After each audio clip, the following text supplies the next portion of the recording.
Alrighty, we got a tornado on the ground. I didn't want to wait long at all right there. There is a tornado, possibly a strong tornado on the ground in Colorado right now, just to the east of downtown Denver, Colorado. So this is going through very close to one of the populated areas in Colorado. It should stay in a rural area. It was very, very close to dropping a tornado in a very rural or a very populated area here, and now it's taking a more east-northeast trajectory, so it should stay outside of the most populated region of central Colorado, but there is likely a strong tornado on the ground here out in Colorado. So please, if you are in this area, make sure you are in your safe spot. We'll get to all the specifics of the risk and everything in just a bit. I want to stay just with this storm. There is a strong tornado potentially on the ground out here.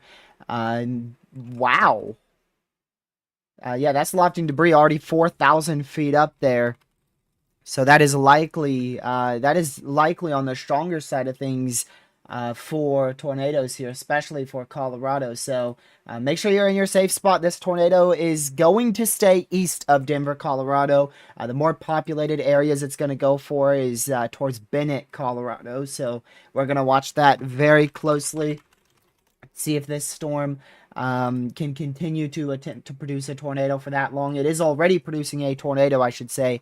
This is producing an active tornado east of Denver, Colorado, thankfully outside of that very populated metro there.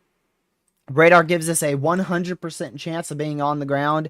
You can see those white pixels there. That is a 100% chance. Sometimes that could be contamination, but if we check reflectivities there, pretty strong velocities there. Yellow NROT correlating to strong velocities. Spectrum width, meaning that there is definitely wind speeds there. A low ZDR value, meaning there's change in direction with your raindrops. And then, of course, you have your overall CC there, likely indicating a tornado's on the ground. And that just appeared, and now it seems to have already be disappearing there. So hopefully this is just a very brief one in the middle of an open field. It is in the middle of an open field here, so this is like a chaser stream right now if there's anybody on it. It is likely a very photogenic and really Really awesome tornado because it's in the middle of nowhere. It's away from Denver, Colorado. I did forget to close one thing. We went live so quickly. I forgot to close a few copyrighted images, so I had to black out the screen there for a second. I heard that tornado warning come through, and I immediately fixed everything, and I went live as soon as I could, which was within 3 minutes. So tornado likely lifting now. I imagine this is likely lifting east of Denver, Colorado. But that is insane how fast that came together because I was watching this storm not but about 30 minutes ago. I was watching out here in Denver and it just looked like a rain shower. Is that what it was? Hold on. Hold on. That could have been it right there. Yep, it was a nudger. That's what it was. Some of you guys may be familiar with Cameron Nixon's theory about nudgers. This was it. Look at that. Just a light rain shower. Just a light rain shower mixed with a heavy rain shower, and it produced a photogenic, strong tornado for just a couple of maybe 2 to 3 minutes out in this area, very briefly.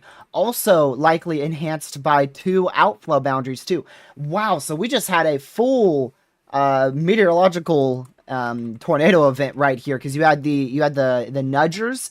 You had the first primary outflow boundary, then you had the flanking outflow boundary. You had the main supercell as well in this area east of Denver, and it all just came around right into this area east of Denver, Colorado for a strong tornado. That is insane. It's also commonly known as a cell merge. I like to call them cell mergers. Let me go back to here.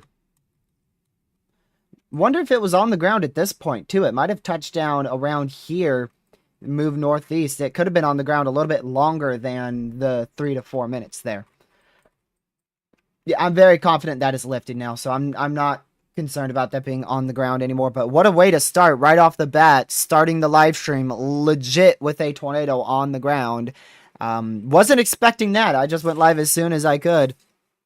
So, yeah, that is insane. But welcome everybody to another live stream. Hopefully you all are having a great Sunday so far. Let's see, we have in the chat, we have Random Guy, Cody, Grumpy Grandpa, Marcus, as well as Kaylee, Girl Dev, Brian, Proxy, Sam, Phoenix, Caden, Peter with the $10 donation. I appreciate that. Let's see. Day in a Life, Tanks, Kevin, Anna, John, Forrester, let's see, Frog, Jason. Glad to have you guys all in here. Everyone else who I may have forgot to welcome, or if you're just tuning in or may not be chatting, glad to have you in the stream. Mark, Severe Weather Alert. Oh, Couplet is tightening back up right there on the newest scan. Very close to the Denver, Colorado radar site. Ben, glad to see you in here again. So whilst we keep seeing scans here from this storm, it definitely was on the ground. There was multiple chasers reported a tornado on the ground with this storm, so we can confirm that it was definitely on the ground. It looked to be in extremely rural areas, but there's a chance that it did hit a house or two out here.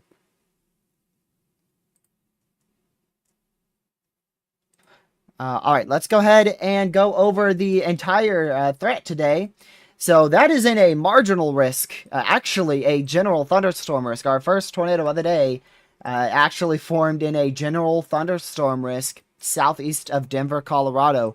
Well, that's one way to start. Jeez, that is definitely one way to start. Just right off the bat, starting with a strong tornado. And that one in a general thunderstorm risk area. That's crazy. That is just crazy. Terminal radar? Let me see. You know what I didn't realize? I just realized when I switched to this hail threat, they upgraded today's hail threat to potentially 4 to 5 inch hail. Most likely 5 inch hail being possible there. So they actually upgraded to a 45 sig hail there. in Kansas. I didn't realize that till just recently. Let's go to the terminal radar. Oh yeah, terminal radar shows that this definitely could still be on the ground. So that's your terminal radar site in Colorado, just to the east of Denver, Colorado.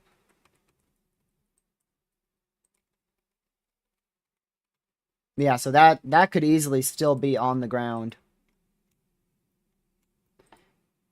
How many people are in this tornado? I'm shocked they didn't observe it with how many chasers we saw instantly reporting a tornado on the ground. Like it wasn't just one. I saw four. Like in the matter of within 5 minutes of this touching down, I saw four chasers report a tornado on the ground with this. Let me see. Oh, right. I was wanting to check how many people are in the tornado warning. 973 people inside this tornado warning in Northeast Colorado. It is the only tornado warning currently active in the U.S. And I mean, you could see this is definitely a good area of rotation. You know what? I bet that just might be a tornado vortex hole starting up there. And this is likely a strong to potentially even an intense tornado on the ground here. Again, if you're just tuning in, this is east of Denver, Colorado, an area that is in a general thunderstorm risk to a marginal risk of severe weather. That's a chance for thunderstorms, and then the marginal risk is a chance for like up to 50-mile-an-hour winds. Typically, don't see a strong to intense tornado with a marginal risk. Yeah, so that is definitely an intense tornado still on the ground for sure. Still an intense tornado on the ground. I thought it might have lifted for a second, so it definitely touched down here, possibly lifted, and then it touched back down. Like an instant cell cycle. Look at that. Wow, that is just fascinating. Meteorological wise, that is absolutely fascinating. That's Colorado for you. Yeah, that is definitely intense rotation. So we're looking at rotation right in the lower levels of about 100 miles per hour. That is definitely a strong tornado. I wouldn't be shocked if it's even stronger than that. On the terminal radar, it is actually breaking terminal velocities there. So you can see where the tornado first touched down. It was probably back out in here. Then it lifted and it recycled up in this area. Look at that newest scan. That newest scan is crazy right there. Definitely still a strong tornado with this storm here. Still radar indicated, by the way. Wow.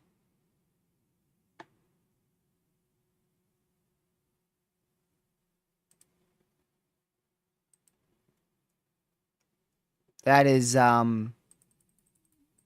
crazy. Just for right off the bat here. Also, mesoscale discussion. Barely northeast of this area. Tornado watch will likely be issued very soon here.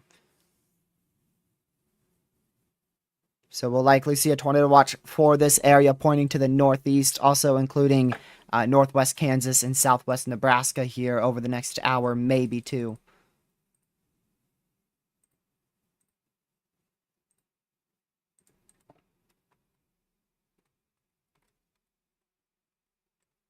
All right, let's go back to our main radar site because that's still extremely close. Very difficult to tell if there's any CC. That is very difficult to tell. A lot of corruption with this because it's so close to our radar site. Thank you, Peter, for the $5 donation. I'll take a look at Omen, Oklahoma in just a minute. All right, now that is an observed tornado warning. So this is officially on the ground according to the National Weather Service, and it's actually been on the ground according to chasers. So there's your area of rotation. It is starting to weaken quite a lot. It peaked on the second to last scan right here. Right in this area is where it peaked. Now it is starting to weaken.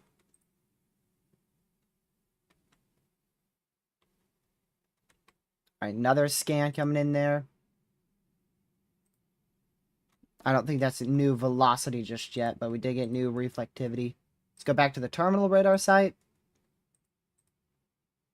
Still good rotation. Still good rotation right over, actually barely just to the south of our terminal radar site. I don't believe there's much out here. There's probably just a few homes, but mainly a lot of fields. I'll have to remove the SPC outlook. And all the warnings so we can see it perfectly. Alright, let's see here. Yeah, there's definitely a few homes that were out here. Hopefully the tornado missed all of these homes. So quite a bit rural of an area. Definitely a very close call for this home right here. It was likely extremely close to this house. You can see the velocity couplet was directly over that house about 2 minutes ago. So hopefully people in that house were seeking shelter there. Hopefully the tornado missed them. So observed tornado here, just to zoom out so you can see where we are looking. So that's the Colorado airport right there, right where our radar site is located. This is the eastern side of the Denver metro of Chicago there. Or not Chicago, what the heck? Colorado, Denver, Colorado. For some reason, I'm still on Chicago from these storms like 3 days ago. So this is Denver, Colorado, right there. Eastern side of Denver, Colorado. Your airport's right in this area, and your tornado's located right in this region, just to the south of your airport, just to the southwest of Bennett in Colorado. I'm pretty sure this is weakening again, but it could easily recycle. Still a velocity couplet present. Significantly weaker, though. I think that's closer to probably 50 mile an hour rotation. Likely a lot weaker rotation there.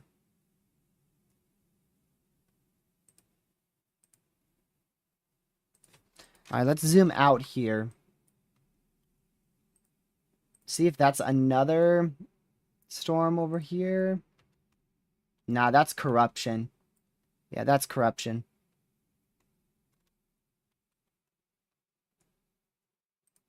There's no precipitation in that area. Well, I mean, that is right on the outflow boundary. I'll keep an eye on it just in case. What about that one? Well, that one might not be.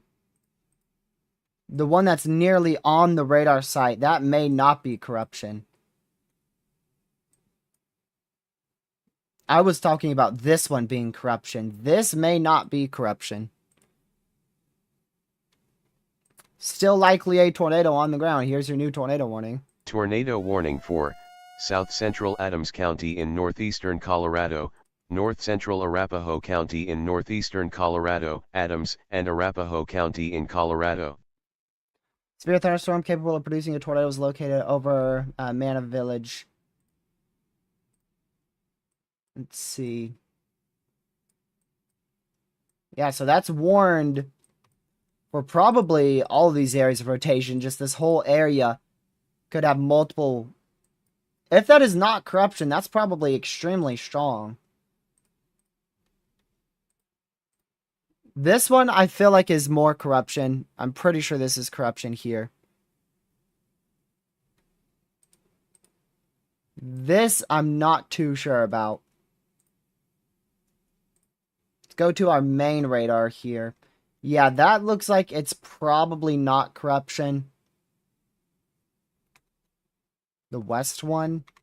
The heck is the west one? What do you mean the west one?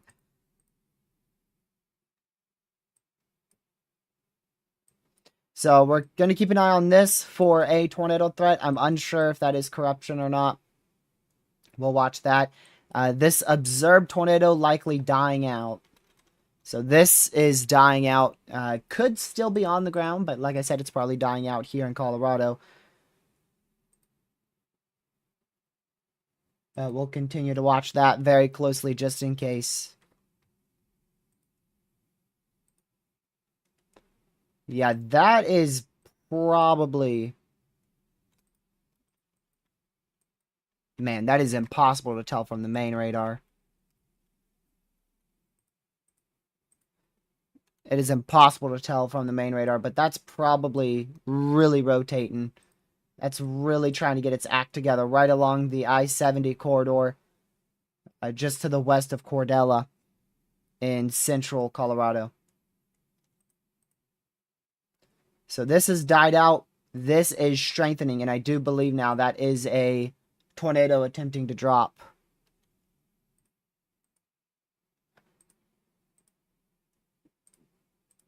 Hmm. Well, we'll see. The main radar is not detecting much of this because it's so close.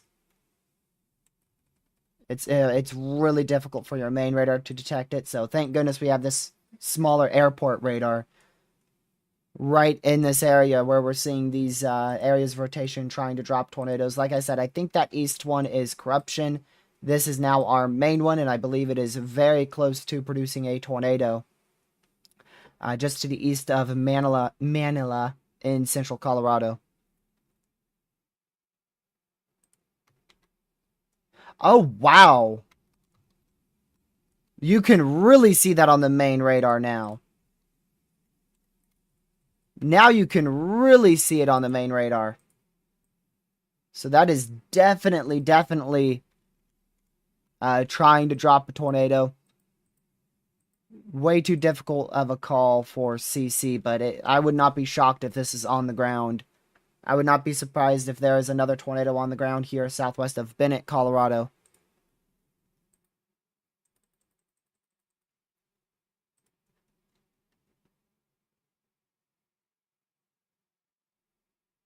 Let's see here.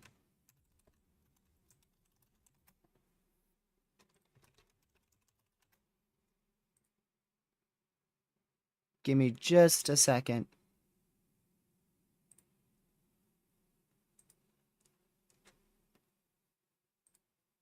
I want to see if I can try to find this.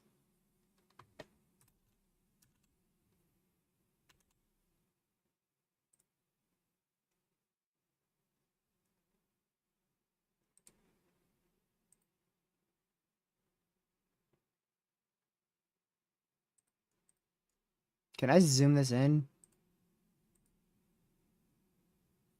Alright, this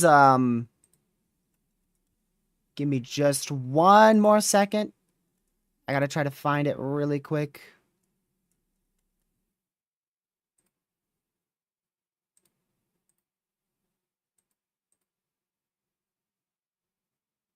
Alright, so this is your tornado from a traffic cam. Hard to see, but it is in there somewhere. There's a tornado right in here going towards Bennett, Colorado.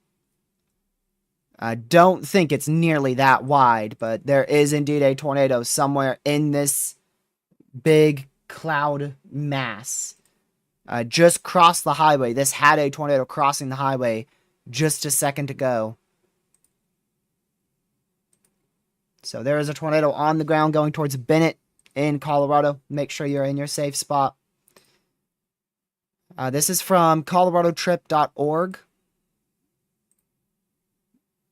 No really good view there. Yeah, it's looking very, very rain wrapped, but likely this is an intense tornado on the ground.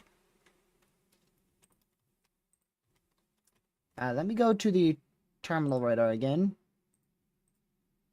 This is definitely an intense tornado on the ground. So this is the rain wrapping around it, and this is your tornado vortex hole. This is an extremely intense tornado on the ground in Colorado. This is a very intense tornado on the ground in Colorado.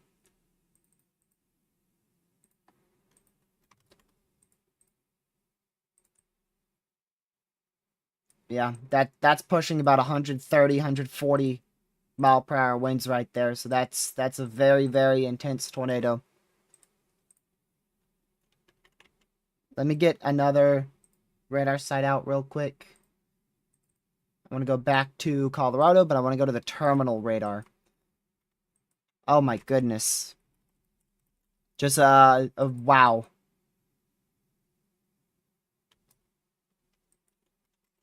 Definitely a very intense tornado. Look at how that wraps around, dude. That hook rapidly developed, and it is for sure on the ground still. Thankfully, west of Bennett. Thankfully, it is west of the main population in Bennett. Wow, that is crazy. So this is all your rain wrapping around the tornado, just like this. It did have a tornado vortex hole right in the middle, but now the whole thing's becoming rain wrapped, and you can see how populated Bennett is. I mean, Bennett, Colorado, you were a mile or two away from a very deadly situation. This could have ended up being a very, very dangerous and deadly situation if it was just a mile or so more to the southeast. Let's see if there's anybody here.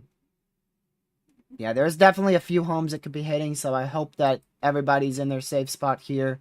Again, this is just now barely to the northwest of Bennett. Barely to the northwest of Bennett in Colorado.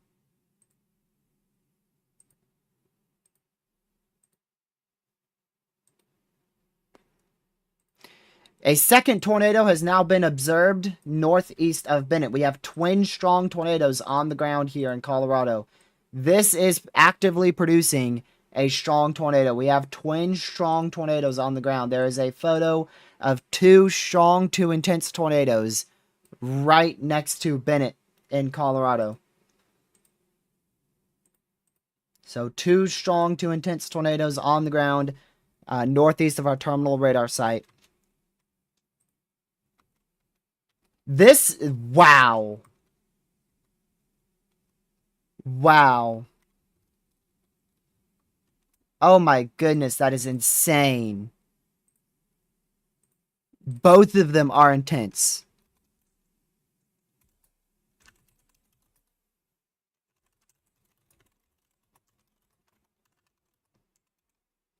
I need to tweet it out really quick. Bennett, Colorado. Near Bennett, Colorado, we got twins ongoing.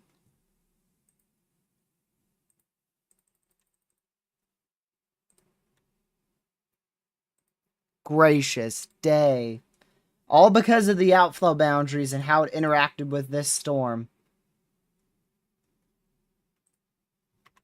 So you can see this is your first tornado, actually your second tornado. Our first one was right when we started stream about 30 minutes ago. So this is actually your second tornado here. And this is your third one out of this storm. So we have twins from your second and your third tornado now being on the ground at the same time around Bennett, Colorado.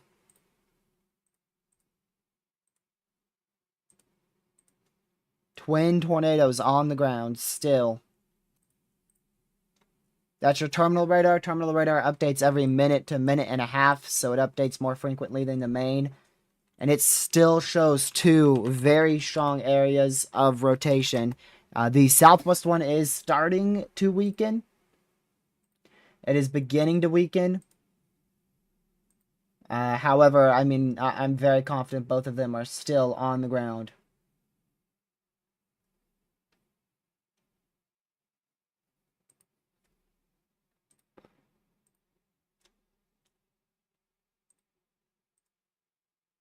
Hold on, let me see.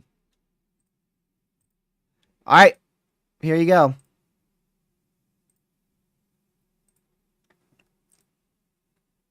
I gotta see if I can get it real quick, y'all.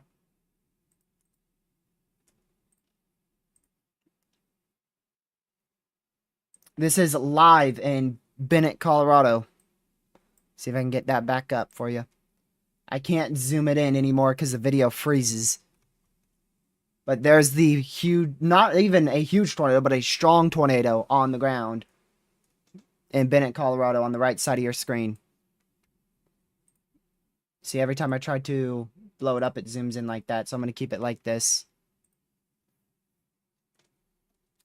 So that's one of your 2 tornadoes on the ground right now in Bennett, Colorado. It's a live feed of it from a traffic cam.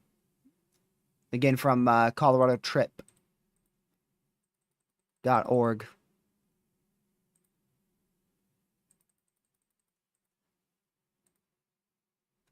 That's a lot of dust. A lot of dust. Looks like a sidewinder to me. It's hard to tell, but it looks like a sidewinder to me. Very, very small tornado. That's probably the one that is dying out, I imagine. That is the one that's starting to die out.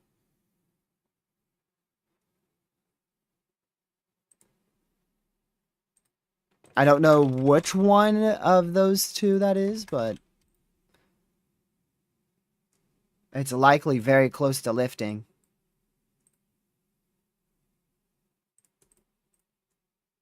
They finally observed that second tornado warning. Actually, one of these are now unwarned.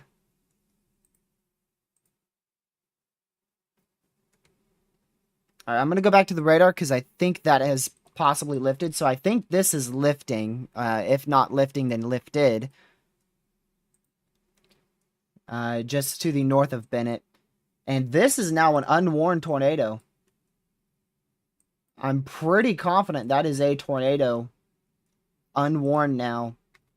That is an unwarned tornado. There is no confident or anything like that. That is definitely a tornado. That is for sure a unwarned tornado. It's going, let's see. No very populated areas this is going towards. It's moving to the northeast. So it should go very, very close to this region in Colorado. North of Bennett, Colorado. Also likely has some deviant motion to it. Yeah, so that's the one we just saw lift on the traffic cam. No longer a tornado on the ground north of Bennett. There is one now on the ground well northeast of Bennett and is currently unwarned. And is strong.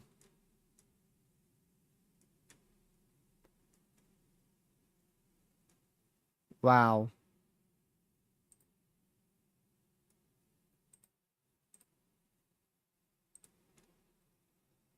I know we got a new observed sounding from Oklahoma.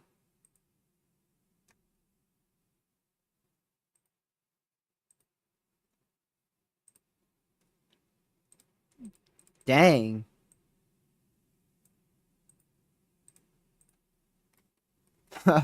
Wow, there's no cape there.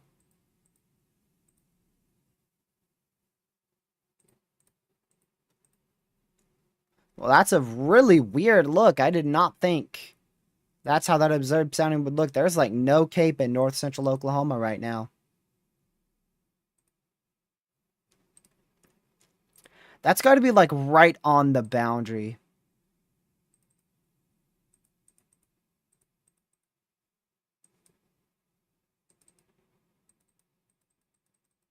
Yeah, that's not in the main spot. What it is it's a little in front. It's quite well in front of the cold front, and there's not a lot of cape well out in front of the cold front. Let me show you what I'm trying to explain here. So the bulk of our cape right now is in southwest Oklahoma, right out here. This is where the sounding was taken, up generally in that area. Tornado warning for central Adams County in northeastern Colorado, Adams County in Colorado. And as the cold front dry line pushes to the northeast, that bulk of 6,000 CAPE is going to keep overspreading Kansas and Oklahoma. So there's not much room for like prefrontal supercells.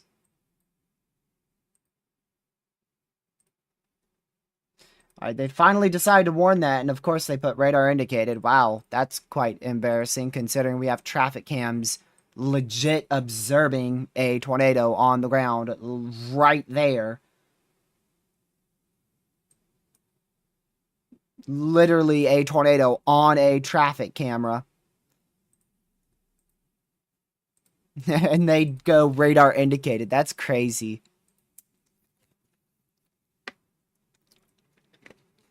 Looks a lot more like a land spout to me. However, it has a full-fledged mesocyclone, which means it is not a land spout, and it's very intense rotation on radar. So it's not a land spout. Radar indicated means radar indicated rotation, which means a tornado could develop at any moment. Which this is not like a could develop tornado. This is a tornado.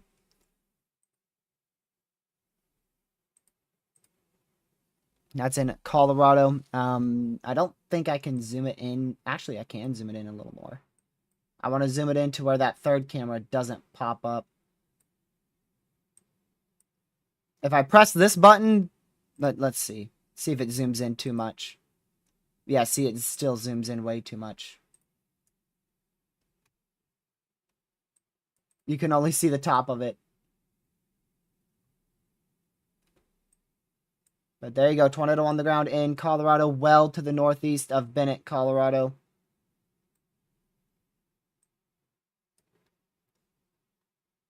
Is that video still going? It's a little glitchy. It's a little bit glitchy.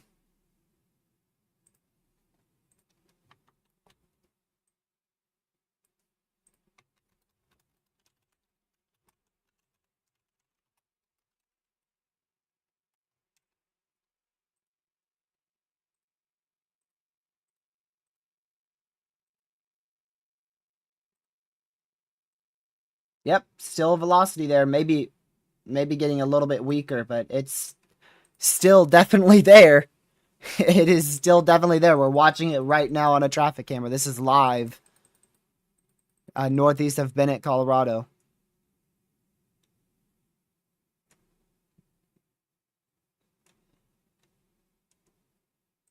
This traffic camera has seen like 3 tornadoes today. Literally like 3 tornadoes. Also, big props to whoever's controlling the camera because they literally moved it into where this tornado's going. They angled it a different area. It was facing the road for the first tornado. Then the second tornado, it was a little bit right of the road. And now the third tornado, it looks like it's facing a field. Still very much a strong to intense tornado ongoing here. Northeast of Bennett, Colorado. I have to get a different... I'm going to get a radar site open on another screen so that way I can see it.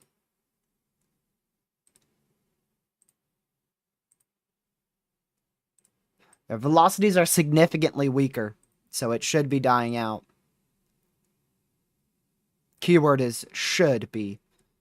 It's a lot weaker on that newest scan compared to 2-3 minutes ago.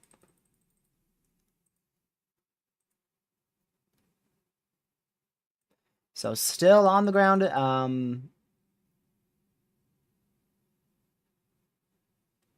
We'll wait to see. Sorry, I got so distracted. Chaser got just an insane picture of this thing. The camera does not do it justice at all. The traffic camera does not do it justice whatsoever. This thing is literally a chaser's dream.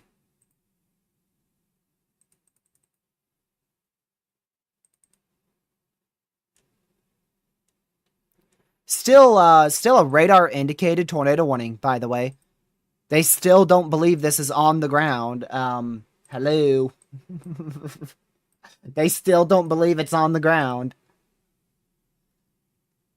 There's like at least three or four chasers that are on it, at least. I don't think any of them are live on YouTube, though.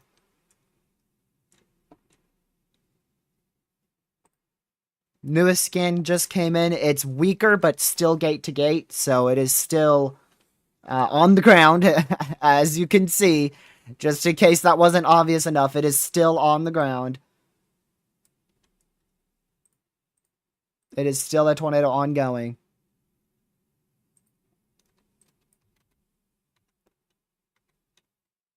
This has a full-fledged reflectivity debris ball on radar, as well as a deep blue CC drop, too. Just simply because of how much dirt it is lofting. Look at all the dirt it's lofting there. There you go. Hit the refresh button and it's gone.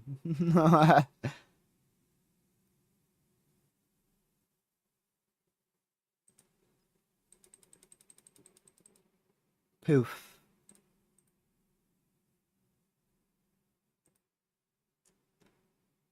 Yeah, so that camera likely froze up for about 2 to 3 minutes.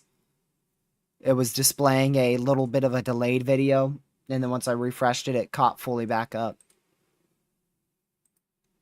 Happens all the time with traffic cams.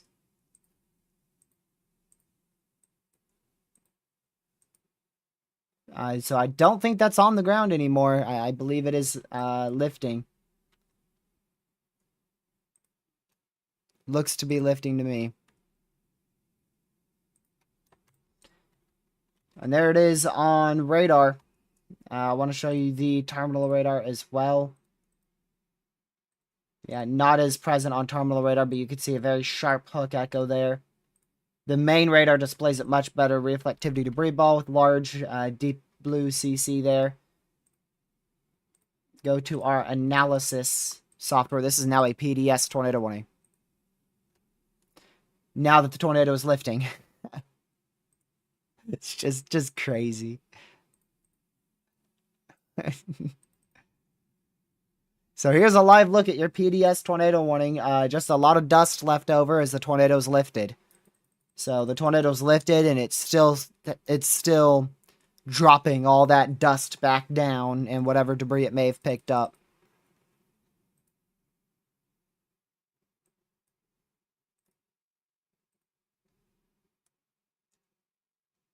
So there you go. Yep, next radar scan, it is significantly weaker. See how high up this lofted dust? It's very hard to tell. I would say maybe 2,000 feet. Maybe a little bit higher than that.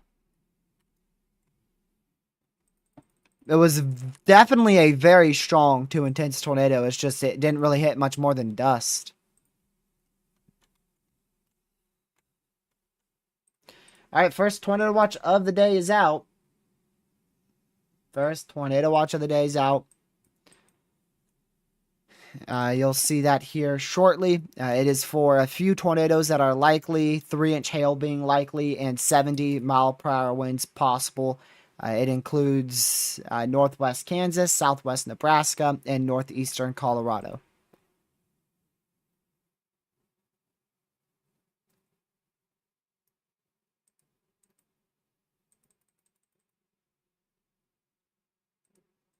We'll wait to see that get issued there. So yeah, it is definitely dissipated. Just a bit of a mesoscale accident out here in Colorado today. Here's its progression of twin tornadoes. Look at those velocities. Look at that. 1 minute scans show you just how crazy it was. Don't get to see that often at all. Very, very uncommon. We get 1 minute scans like what we had out here, thanks to our terminal radar.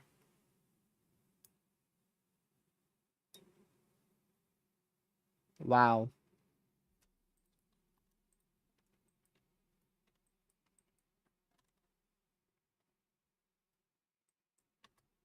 Just awesome from a radar perspective there. I really hope it didn't hit any houses.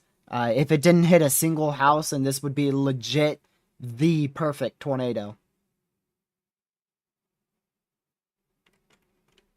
From a chaser standpoint, I mean, it was very photogenic.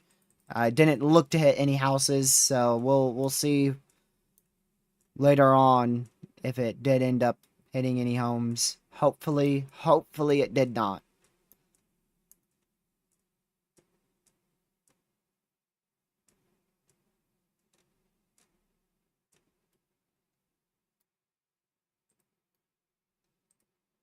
Man. Yeah, I wouldn't be shocked to see this try again. I would not be surprised to see this try again very, very soon. Yeah, there were homes out there. We did have the velocity signature right over the some of the homes, but hopefully hopefully it was just like to the northwest of those houses or so.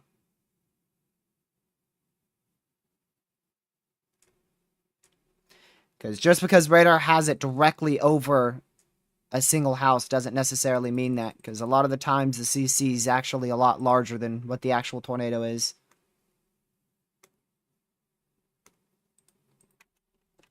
Yeah, but this is definitely going to try again. You can see those velocities are going to start trying to ramp up in this general area. So we're going to keep an eye on that. That is your PDS tornado warning still in place. We'll come back to that in just a minute. I want to go ahead and show you that tornado watch. So there's the tornado watch for 6 hours in northeast Colorado, southwest Nebraska, northwest Kansas. It is a 60-30 tornado watch right there. The biggest threat by a milestone is hail.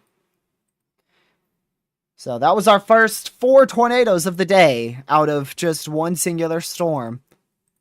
Our first tornado of the day, our second tornado of the day, third tornado, and our fourth tornado of the day all came out of a singular supercell in central Colorado going into now northeastern Colorado.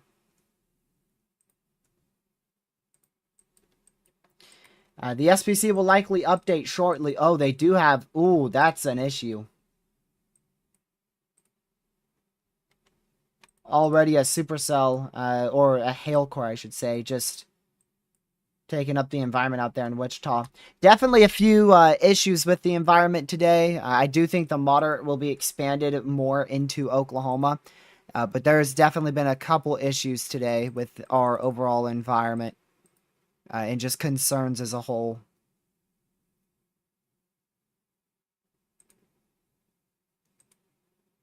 So we'll need to pay very close attention to mesoanalysis, see how rapid our environment can recover. We had a whole lot of early convection fire, afternoon convection that was not anticipated at all. But a lot of that stayed on the eastern side of the risk. I want to see the new HRRR because that likely accounts for a little bit of the lack of instability in Oklahoma. It does. Where that sounding was observed at 400 Cape, it says there's 600 Cape there. So it acknowledges that lack in instability.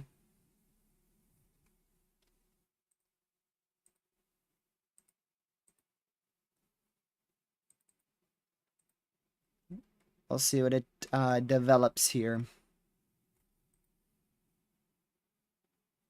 I wouldn't be shocked to see the moderate expanded more to the northwest as well as a little bit more to the south.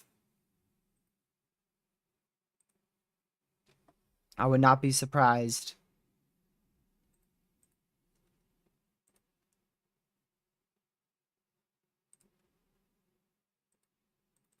So we'll see what their new outlook has here at any given second.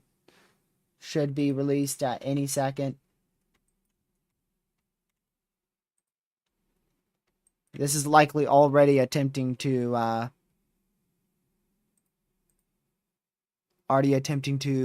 rotate here back in Colorado again.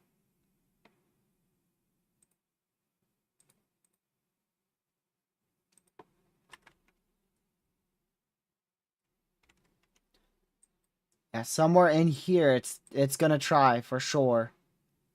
Within the next 5 to 10 minutes, this is gonna attempt to drop a tornado. No, no high risk. I would be blown away if they go high risk, to be honest with you. Too many uncertainties. Today could easily be one of the most prolific tornado outbreaks the plains has seen in multiple years, including the potential for multiple intense, long tracked tornadoes. But I don't think it would warrant a high risk due to the uncertainty with our overall evolution of convection and how many storms fire. But we are expecting multiple discrete supercells, likely between 6 to 8 tornadoes or so. 6 to 8 supercells, all capable of producing tornadoes in Kansas and Oklahoma. Yeah, that is probably about to be on the ground again. This is likely about to be on the ground again.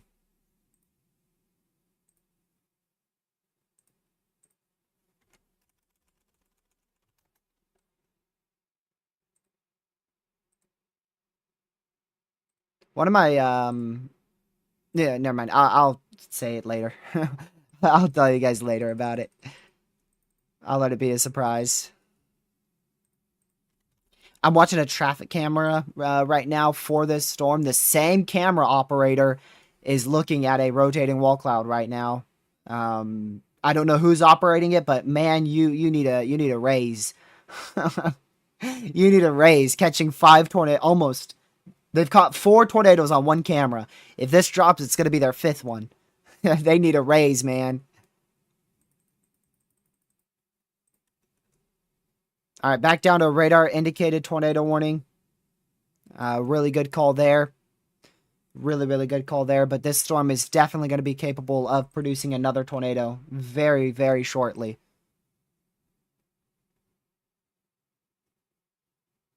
This won't be a localized tornado outbreak, Sam, in Colorado either. Oh, that might be your new outlook. Hold on, let's go to here. Okay, I gotta be honest. I'm pretty shocked to see the moderate just stay the same. That shocks me a little bit. I'm not gonna lie. That actually has shocked me. Huh. No expansion at all.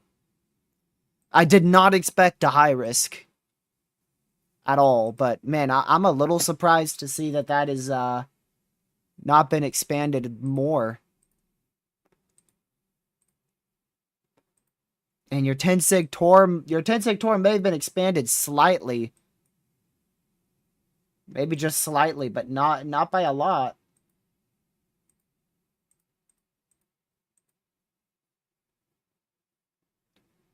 And look at that, they actually took off some of the 15 sig tor for the northeast side due to that ongoing convection. Because of that convection.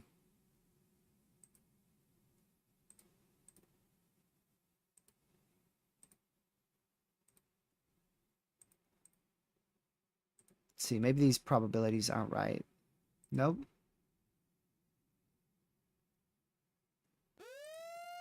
Yeah. Oh, here comes a new Tornado warning. warning for northeastern Adams County in northeastern Colorado, southwestern Morgan County in northeastern Colorado, Adams and Morgan County in Colorado. Oh, is that on the ground? Hold on a second. Can't tell. The camera's really far away. I don't believe that's on the ground.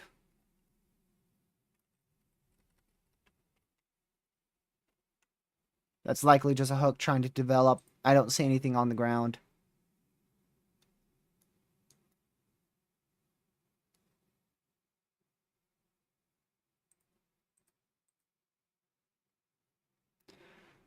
So I'll let you know if the camera sees anything again, and if it does, I'll show you guys it.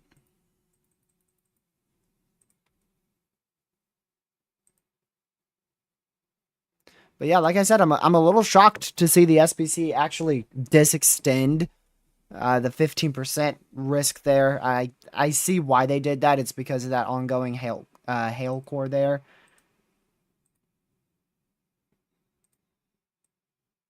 That ongoing hail core. But I was really expecting an expansion at least to the northwest and a little bit more south.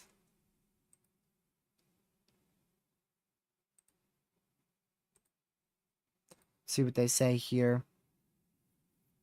Several strong to intense tornadoes are possible. Adjustments were made to the current day one convective outlook to a slight adjustment across the southeastern portions of the risk area. Yeah, I believe they're talking about like Georgia.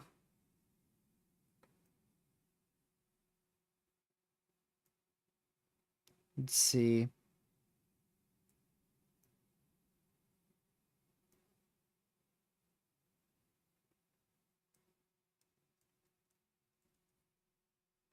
Yeah, they don't really say like why they disextended it or anything. They didn't really change much of the wording either. But I'm a little surprised to see them maintain just a small moderate there.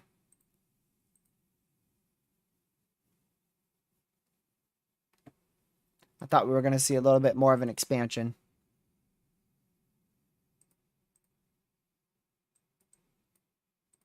Be curious to see how that hail core evolves, because that's definitely going to take up some of the environment.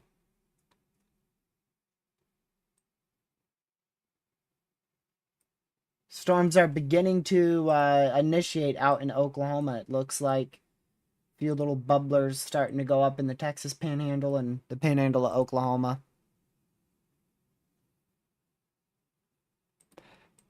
No, it's not conditional at all, Ben. No. No, the trough looks substantially better this morning compared to the timing it was originally modeled yesterday afternoon. And the environment, I mean, the environment in north central Oklahoma isn't the best, but man, I mean, western Kansas, it's going to get even better out in like this area here. Probably even larger than that. Like this whole region is going to get a better environment with time.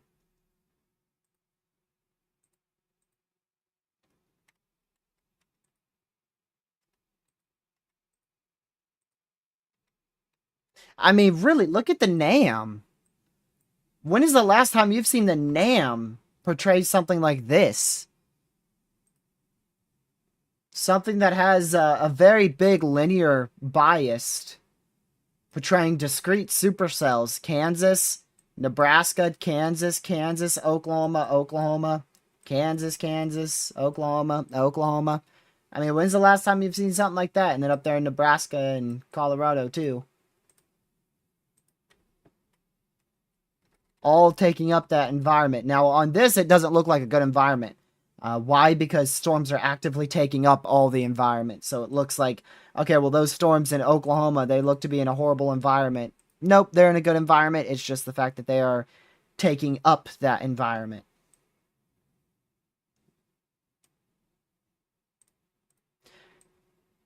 I gotta disagree with the SBC.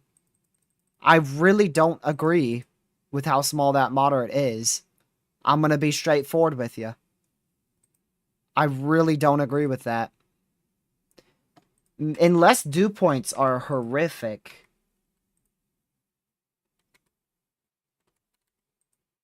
No. No. That's really good. I gotta slightly disagree with the SPC's moderate risk placement today.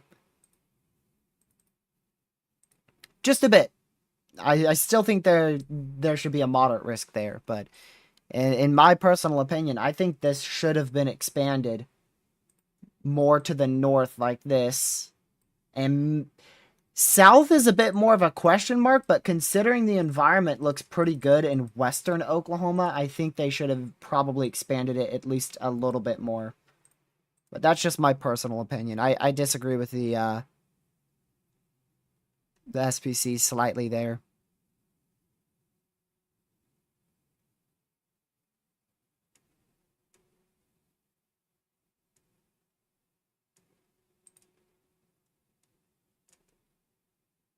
Let's see.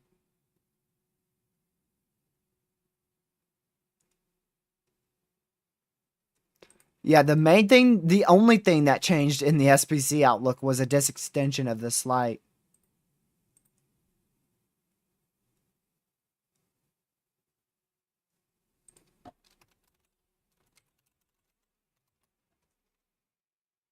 All right, let me go back up to Colorado before that does anything crazy. Still looks like it's trying to ramp up.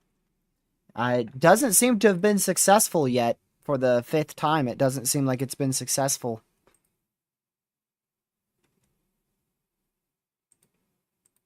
Who issued that? Thornton did.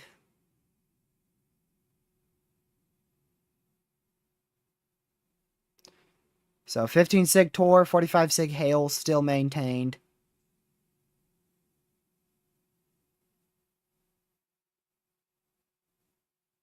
We'll see how it verifies. We'll see.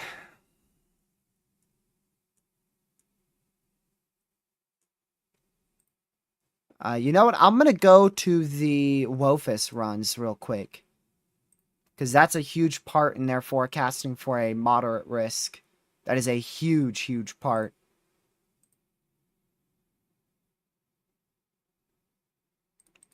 WOFIS.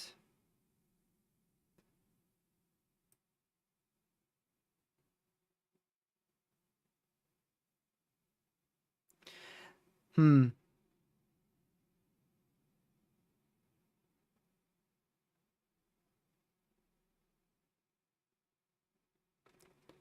The WOFIS runs don't go out far enough. I'll show them when they go out further.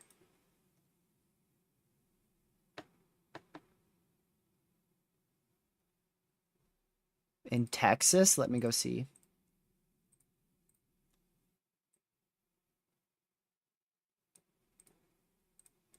New 19Z.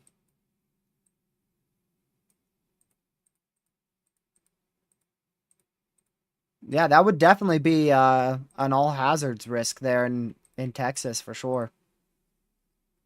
The clustered mode should prevent any strong tornado threat from developing down there, but we'll likely see a few tornadoes out here in Texas, specifically in this area.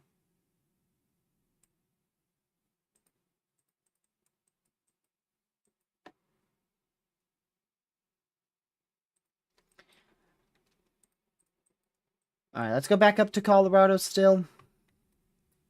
So this storm's actively attempting to produce a tornado in the warned area near Leader in northeast Colorado. Thankfully, it's calmed down quite a bit. It hasn't continued to produce any more tornadoes ever since that PDS one back here. So it hasn't produced any tornadoes in about the last 20 minutes. It hasn't successfully recycled just yet.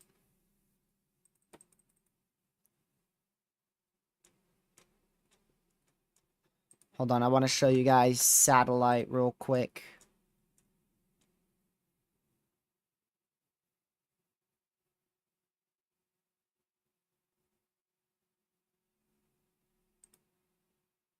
Okay. Let's go to satellite imagery real quick. So this is the current satellite out in the southern and central plains. A lot of cloud cover. A lot of cloud cover. Which it is helping to limit surface instability. That's one of the potential issues today in the environment. However, I don't think that is going to really stop today from being a big day for all significant severe hazards. It's going to help tremendously with the threat of overmixing.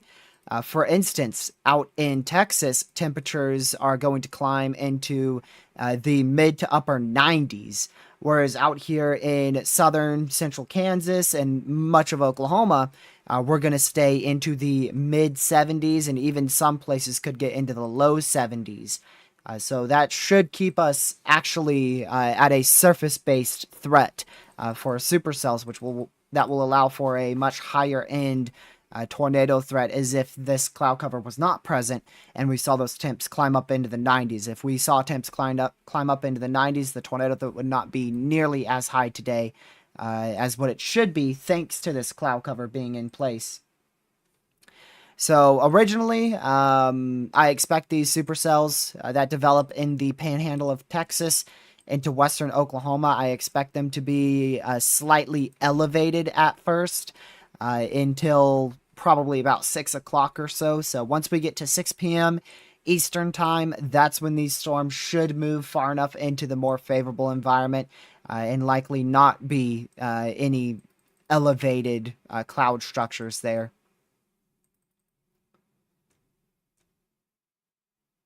So we'll see how today verifies. You can see a CU field has begun in both of these areas, actually multiple areas here. So initiation on the dry line is occurring within the next hour. We are going to see these storms likely explode in intensity. And again, I think hail will be the biggest issue at first. And then in the next hour and a half or two, we will start to see that tornado threat rapidly increase, especially at 7 p.m. tonight. 7 p.m. tonight should be the absolute peak tornado threat. 7 o'clock tonight, that lower level jet increases to near 40 knots. Isolated spots could get a lower level jet as high as 60 knots. So 7 o'clock tonight should be the absolute peak for our overall tornado threat across much of the risk area.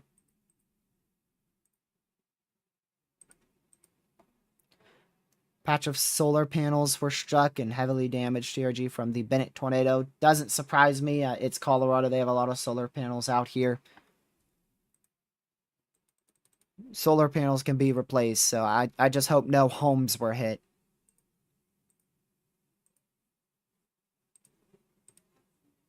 It's still very costly, for sure, but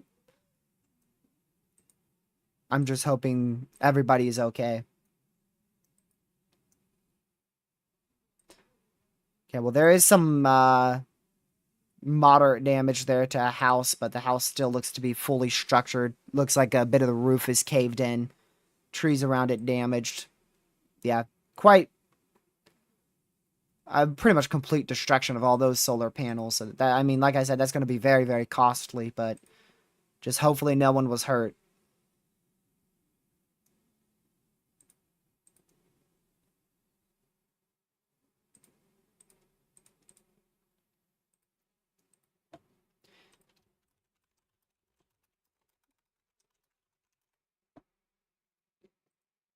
Go back here real quick.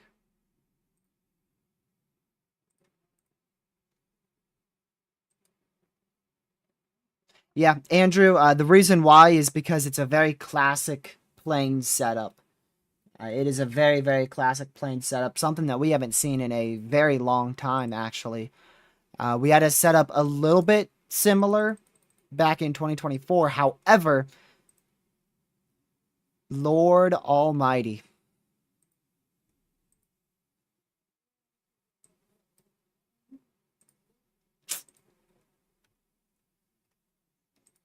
(190 mph tornadoes possible. A black MCD. Gracious day. This will likely be a PDS tornado watch. Wow. That is insane. And you're going to tell me we didn't expand the moderate any more south? I really disagree with that. It looks like they disagree with it themselves. because they have this black MCD goes into southwest Oklahoma, where I don't even think you're under a 10 sig tor. Yeah, this area right here at my cursor, this area is not under a 10 sig tor down here. And they are in the MCD for what will probably be a PDS tornado watch.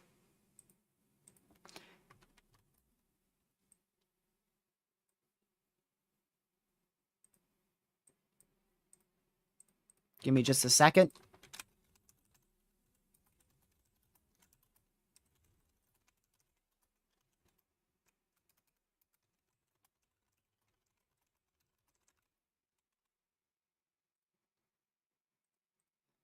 Yeah, I'll figure out who issued the mesoscale discussion in about 5 minutes or less.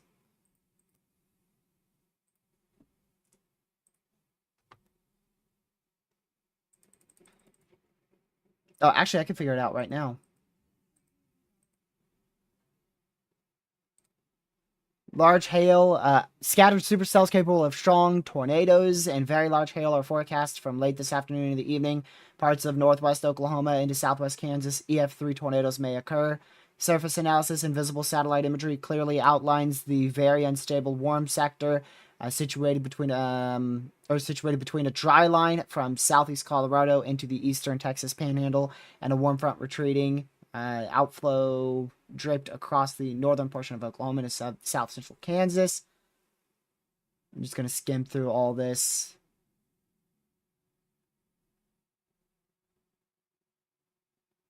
It was those two forecasters there.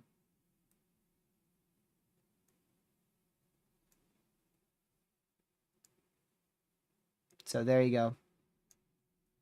That is different forecasters than who issued the SPC outlook. The SPC outlook was issued by Thornton. So both of these forecasters are different forecasters than the forecaster who issued the outlook.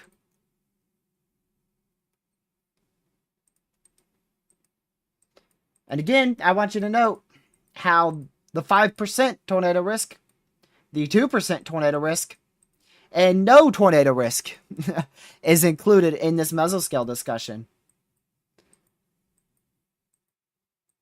There is literally a section of this MCD that is not even outlined in a 2%.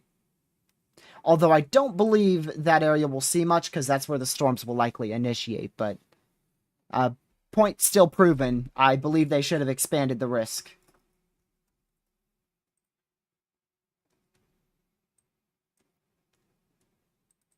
At least that moderate should have been expanded to the northwest and to the south-southwest.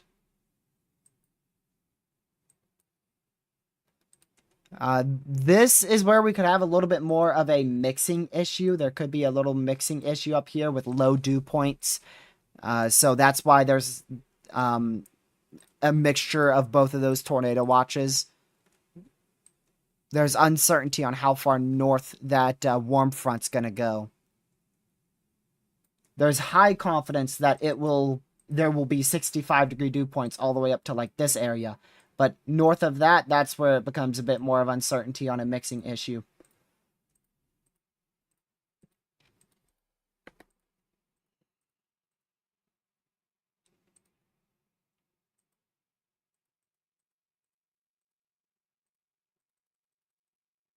Okay.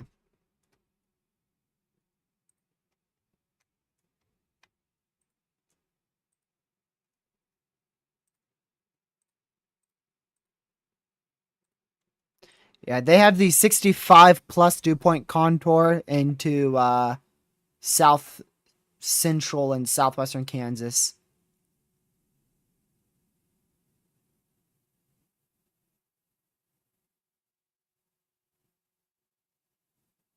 Oh, wow, and the 70 dew point contour into the panhandle of Oklahoma.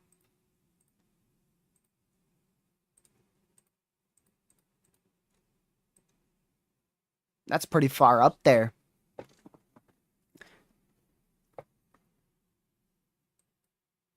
That peak intensity is crazy. 190.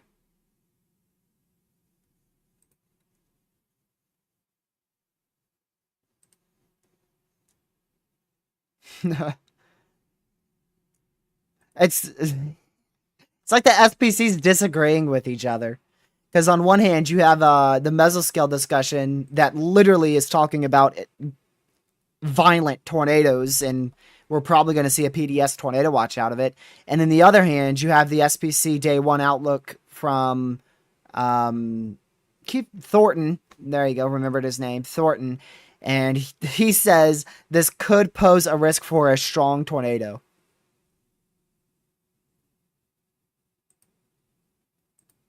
Could pose a risk for a strong tornado.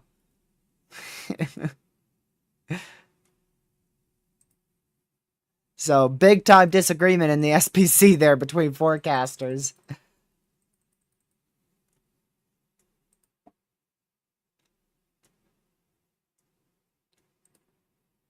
Yeah, exactly. You have literally slight risk wording. Could pose a risk for a strong tornado. That is literally high end slight risk wording. And then you have the actual mesoscale discussion for the tornado watch that legit mentions a violent tornado potential.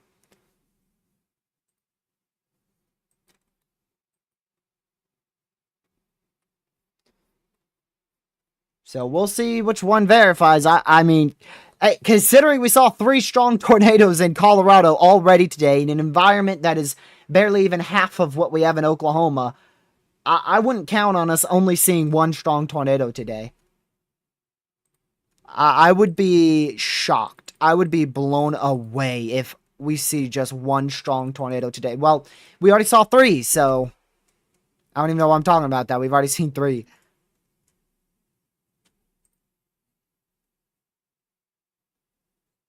We'll see which SPC forecasters win.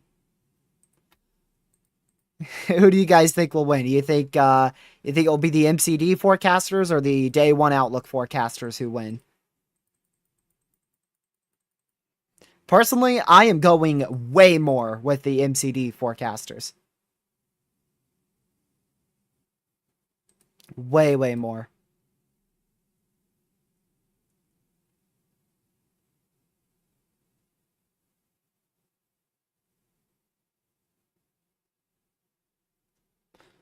Yeah, Joel's a really good forecaster.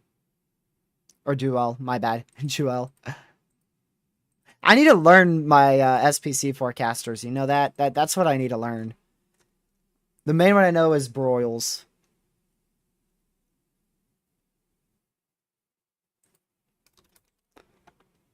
See if the new Wofus runs in. I want to wait until at least the 4 p.m. Wofus run to show y'all. That's not the right Wofus. Wofus forecast real-time data. There you go. Keeps taking me to the previous Wofus runs from 2021.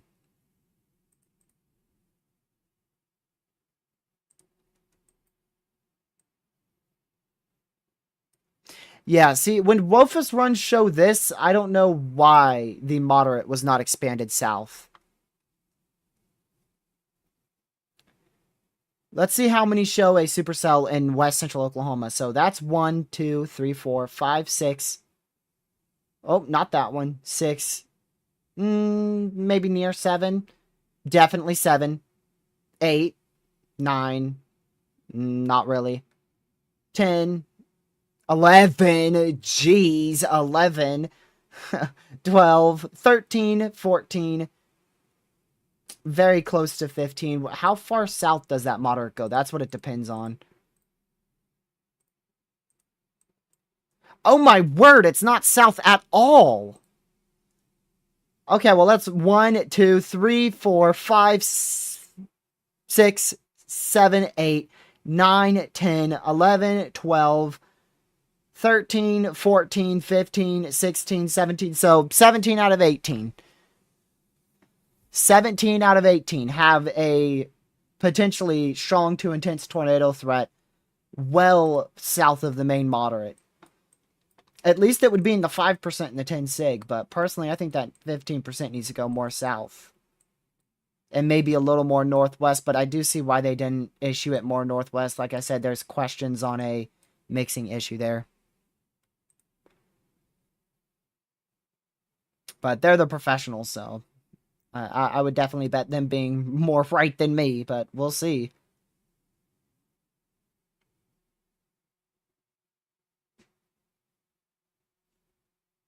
We shall see.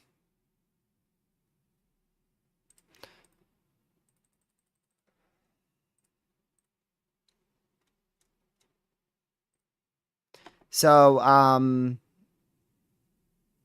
let's see real quick. I want to show you guys this.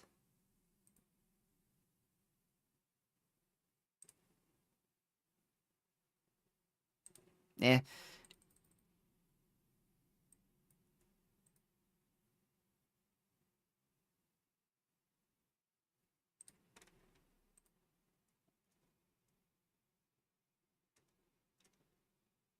I was thinking about showing that, but I'm just gonna. No, I'll just send that to my friends real quick.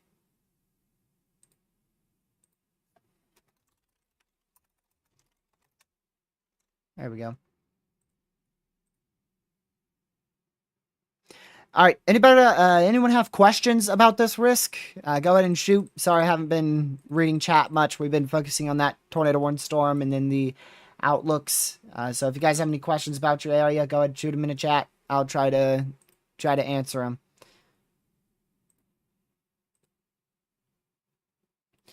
North central Texas today, tonight, and tomorrow. I'm gonna start from the top, so just put yours in one time, and I'll get to it eventually. I'll start from top, go to bottom. The quicker you put it in, the quicker I'll answer.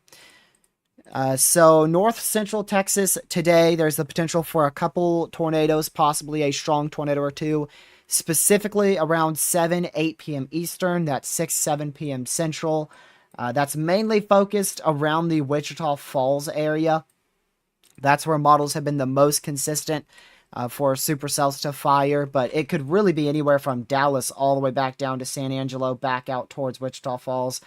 Your main risk is definitely large to very large hail, upwards of 3-inch in diameter. And like I mentioned there, a few tornadoes possible, possibly a strong one will be a possibility as well.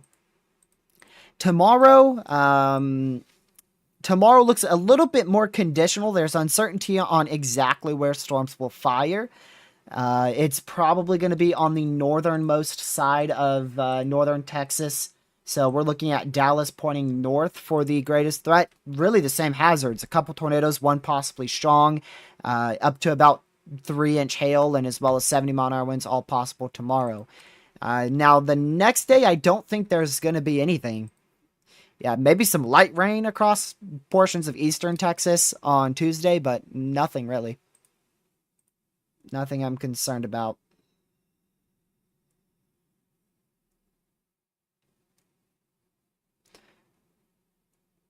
How bad will today be? Ben, it probably is going to be pretty rough. You know. Be okay in East Oklahoma City Metro. You will likely be fine today, but there's a lot of uncertainty on exactly where storms fire. If a storm fires to your west and tracks towards OKC, it's going to be a big issue. But there's a chance that you could go without even rain in Oklahoma City today. So you just want to be weather aware if you're in Oklahoma City. But there's a better chance that you will see nothing. There's definitely a better chance that you will see nothing. There's going to be multiple supercells, probably about 8 to 10 supercells today. And if you're under one of those supercells, it's a very significant threat. And it all comes down to if one of those goes towards OKC, which right now I haven't seen a scenario showing that. So I think you will be okay, but you still want to be weather aware in Oklahoma City. Upstate South Carolina for tomorrow. Let's see. So that slight risk area, tornado threat is near zero. Mainly damaging winds and large hail. I'll go check some model runs for you. Let's go see here. I don't see much on the models. I really don't see much, but if storms ever do get going, it will be damaging winds and large hail being an issue, like 60, 70 mile an hour winds, 1 to 2 inch hail. But I don't even see it on model runs. But the SPC has the risk for a reason.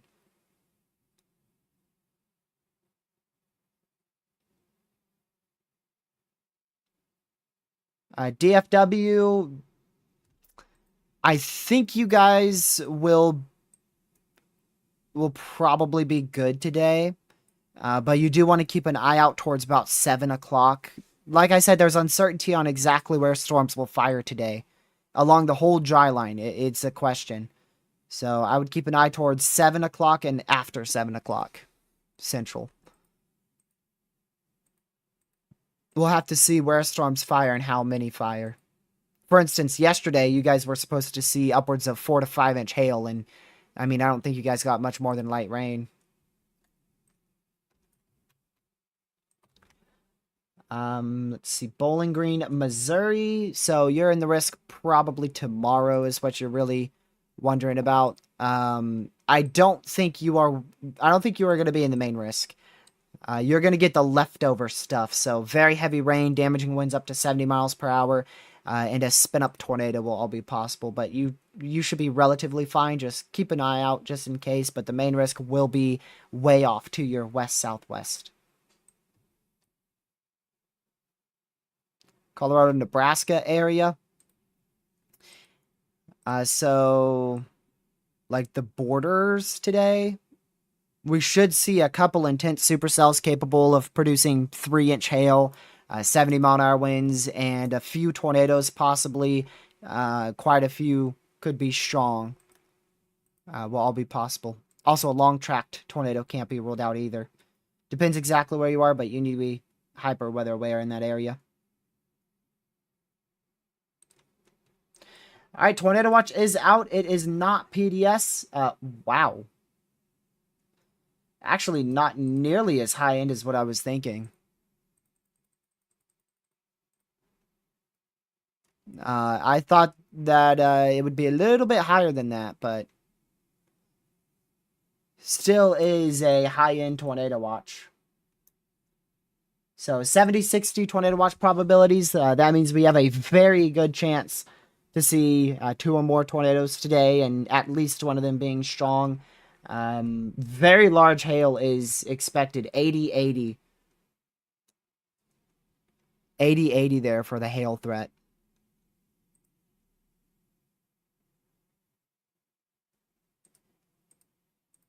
Wow. That's not what I was expecting, to be honest with you.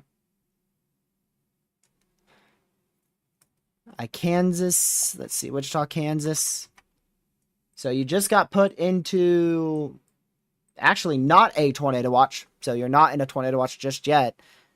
You're not in a tornado watch, but you are going to likely be put in a tornado watch later tonight.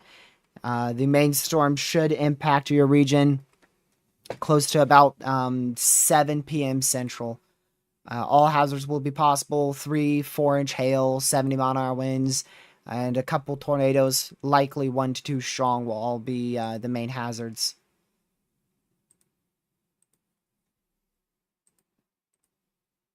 But the chance of a tornado going right into Wichita today, even though you're in the highest category, moderate risk, it's still fairly low. That one actually goes right into Wichita, but you do need to be hyper weather aware for sure.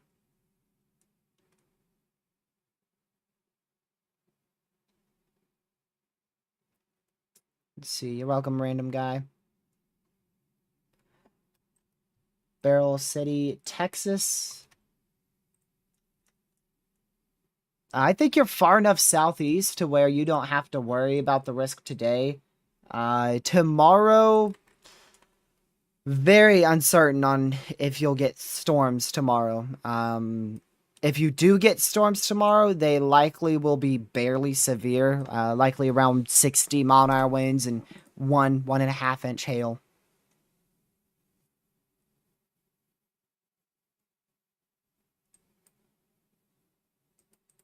So I don't think you'll see much down there.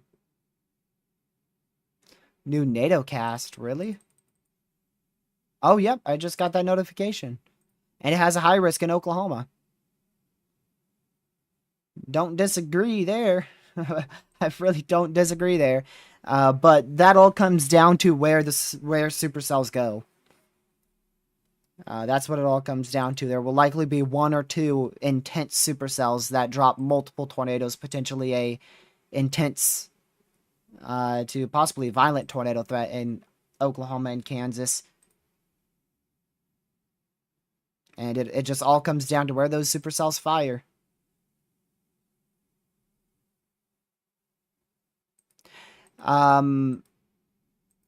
Also, don't let that tornado watch not being PDS fool you.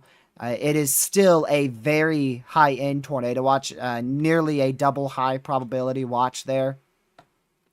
I think that's similar to what we saw the other day in Kentucky. I'll go get those watch probabilities from the tornado watch in Kentucky the other day.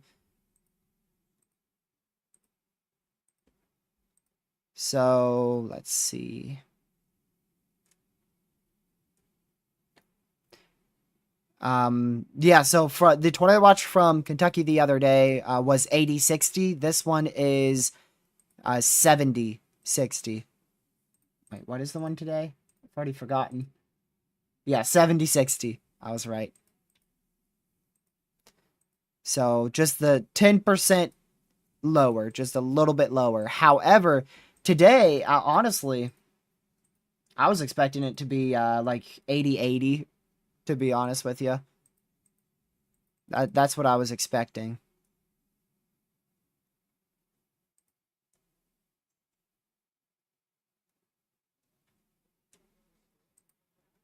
I was expecting 88 or possibly even PDS.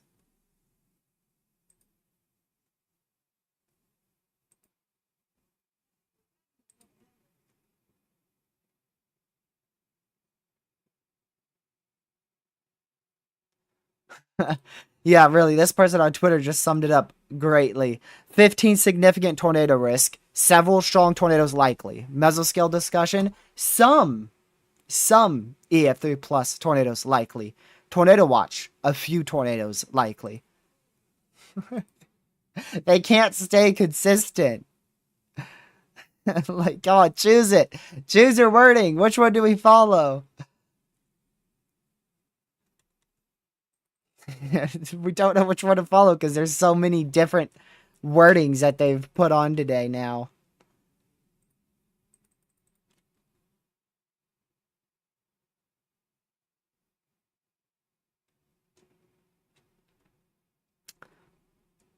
So, we'll see. Very inconsistent wording, though, from the SPC today. Very inconsistent.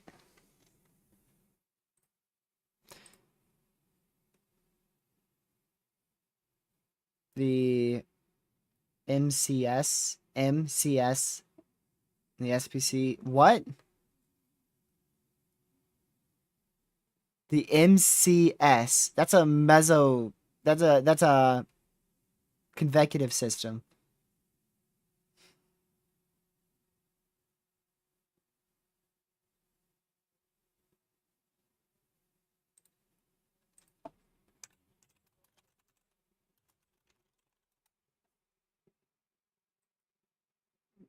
Oh wait, hold on, rockets. Let me see.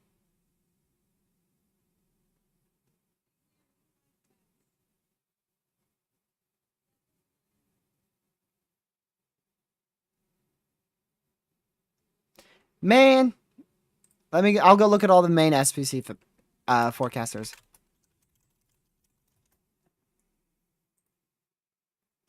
Let's see.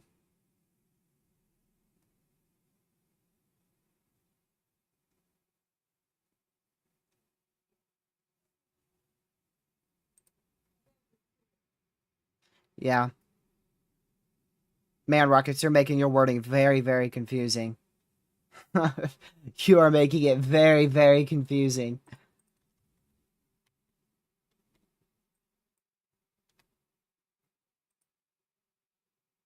Thornton did the SPC outlook, and you said Jewel and Heart is the same SPC. What? Jewel slash Heart and SPC Heart? What?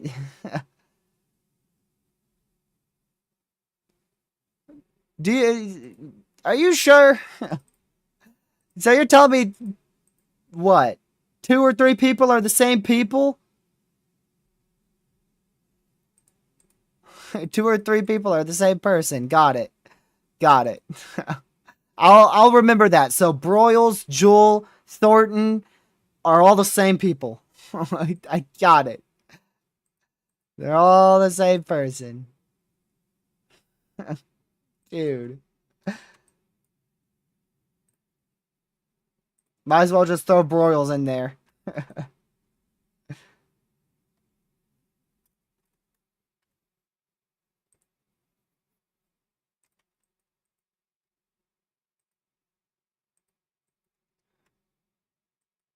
Yeah, so there's our new tornado watch.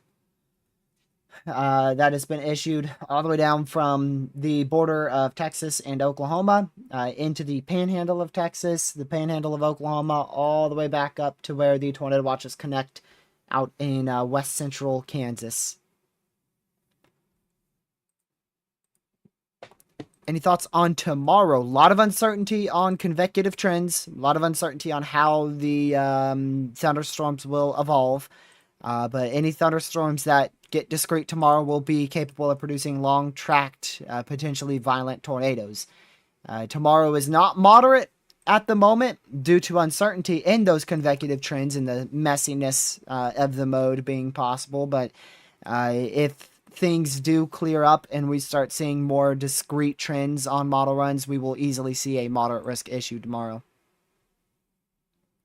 So multiple strong to intense tornadoes will be possible tomorrow, including the possibility of a violent long track tornado, depending on if supercells can become completely discrete.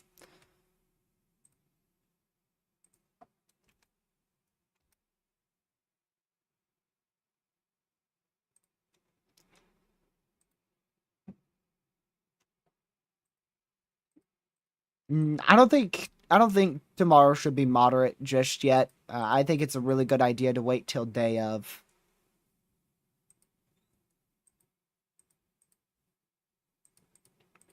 I agree with them not pulling a day 2 moderate yet.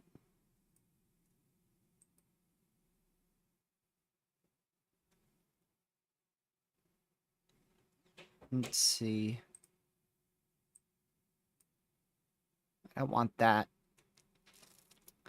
I want to try to find something real quick.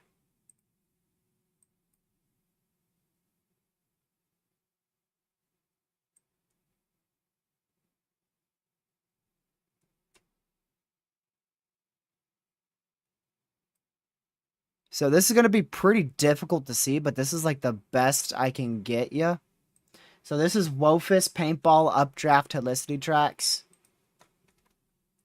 I don't know if I can increase the opacity at all.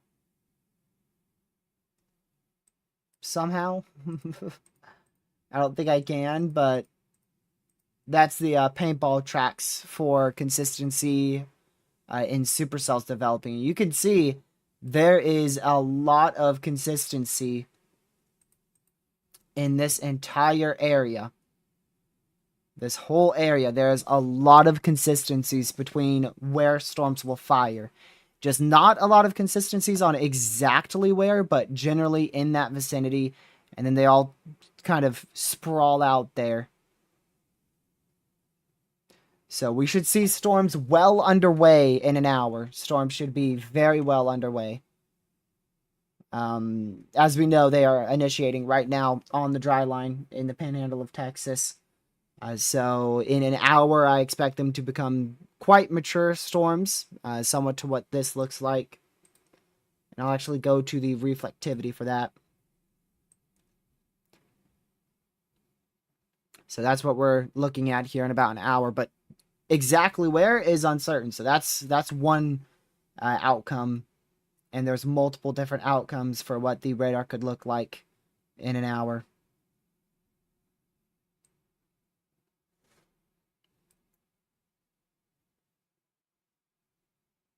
plenty of different outcomes there. It's your supercell composite. Lord have mercy. That's a wow. That's a lot of supercell composite. 40. Yeesh. What about surface-based instability? I want to see where that sounding was taken again from like an hour, hour and a half-ish ago.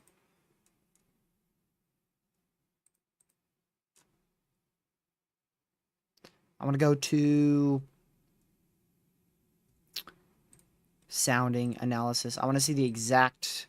I can't see exactly what county it was taken in, but I'm going to guess.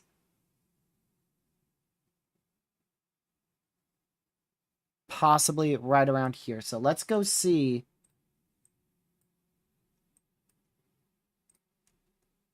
Maybe right at that radar site. Maybe where it was taken. So we're going to go with that county right there. So if we go back to Wophus, that's right here. And Wophus says there's about 2,000 surface-based instability there right now. Which I wonder what mesoanalysis says. Meso says there is about 2,000.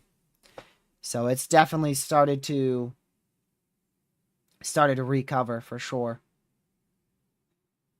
It's definitely recovered. Man, get back over here.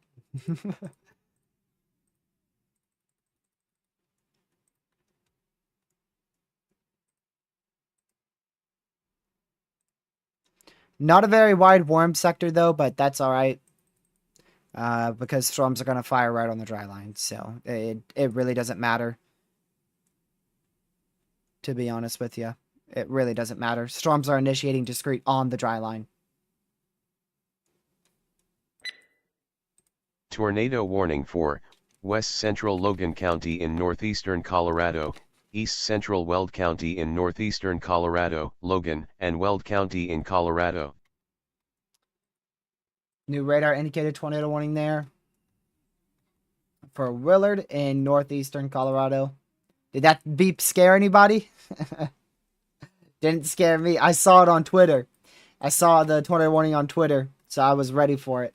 So that's a new supercell that is developed right in the west side of the enhanced risk for severe weather out here in northeastern Colorado, just to the west of Sterling, Colorado.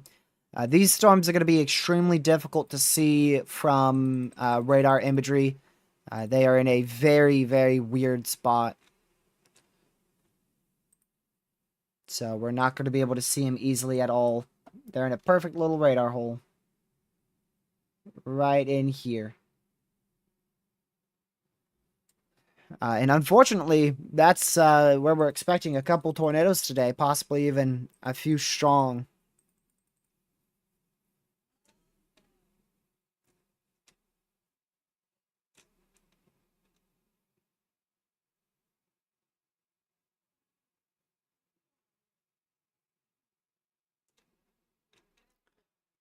Let me go see. Okay. Let's go check those storms initiating in Texas. So there's the first of our supercells today. Now you know what we're going to go do, right? You'll never guess. So this is firing at 5 o'clock. We're going to go to Wophus together. And we're going to see if any Wophus runs has a supercell firing in the second county in northeastern Texas Panhandle. That is right here firing. We're going to go to the ensemble runs. All the runs here. So that's right there is where it's fired. We're going to go to 5 o'clock. We're going to see if any of them have something fired. Oh, that looks pretty good. So we got number 3. Maybe 11. Maybe 15. 3, 11. I'd say 3. How does 3 progress? Oh, not too fun. Now let's see how 11 progresses. Nearly identical. Look at that. 11 and 3. Nearly identical. So that's probably going to be a very big issue for Eastern Oklahoma. So where is that exactly? So that is going to be, remember this area. Remember Clinton up towards Fairview. Remember that area, because that's where Wofish shows this storm eventually tracking off your screen towards Fairview or Clinton, between there in Oklahoma. And I think that storm's going up in Kansas. Yep. Plenty of storms going up in Kansas, too.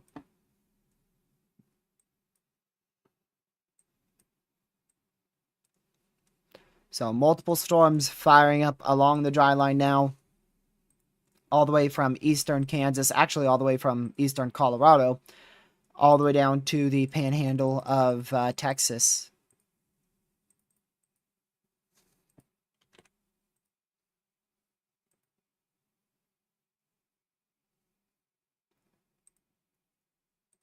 Let's see.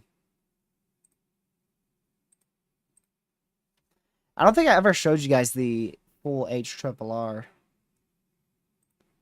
Is a new one coming in?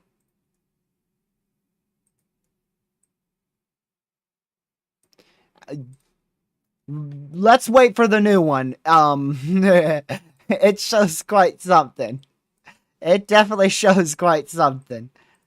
That is for sure. Let's wait for the new one, and I'll show you guys the HRRR. Now that I said that, you guys are probably gonna go look yourself and see what it shows.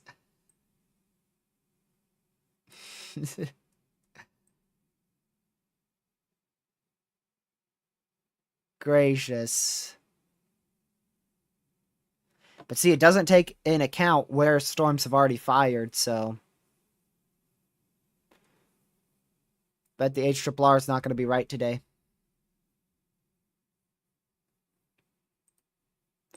I like how it's more clustered, but I also don't like how intense all these supercells look on it.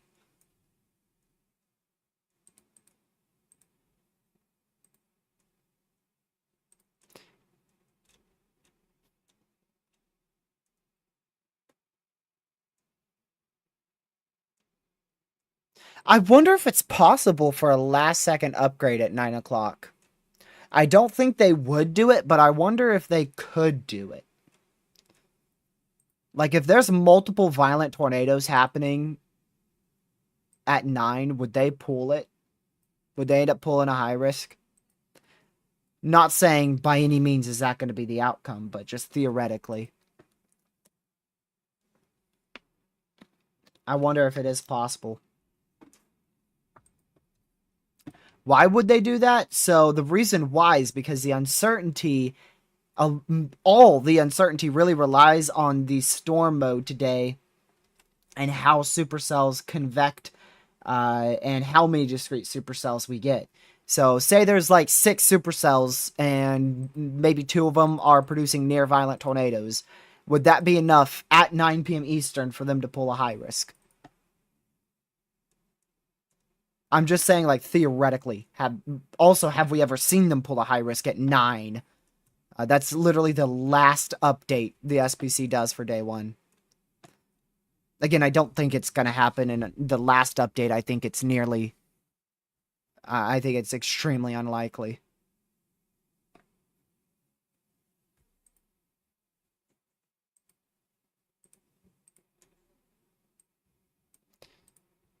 So I'll show you one of the outcomes for today from the HRRR model.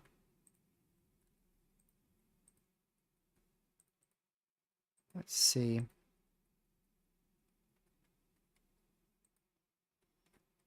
None of them are right though.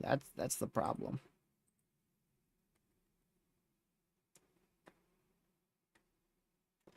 Another thing I want y'all to note is the fact that this is initiated pretty late. That's not good. That is not a good thing for people out here in the plains. Because that means that storms are initiating close to the time frame of lower level jet increasing. So by the time these are completely mature supercells around 630 and 7, that lower level jet is going to increase to 50 knots.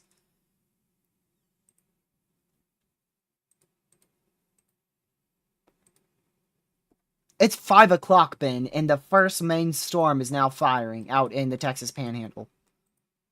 If you go to the HRRR 12Z this morning, it had initiation in northern Oklahoma at 4.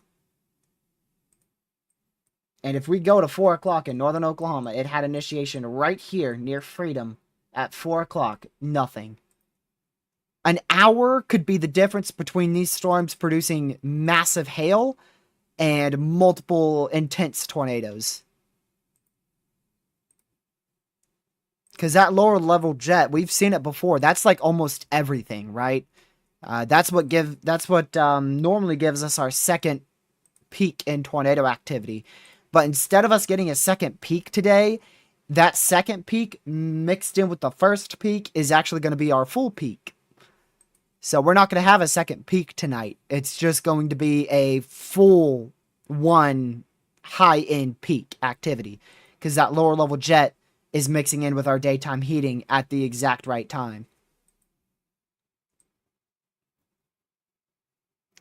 I still do think messiness could be an issue today, and tomorrow as well.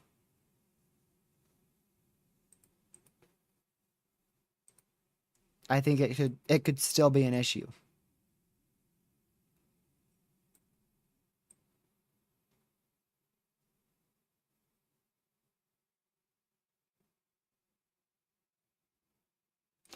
Ben, but it happens.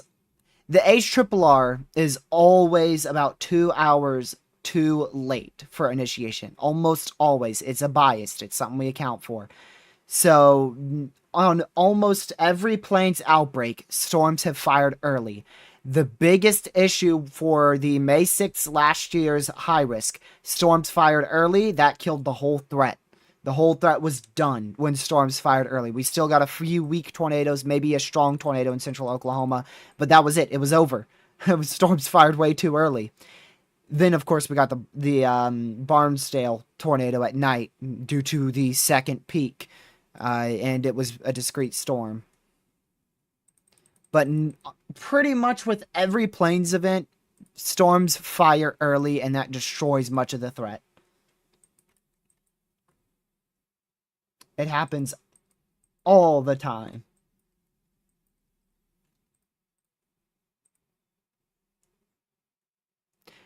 Also, the Marion, Illinois tornado has been rated 190 EF4. So the tornado emergency preliminary rating is EF4 190, making it one of the strongest tornadoes we've seen this year.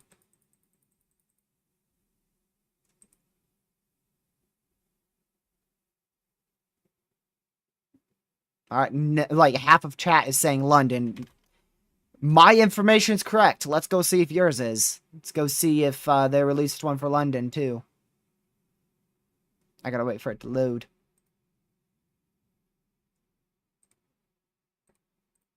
We shall wait.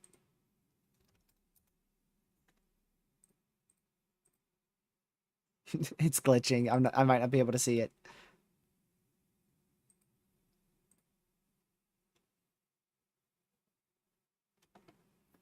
Waiting, waiting, waiting. I don't see anything for London. Yeah, I don't see anything for London yet. So Marion 190 in Illinois from from the May 16th outbreak. Let's go see what gave it that rating.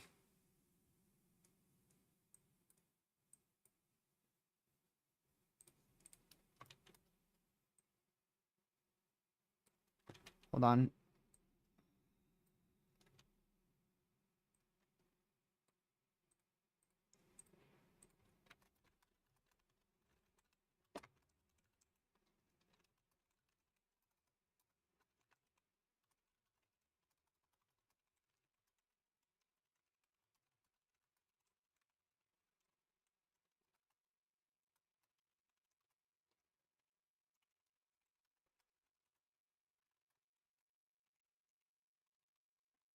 Okay.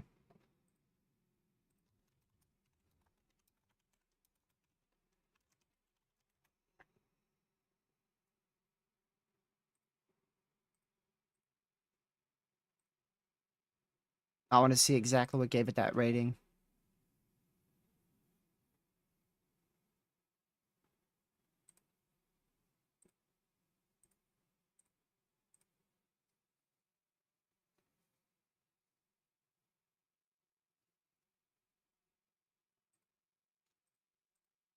Waiting for it to load. I can't find it right now. Oh. Tornado warning for Beep. northwestern Morgan County in northeastern Colorado, east central Weld County in northeastern Colorado, Morgan and Weld County in Colorado. So there you go. New tornado warning.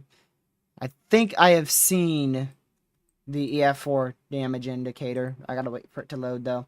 Alright, where was that new warning for? Okay, so that's back for your the same supercell that produced multiple other strong tornadoes. I think it's for this one right in here.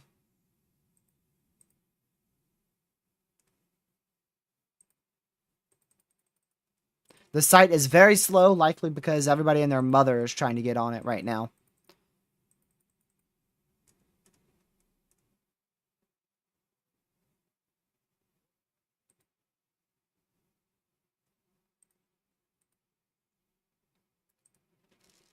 I'm just going to have to wait. It's too laggy. I can't see. It's too laggy.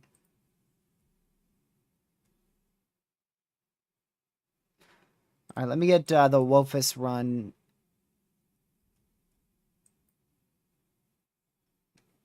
Go ahead and close that for now.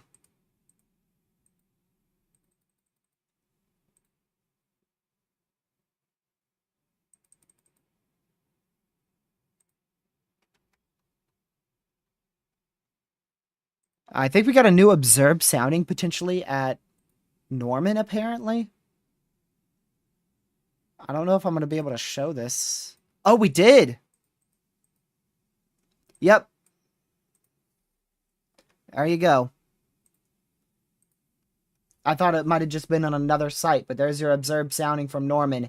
A very volatile environment in place, minus the lapse rates. Minus the lapse rates. That's not really going to be an issue, though, because storms will already be ongoing for this environment. All that it comes down to is if a storm gets in this environment. That's what it comes down to. If there's a storm that tracks towards Norman, it will be able to produce an intense long track tornado. The lapse rates are going to improve, y'all. Holy moly. Lapse rates are not everything when you are looking at an environment that is 4 hours away from getting any storms. This is an environment that is about 4 hours away. Oh, thank you, Otter, for sending me that. Well-built home slabbed. Debris off of the foundation. Wow. Well-built 2-story house gave it 190.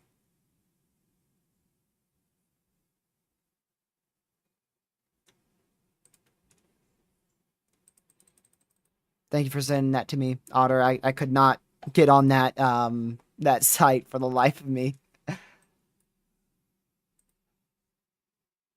But that hold on, I didn't do a full breakdown on that for those who may not be weather enthusiasts here and just don't know what this means. So instability, that is your fuel in the atmosphere. See that cape stands for consecutive available potential energy. Keyword there is potential energy. It turns into actual kinetic energy once a storm hits that environment. It turns into actual energy. So it's potential energy. It's the energy that is sitting there in the atmosphere waiting to be used. Typically, we look for around 1,000 to be sufficient for all hazards in thunderstorm development. This is at 3,370. So that is extremely I would say volatile amount of it's considered about moderate instability. It's considered moderate instability there, which is plenty.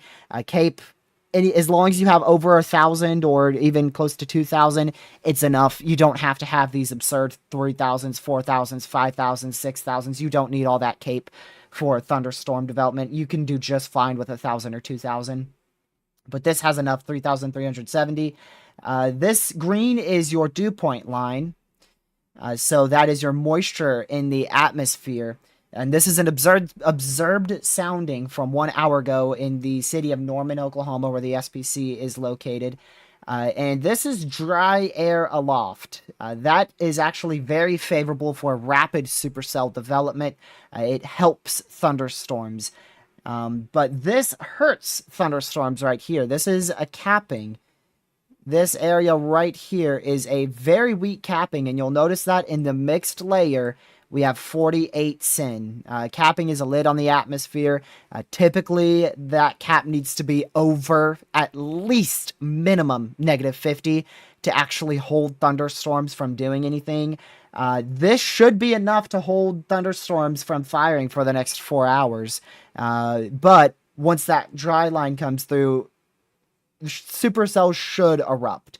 They should erupt around or west of Norman, Oklahoma, probably around 9 o'clock tonight. We'll see how it looks.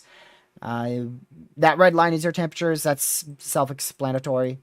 It's your temperatures there. 71 dew points, 76 temperatures. Sometimes we talk about elevated thunderstorms. Actually, very often we talk about elevated thunderstorms. For that to be an issue, storms have to have a dew point and temperature spread of at or greater than 15 degrees between the two. 71 dew point, 76 temperature. That's only 5. That is very sufficient for surface-based storms. This is your winds with height right in here, your wind barbs, and this is classic. That is classic. You have northerly, northwesterly winds out here in the surface, southerly winds towards the lower level jet, westerly winds getting a little bit higher than the lower level jet, almost due westerly winds towards the mid levels, and then near due westerly winds in the about 400 millibar there. Hodograph, that is just, how can I explain this? Kind of think of that, the easiest way to put it on higher end days is that's kind of how your storms are going to look. It shows you the wind change with height and direction. So in this case, if we get storms in this environment, what they're going to look like is they're going to hook around like this and then follow the rest of that.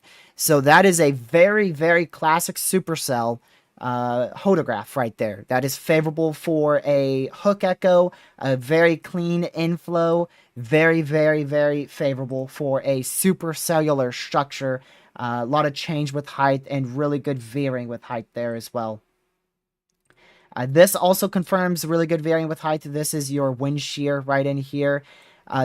Man, that's a lot of shear. We look for 150 plus 0 to 1 kilometer SRH, which stands for Storm Relative Helicity, which is wind shear, obviously.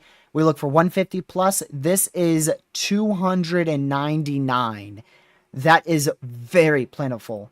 For the surface to 3 kilometer, we look for about near 200. That is almost 400, nearly double for both of them. Super, super, super favorable environment for long tracked strong tornadoes. The only thing that's not favorable is lapse rates, but those will improve as cloud cover lifts. The sun gets a hold of central Oklahoma for 2 hours, sun sets, and then storms roll through in this environment. Really, really good environment there. And that was an observed sounding. That's not like a sounding from the HRRR 6 hours in advance or the GFS 200 hours out in Fantasyland. That is a observed sounding.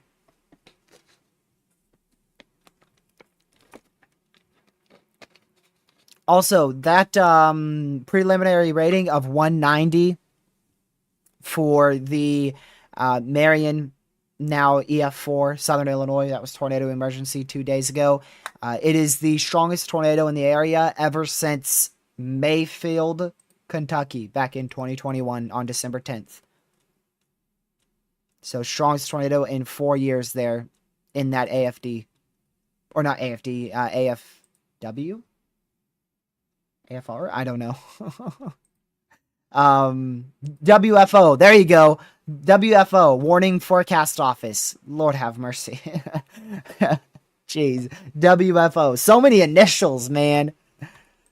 Warning Forecast Office. Jeez.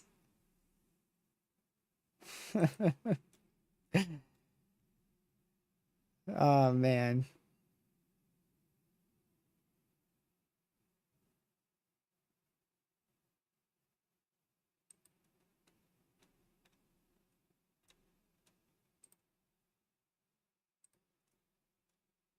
Wow. Yeah, keyword there is also preliminary. It could actually be upped or downgraded, but there's a stupidly low chance. Okay, once they rate a preliminary EF4, they get special engineers, very high trained engineers, to assess the damage before they release an EF4 or EF5 rating. We're never going to see an EF5.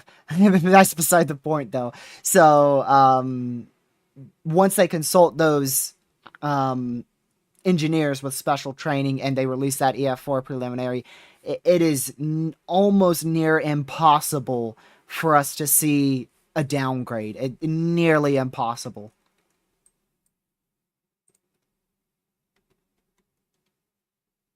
Yeah. If you want to take a screenshot of a outbreak beginning, do it right now, because this is what it looks like. Remember that holograph that we just showed in Norman? These miniature rain showers, they have a curvature look to them. This is what we call beans. We call them beans supercells. It's the start, typically the start of an outbreak, especially on days like today, where we are just seeing all of these rain showers have some curvature with them. This one, not so much, but I'm sure it's eventually going to get it. Maybe even both of those, somewhere like that. So, this is the start of an outbreak. No doubt in my mind. But there's also a lot of other information you need to say something like that. You got to make sure the environment's potent enough and a bunch of other stuff. It's a lot for forecasting. It is a lot. There's a lot to go over. A lot of stuff the SPC and National Weather Service has to do to see the environment and how favorable it is. It is a lot. Yep, Texas is also initiating. These supercells, if they can stay discreet, they will be capable of producing an isolated strong to intense tornado down here. I will go check mesoanalysis just to see if I can prove that statement wrong real quick. I haven't fully checked the environment down here, to be honest with you. When I look in Texas, the first thing I look at is dew points. Close. It looks like to the south of these storms, it's very elevated. 68 and 88. That's a perfect 20. But as these go east, 8371. So as these storms go towards west of Fort Worth near like Eastland, Graham, I know I mispronounced that, maybe even eventually Wichita Falls, those areas have good temperature dew point spreads for the potential of a strong tornado threat. So it all really depends on if they stay discreet. If they go clustered, it's going to be mainly big time hail. Also, this storm too, These are heading into an environment with 250 0 to 1 kilometer SRH, so they will be very capable of producing a strong to intense tornado threat if they can remain discreet. If they can remain discreet. Matter of fact, this environment here in Texas is just as good as those storms firing in southwestern Kansas. It is just as good.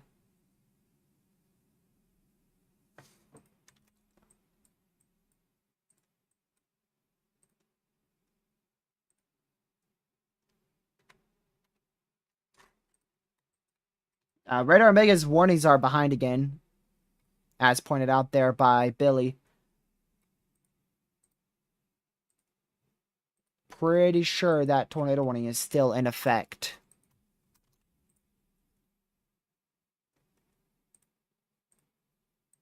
Yeah. So this is really bad for Radar Omega. Having delayed life-saving warnings is that is a big issue. That is a delete the app completely, uninstall it, cancel your subscription issue. Because that's not a small issue there. Delayed warnings, that's really bad. This tornado warning was issued, what, like, I want to say almost 20 minutes ago. It was issued 21:10. 16 minutes ago. This warning was issued, and Radar Omega has not picked up on it. It is 16 minutes behind.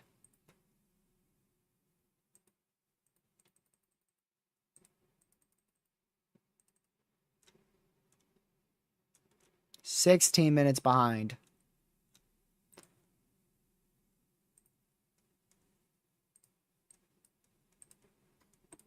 Not fun.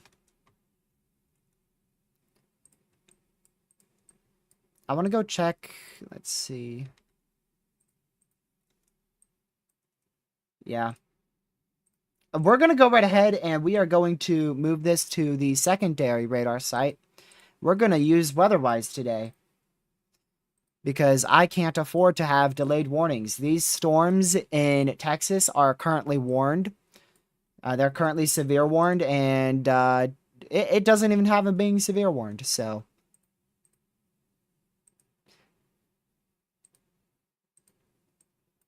We're going to use WeatherWise for now. I see the little color table bar at the top. That's going to annoy me. You see it? The tiny little sliver of the color table at the top of the screen there? Yeah, but we're going to use WeatherWise because it's about time we fully convert. It's about time.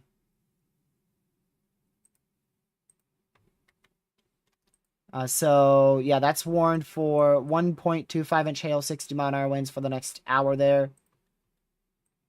Move this down here.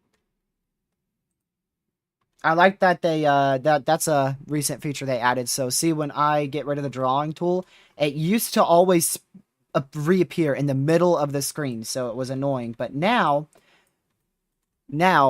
wherever you drag it, it stays where it's left off, so that's extremely helpful.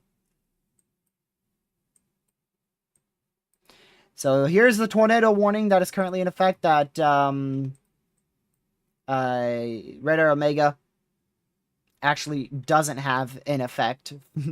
It's still in place for 16 more minutes. Something I've noticed with WeatherWise is when warnings are canceled, sometimes it still doesn't update them.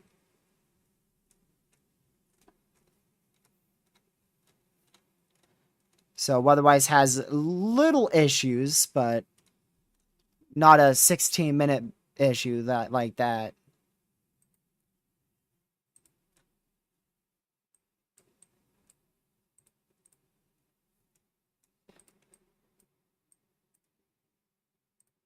Oh, look at that. Tornado watch out here in Texas. Look at that. That's actually faster than GR Earth. Wow. Jeez. WeatherWise. I am very impressed. Faster than GR Earth. Never in my life have I seen something faster than GR Earth before. Wow. That was issued 25 seconds ago. That is very, very fast. And then there's GR Earth. So that was probably about 20 seconds faster, maybe even a little bit more than GR Earth. It is a 60-30 tornado watch. And then look at the hail threat. 70-70 for hail. So big, big time hail. Actually, wow. That's insane. First destructive of the day comes from Arkansas. Observed 1.75-inch hail and observed 70-mile-an-hour winds in northwest Arkansas over the city of Springdale. So if you're in Springdale, Arkansas, you are in a potentially life-threatening situation there for extremely large hail of 2.75 inch in diameter. There you go. Sounded wrong. I was saying it so fast. 60-30 tornado watch means a 60% chance of 2 or more tornadoes and a 30% chance one of those are strong EF2 plus.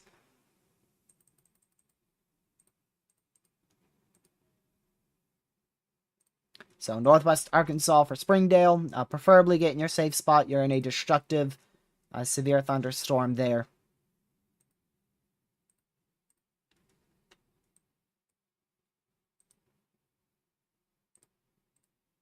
Let's see here. That looks to probably be a storm that's going to end up being an issue, so we'll keep an eye on that one. These storms should take a little while to organize. I don't expect them to do much tornadic-wise until probably 6:30 or so. These storms up here should be big-time hailers. Already warned for 1.75-inch hail now. 60-mile-an-hour winds. Big-time hail on that. Caden, I think that is a bad thing, too. I'm pretty sure that's a bad thing because, like I said, the later we go with these storms not exploding and taking up the environment, the better chance we're going to have for them to overlap with peak lower-level jet stream. Matter of fact, let me go check your jet stream right now. We just got a new update 15 minutes ago.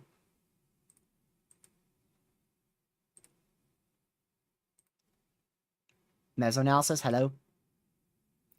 So right now your jet stream is 25 knots in the northeastern panhandle of Texas, and 30 knots across much of Kansas and into central Oklahoma. So not very sufficient lower level jet there in the Texas panhandle, but that is going to change into the overnight hours. We should see a very, very large area across all of Oklahoma and all of Kansas tonight of at least 30 knots to 40 knots. Isolated areas could get close to 50 to 55 knots of a jet stream.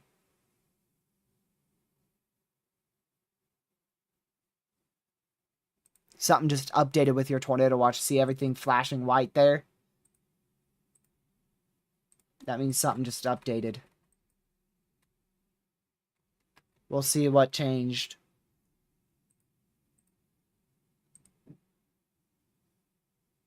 Let's see. Any county expansions? I don't see anything. Something was updated, though, because they updated it. I don't know if they would change anything, but probably just Tornado Watch continues, most likely.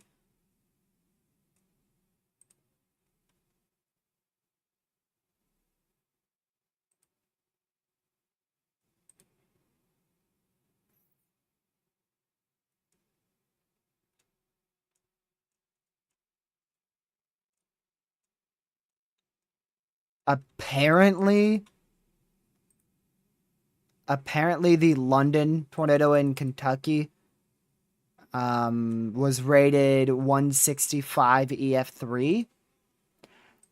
Somebody who's trusted in the community said that, but I don't see it right now. So don't take that as it's actually true of a preliminary rating. That's just from someone in the community who's quite known. So if they're not right, they're going to get quite the amount of backlash for that. Just throwing out a preliminary rating like that may not be true because I don't see anything like that.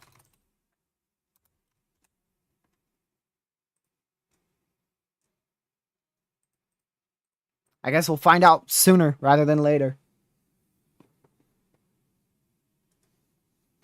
If it's rated 165 preliminary, yeah. I mean, that's still high-end EF3. Still very, very high-end EF3.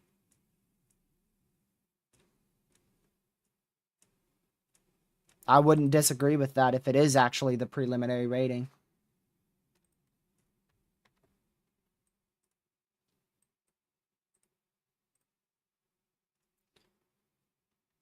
So we'll keep watching all of these little storms firing up in Kansas and into Texas.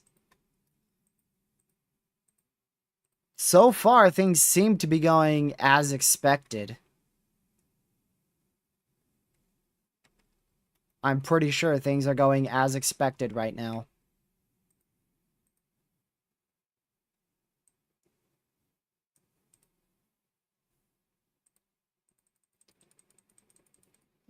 All right, let's go back up to here. We're left with, let's just make sure that's still in effect. Okay, we do not have any tornado warnings in effect. Or actually had a destructive severe. So that's what I was talking about. That's a little, something they probably need to fix there. So this warning, see how it's flashing white? It's been updated, and its update is it's been canceled. So as you can see there, it says was allowed to expire.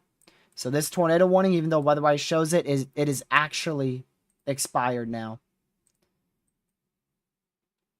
Go see if... Yep, Radar Omega is still struggling over here.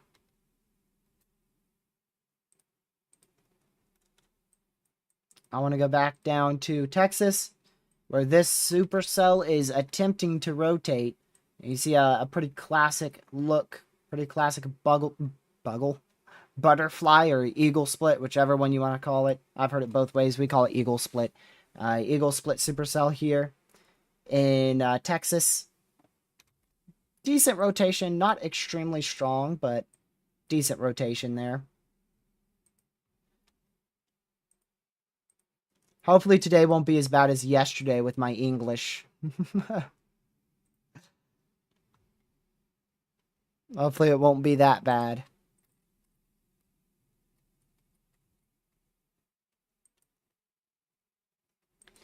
So they just updated that as well. Let's see if it is still destructive. Yep, still destructive.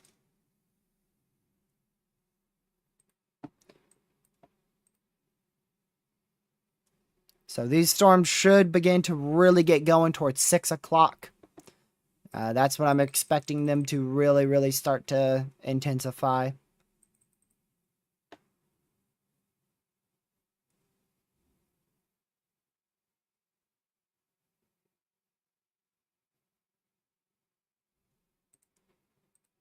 So we're going to wait to see how storms evolve here.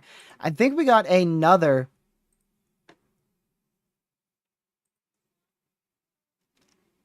observed sounding.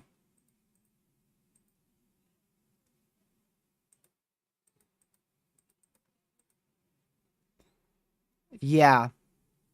So those storms in Kansas have formed, I think, north of the warm front. Got to figure out where that warm front's located.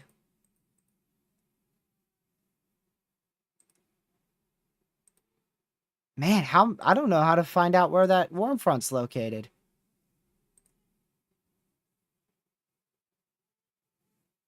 I don't think it's there. We got an observed sounding in southwest Kansas, and apparently it's north of the warm front, but I don't think that's true.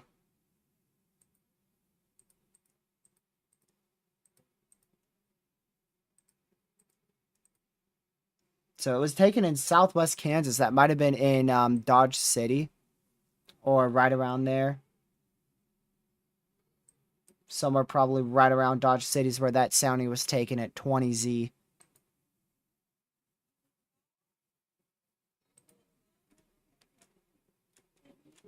Yeah, I doubt it's north of the warm front, though. I'm pretty sure our warm front is pretty well north.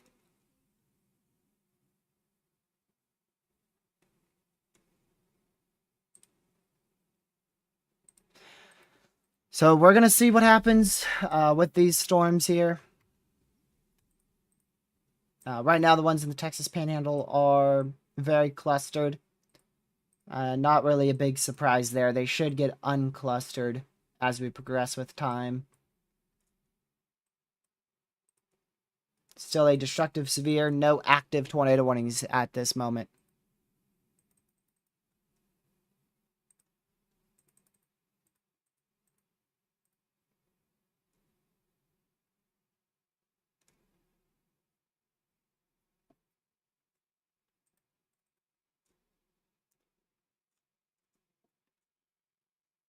Let's see. Welcome back, Catman. Welcome in, Chip.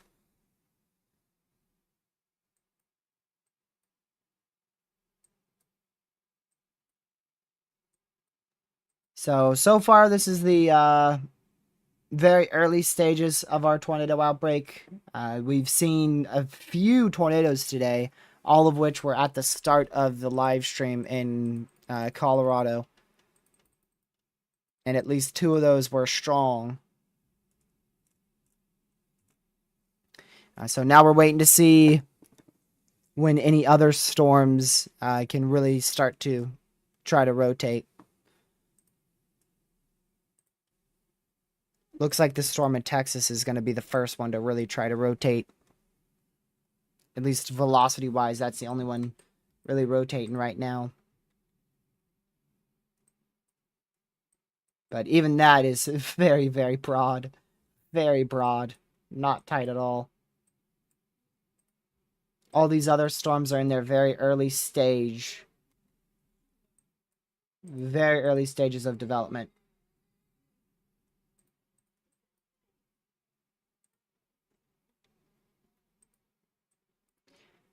Also, these storms that have fired in far northeast Colorado, they should be an issue.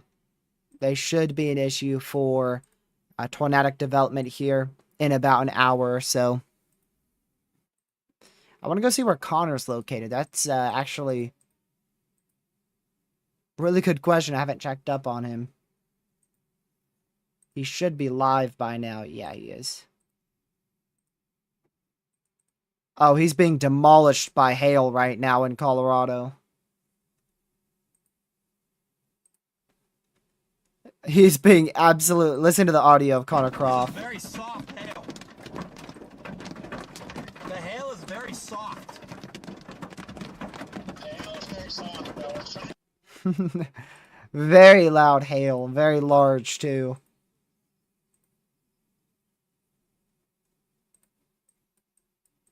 I would say at least 1.75 inch in diameter, so he's on these storms here.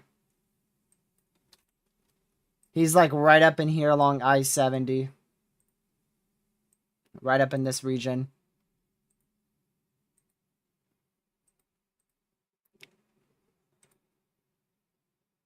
So he's in far east central Colorado. He's targeting these storms that will go into northwestern Kansas.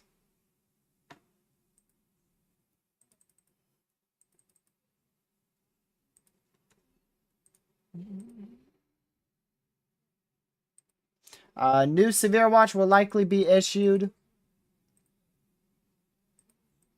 A new severe watch will likely be issued out here in Arkansas for the potential of a brief tornado or two, 70-mile-an-hour winds, and 1.5-inch hail.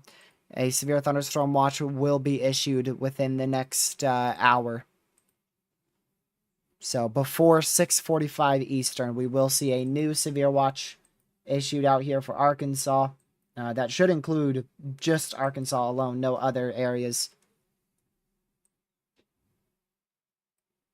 So if we take a look at our satellite imagery, it looks significantly different than when I last showed you guys. Thunderstorms are now erupting along that dry line, with additional thunderstorms firing in front of the dry line out there in southern Kansas. These should also pose a risk for all hazards in south central Kansas. That's in our moderate risk area, by the way. But in my opinion, the one I'm most concerned about is this one in the Texas Panhandle that should begin to move eastward into Oklahoma, according to a few of our WOFIS runs earlier. So this, in my opinion, is going to be one of the main storms to watch today in the Texas Panhandle going into western Oklahoma. See that huge cluster down there in Texas along that dry line. The storms firing along the dry line in northeast and east central Colorado. And then, like I said, the additional storms firing there in west central Kansas along the dry line, with those quite well prefrontal cells in south central Kansas. Those are quite clustered, so if they do get mature, they may be an issue for our environment later down the line and for other thunderstorms. And like I said, they are very close to that moderate. I thought they were in the moderate. They're actually in the slight risk going into the enhanced and then eventually into the moderate. Considerable severe out here for Albany in Texas. Let's go see what that's for. Go way down here. Wow, 2.5-inch hail. So a near destructive severe. Very, very close to a destructive severe out here in Albany, Texas. 2.5-inch hail is quite large hail.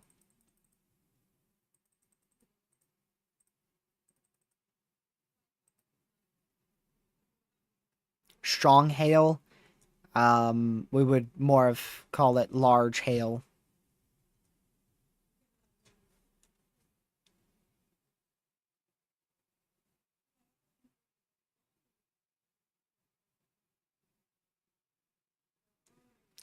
So this cell out here in Texas, it will likely be similar to the storm that we saw yesterday in central Oklahoma.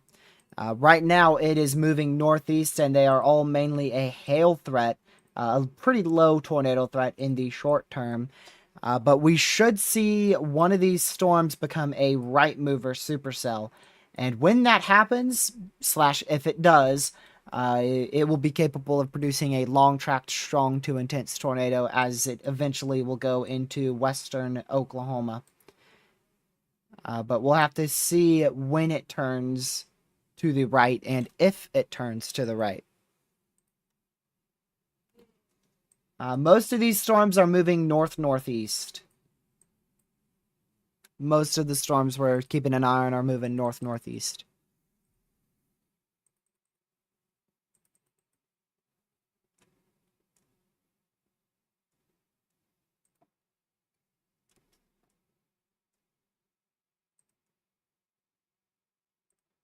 Let me see this here.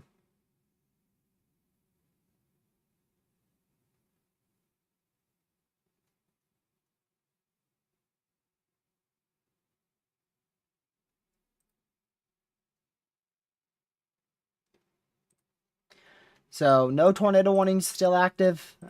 All the tornado warnings have expired. But plenty of significant severes in place in Colorado, as well as into northwestern Kansas as well. Also some significant severes back out in Texas. That northern one for 2.5-inch hail. Our destructive severe was dropped out there in northwest Arkansas. The wrong one. No tornado warning. Sorry about that. So no longer a destructive severe. No longer a destructive severe out here in northwestern Arkansas. It has been downgraded to a considerable severe.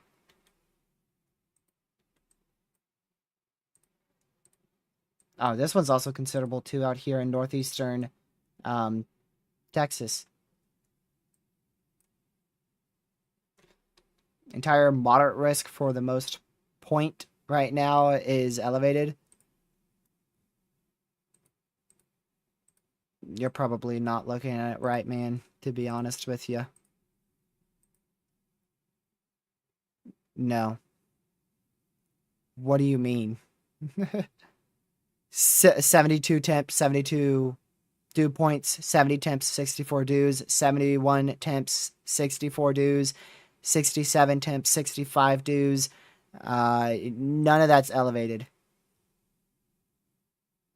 None of that is elevated. Even in far southwest Oklahoma, it's almost elevated. 88.73, that's 15. That's very close to elevated.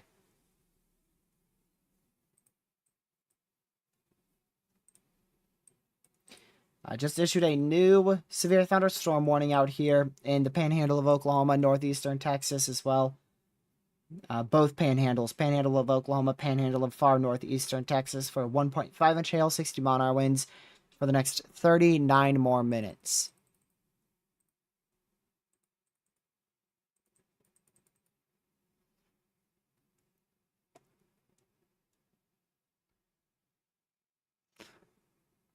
We'll wait to see what the next HRRR has. Not going to take it too seriously uh, with the fact that we are seeing these storms firing now. I'm using mesoanalysis too, Caden, so... Are you just looking at the wrong states? I'm using mesoanalysis as well. Refresh. You may not be on 21Z. Check the top right.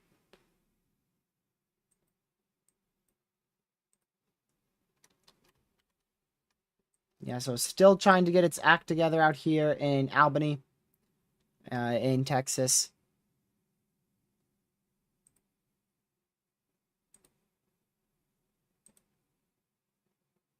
That storm's moving into a favorable environment. So the more northeast it moves, the more favorable it's going to get for a strong tornado threat.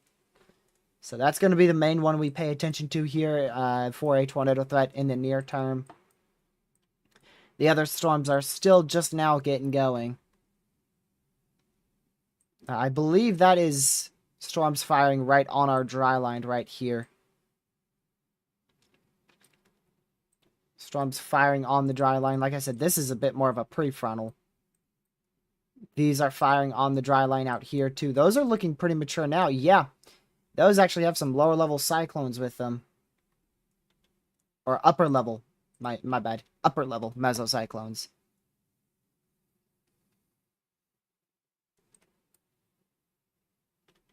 Some upper level mesocyclones there. Actually, let me check. It's from the Goodland radar right here. Oh my goodness.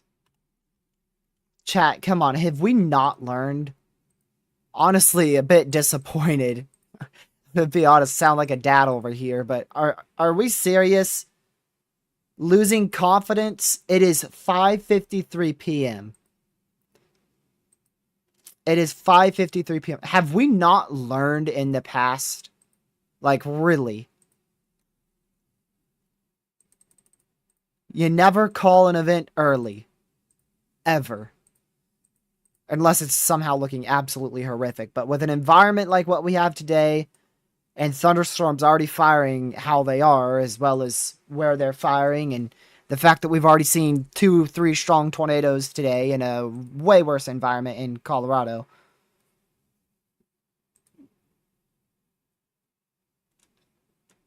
Definitely a dumb idea to call it early.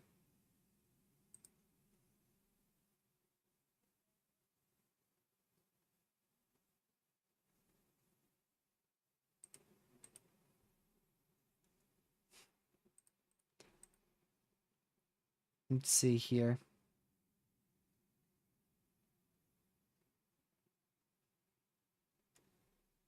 Well, this ain't no cap bust.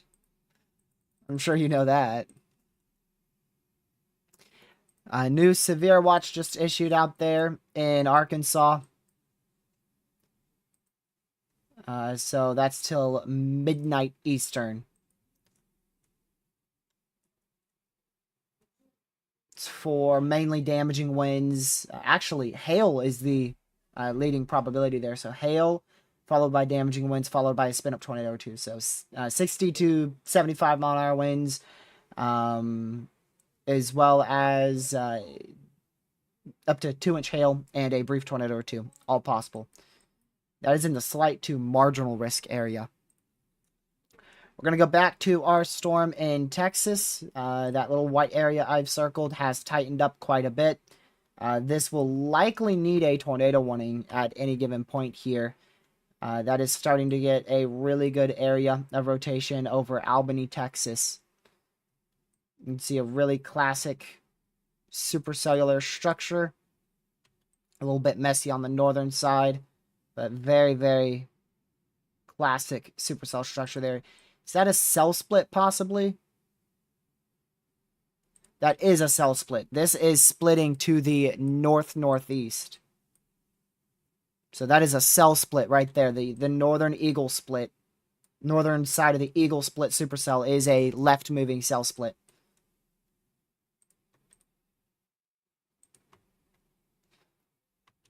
So we're going to stay with this area of rotation. You can see that area is trying to get stronger here. This is in Texas, where we have a conditional strong tornado threat as long as storms can remain semi-discrete.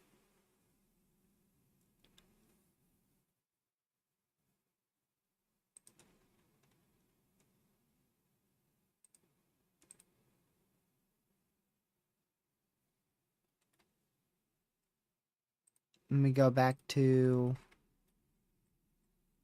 here.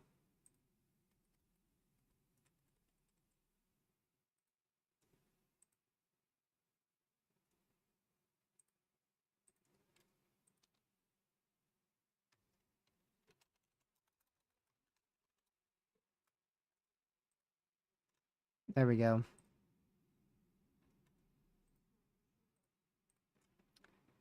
Oh my goodness, the new HRRR is even worse.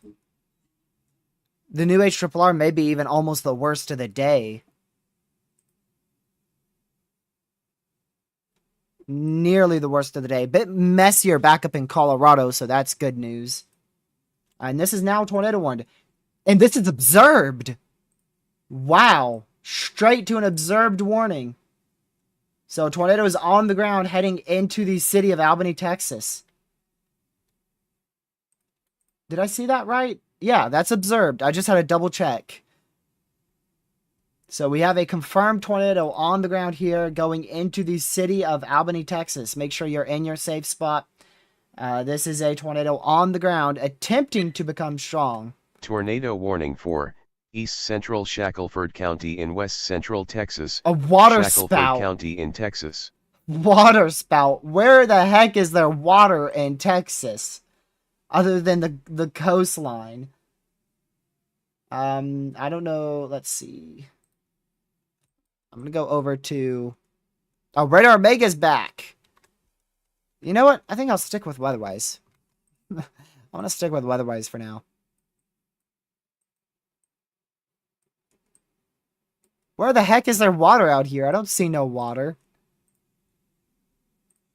Okay, sure. I guess there's water out in this area. So, observed tornado. Tornado on the ground heading into the city of Albany, of about 2,000 people there in Albany, Texas.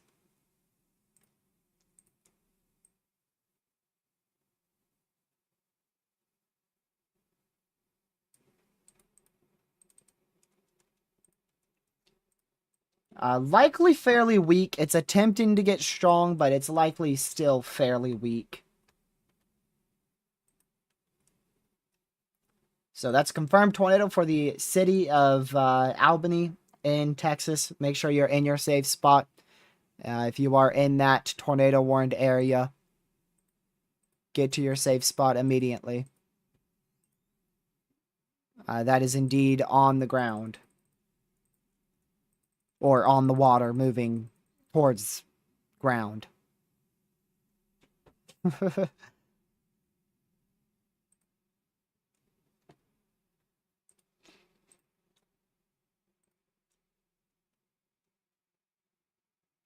I want to go quickly to here. See if there's any chasers on here. I don't think there's any chasers here that I know.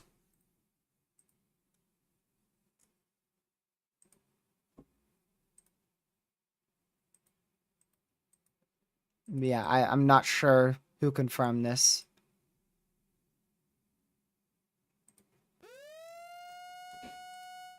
Apparently a new tornado warning. Kansas! There you go. Tornado warning for northwestern Wichita County in west central Kansas, southeastern Wallace County in west central Kansas, southwestern Logan County in west central Kansas, northeastern Greeley County in west central Kansas, Greeley, Logan, Wallace, and Wichita County in Kansas. So that is one of the storms I pointed out with an upper level mesocyclone there, and they believe that's translating down to the lower level, and thus it has warranted a tornado warning for portions of western Kansas.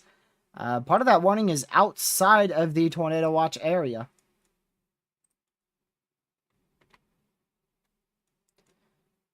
So our prefrontal storms died out. That's actually a bit of a bad thing, because I was hoping those would be a clustered mess and allow for less destabilization over the Dodge City area. But it looks like they've died out, and now the main supercells are beginning to fire directly on the dry line in Kansas. So we had prefrontals out here well in front of that dry line, but now these storms are on the dry line. This one still may not be fully on the dry line, but this one sure is, for sure.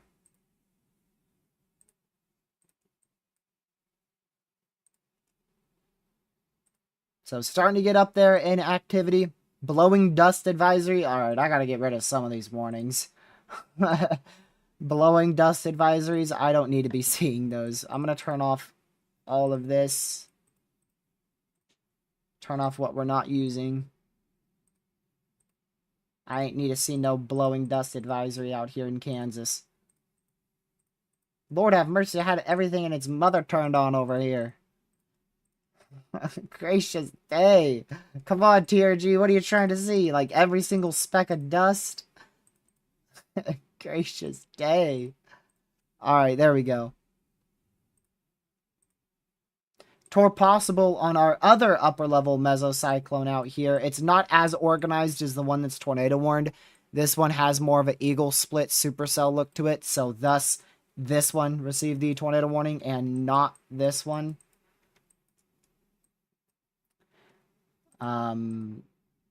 That's probably going to start turning more right. See if you can see if that one, the bottom one, right where my cursor is, see if this one is starting to move to the east. We're going to have to watch very closely to see if that is starting to turn eastward or not. Tornado Watch was just updated again. Likely just continuing it. Don't know if I mentioned it, but this one is now no longer observed. You saw the overlay change. I changed it. It's no longer observed for the city of Albany.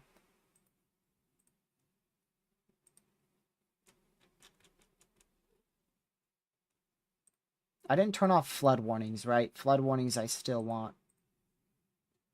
Flood warnings. It needs to be a flash flood. Yeah, okay, those are still on. Just wanted to make sure those are still on.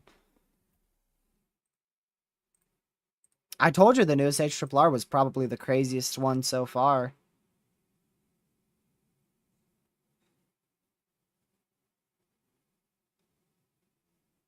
People be writing off an event before storms even get severe.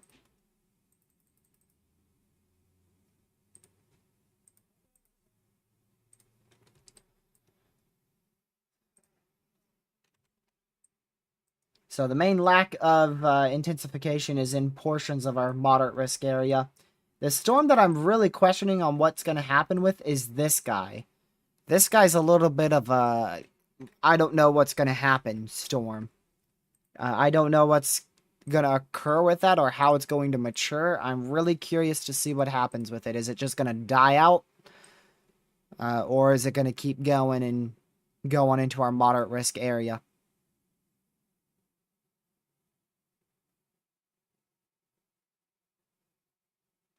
We shall see.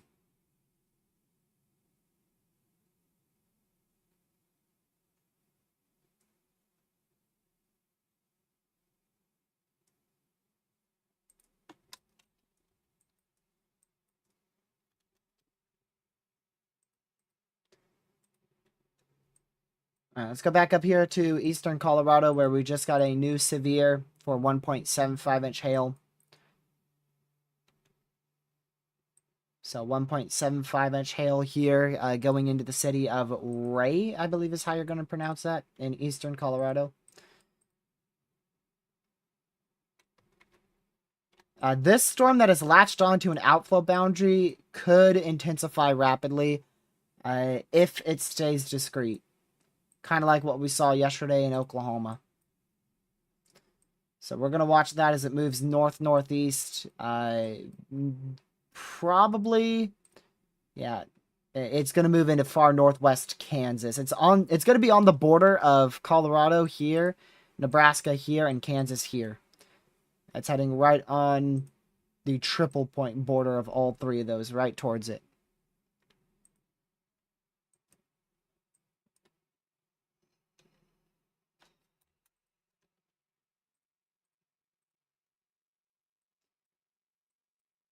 These storms are very sloppy, but they are outside of the main risk area, so they shouldn't play a role in like an over-convection issue or something like that. We're not expecting them to be much of an issue tornadic-wise either.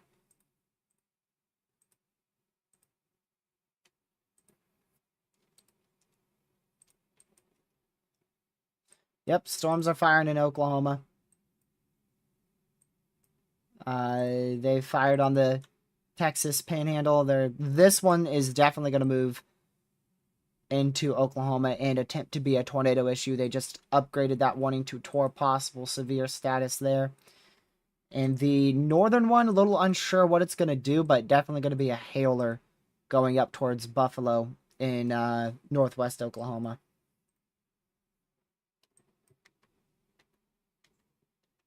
Still a tornado attempting to drop here near Albany in Texas. They're just storms that have fired, Ben. That's all they are. They just storms.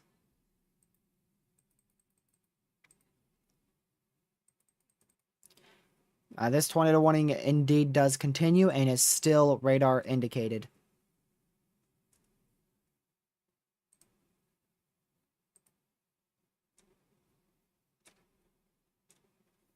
Also, there's no water here in this portion of Texas on Google Maps, so I don't know what water spout was observed.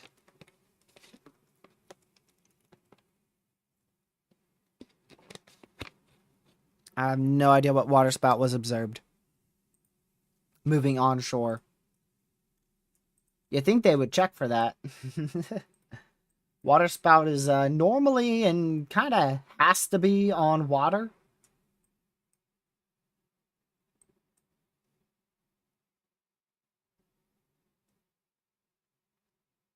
Hold on, I want to move something real quick. Let me change this.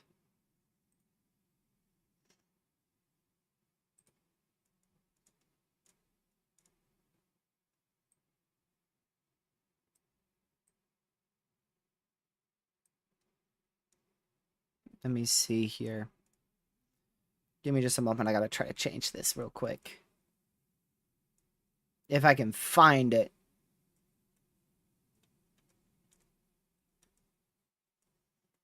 Yeah, I see it has an upper level mesocyclone there.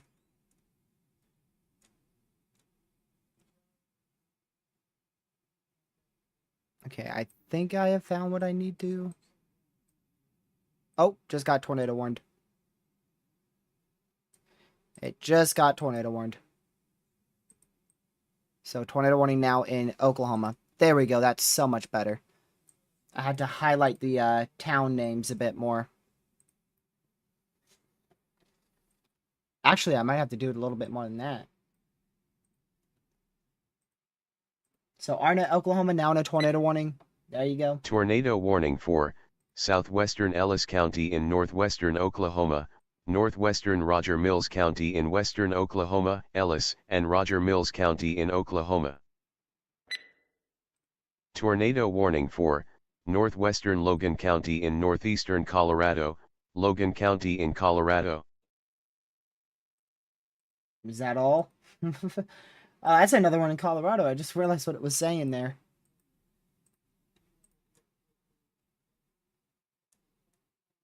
Oh, now it looks weird because there's so many of them.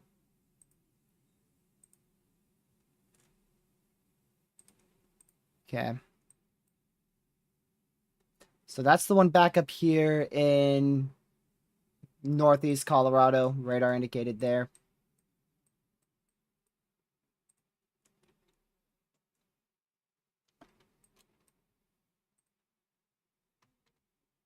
Yeah, one in Albany, Texas looks to be weakening, so that's good news. Is that too bold? Might be too bold.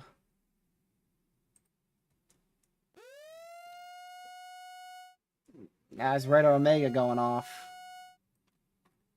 It's probably for one of the warnings we already heard. It's probably very, very late.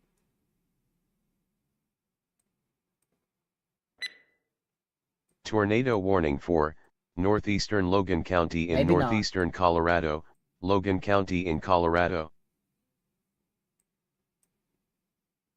Is that it?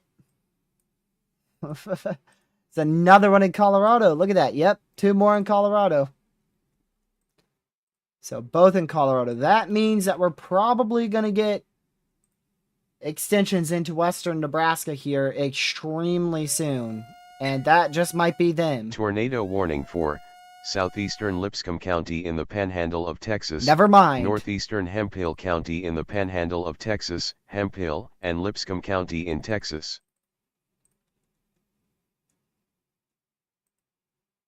All right. Is there any more? We just got a special mesoscale discussion for these supercells in northwestern Oklahoma. The increasing supercell threat over the next couple of hours, including the potential for a violent tornado.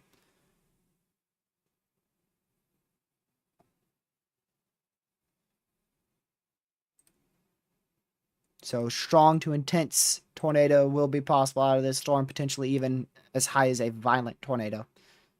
Strong, intense, or violent. One of the three. One of the three. That includes Woodward, Oklahoma. As well as the potential for about 4-inch hail and 70-mile-an-hour winds. Lord have mercy. Man, doggone Caden, where are you? There you are, Caden. You really jinxed us now.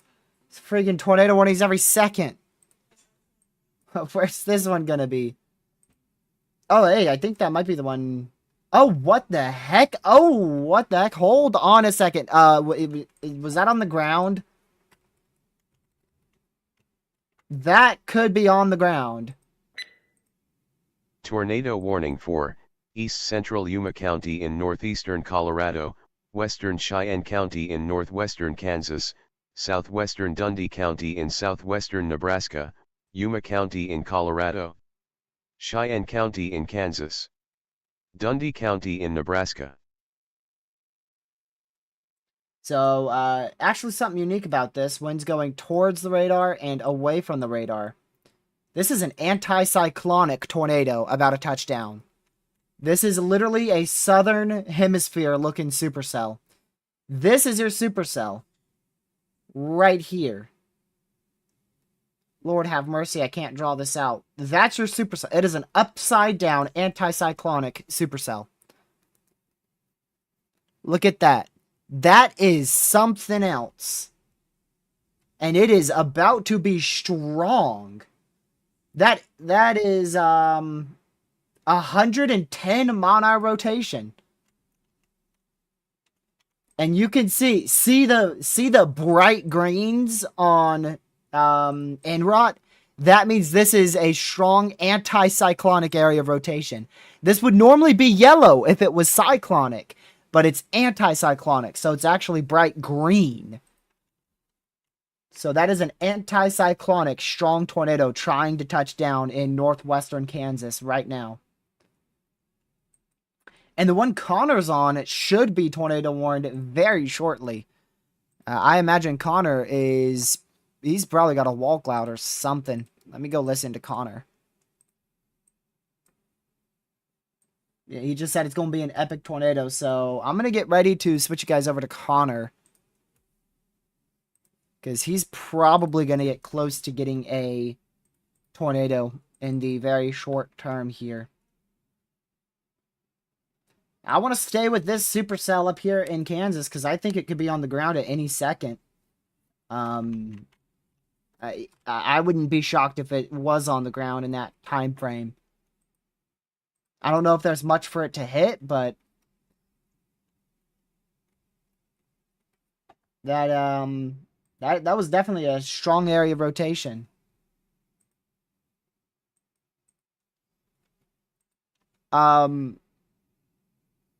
Is that a funnel on Connor's feed? We got to go to his feed right now. I think that is a funnel unwarned about a trying its best to touch down. Look at that. Wow. Connor's got a funnel cloud on this supercell in far eastern Colorado. That is not the anticyclonic one. Oh, it's strong on radar now. It's getting strong on radar. The one that Connor is on. This is likely about to produce a tornado here. Not many town names for me to call out. It's the one well southwest of St. Francis. It's moving into northwest Kansas now. I don't see as good of a funnel anymore, but I'm sure this is going to attempt to... I'm very sure this is going to attempt to drop here. Also, wouldn't be shocked if the one approaching Arnett, Oklahoma is about to be on the ground. It's on the ground! It's on the ground! Unwarned tornado on the ground. Unwarned tornado on the ground here in northwestern Kansas. There you go. This is not tornado warned. Look at that. That is a tornado on the ground. Not consolidated at all. Not even close to consolidated. It is now tornado warned, and it's radar indicated because this just touched down. Mute Connor, and I'm going to let you guys hear that warning coming through. This is the warning that Connor is on and has a tornado on the ground. It is radar indicated. Tornado warning for southeastern Yuma County in northeastern Colorado, northeastern Kit Carson County in east central Colorado, southwestern Cheyenne County in northwestern Kansas, northwestern Sherman County in northwestern Kansas, Kit Carson and Yuma County in Colorado, Cheyenne and Sherman County in Kansas. So that's the tornado that is that's a tornado warning for a tornado that is now on the ground out here in Kansas that Connor is on. Still likely on the ground. A little difficult to tell. I'm listening to Connor. I'm pretty sure it is still on the ground, just weak.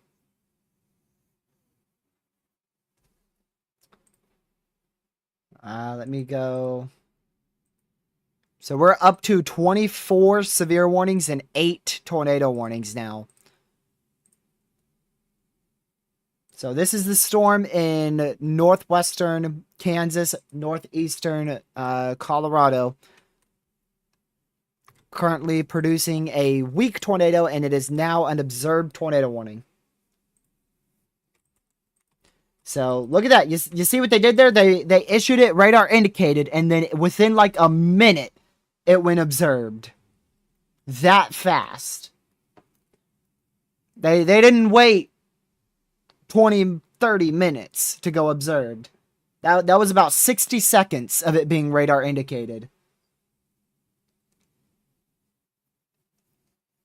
I don't see it fully on the ground right now. He said it's...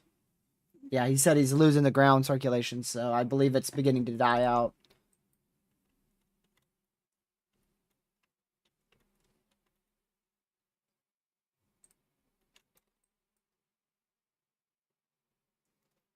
Yeah. All right, we're going to go back over to radar.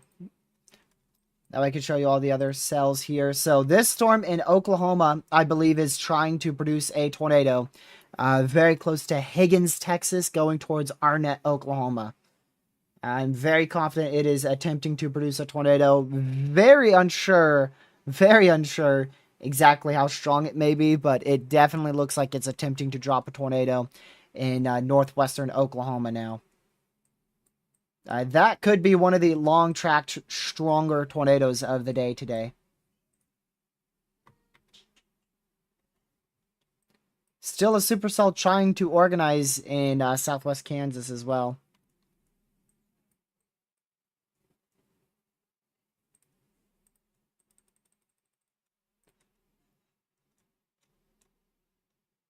New mesoscale discussion for the potential of a few strong tornadoes, possibly as high end as a violent tornado. And guess what? It's in the enhanced risk. It's in the enhanced risk. So there's the potential for a as high end as a violent tornado in an enhanced risk, 5%, and also 10% tornado risk too. That's your 10 sig. Your 10 sig is down here. Only maybe at most like a sixth of the MCD. Probably not even that. Probably not even close to that. Most of it is in a 10%, 5%, and 2% tornado risk.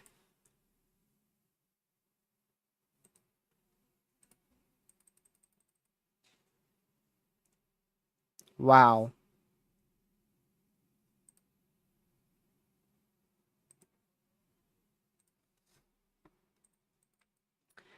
Let me just get that up for you.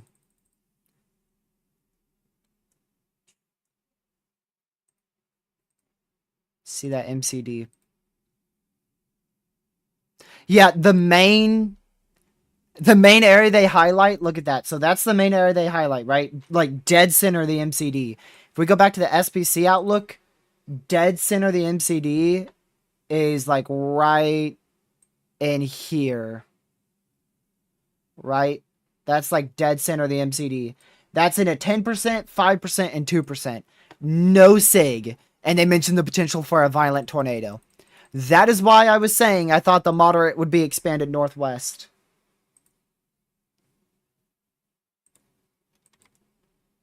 Let's go back down to Texas here.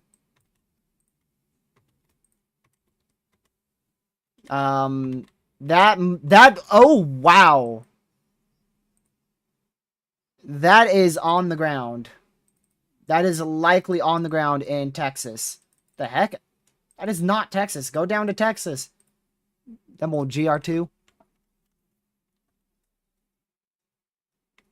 Yep, that is a tornado on the ground now in Texas. Right there. Potentially a strong tornado. That is potentially an intense tornado. It is a strong tornado, potentially an intense tornado. Unwarned. Barely unwarned, but it is unwarned. Northeast of Albany, Texas. Northeast of Albany, Texas. That is on the ground, barely unwarned.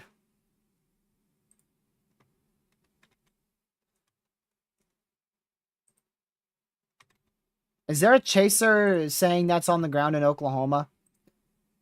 Because I saw someone in the chat say that's on the ground in Oklahoma there. But radar coverage is horrible.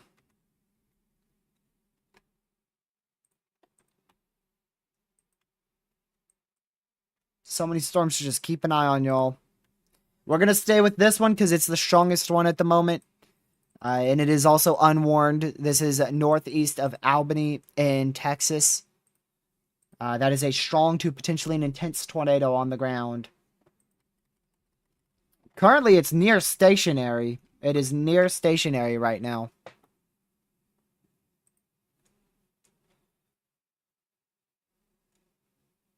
Currently a stationary or near stationary tornado.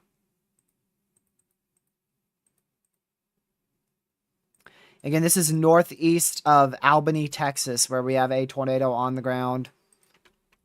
Likely already getting ready to lift. Likely already getting ready to lift here. Andrew, what is that from? Is that according to radar, chaser, or what? Because if it's from radar, I'm not going to trust it. See, and this is where it's kind of upsetting. This is definitely a tornado on the ground, and they just went radar indicated with it. It was unwarned. At least now it's warned. But that's still on the ground. And they just put radar indicator on it. So that's a bit upsetting. But at least it's warned now. So it appears like the weed whacker, Weed Timmer himself, has a tornado on the ground. And this is now an observed tornado warning in northwestern Oklahoma and northeastern Texas. Tornado warning for East Central Shackelford County in West Central Texas, Shackelford County in Texas. Let's go see the weed whacker. See what the weed whacker got. Weed whacker got a tornado on here. Oh, a tiny little rope tornado. The very small tornado on the ground. Also destructive severe now for 2.75 inch hail. Wait, what the heck? There's two of them! Wait, there's two of them! One's small and one is getting big. That was crazy, because he looked left, it's a tiny little rope on the ground. Then he looks right, and it's a stovepipe trying to touch down. We've got twins possibly on the ground here out of this storm in northwest Oklahoma. Wow. That is something.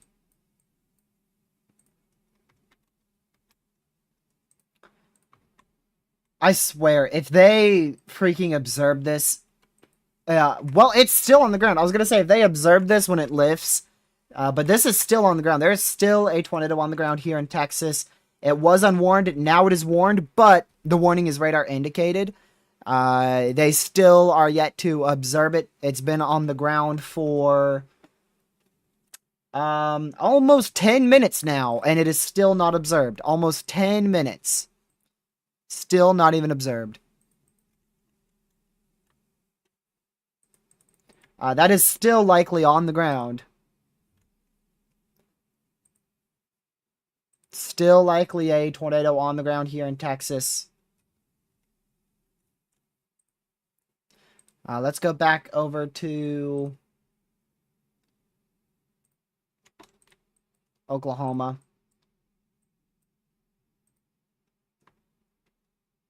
Yeah, large tornado trying to drop out here in Oklahoma.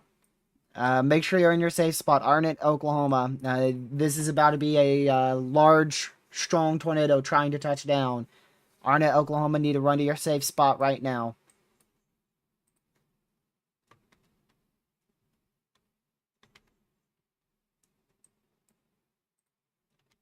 Let's go back up here again.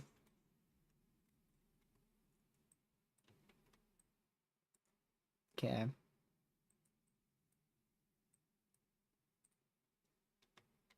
Yeah, this is on the ground. There is a tornado on the ground with this, but it's attempting to become a strong tornado now.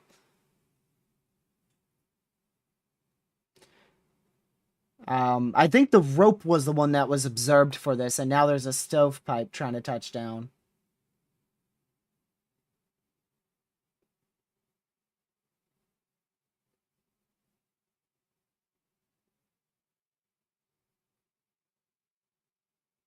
Wow.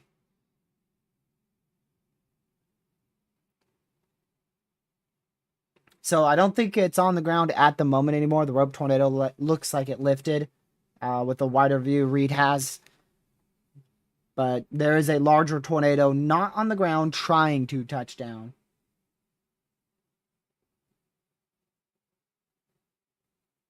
They're going on a dirt road. Ooh. The last time they went on dirt road, from I remember, they said, remember Reed's famous, its famous blank Olive Garden when they were stuck on a dirt road after it rained? Yeah, so they don't have good history with dirt roads. Let's go see if this is... Yeah, this is likely lifted or lifting here in Texas, northeast of Albany. Still be in your safe spot, though. You're under a tornado warning.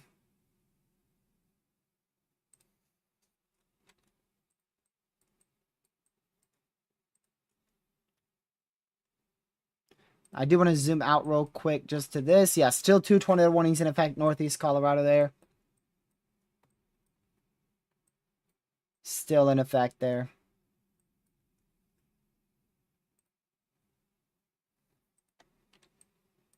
No longer observed on that one. The that Connor's on, that tornado dropped.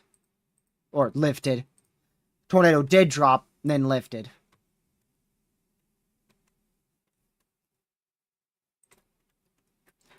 This is likely trying to drop down again out here in Texas. Little couplet trying to intensify there.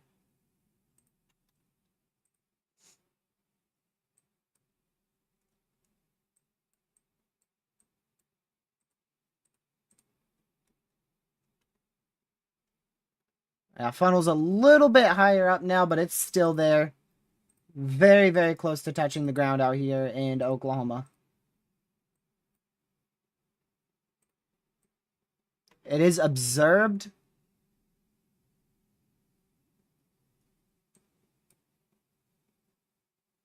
It is observed, but the little noodle lifted. So, just make sure you're in your safe spot. This is getting very close to touching the ground as a larger tornado in Arnett, Oklahoma.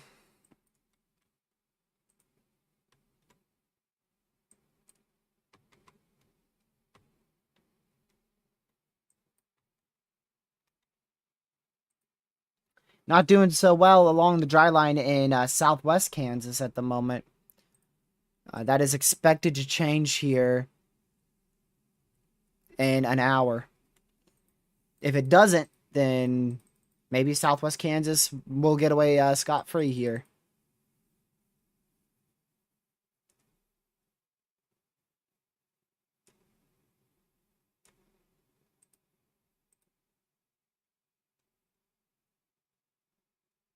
Man.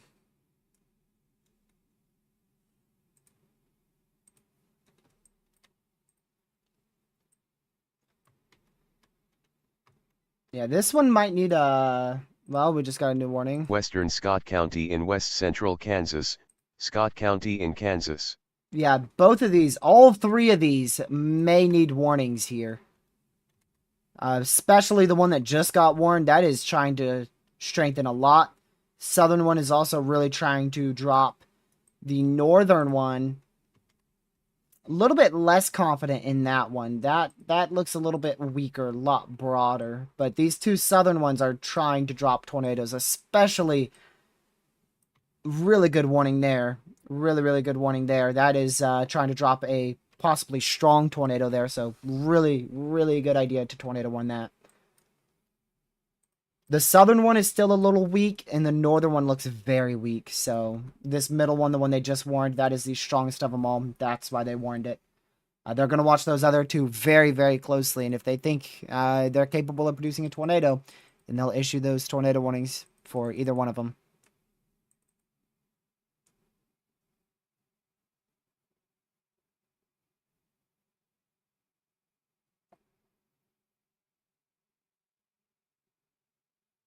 see here.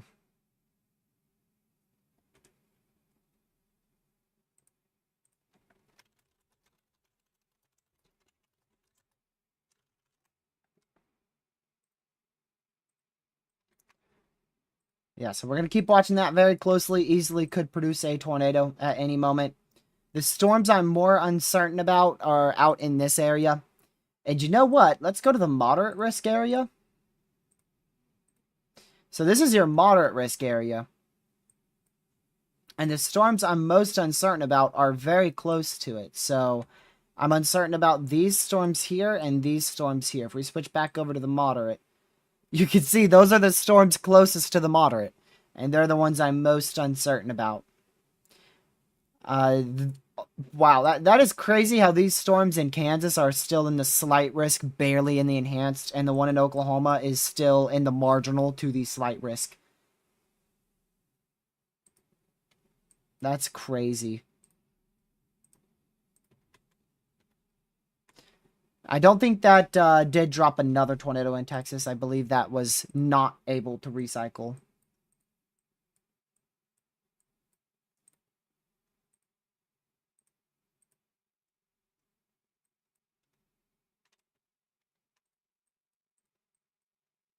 Let's see.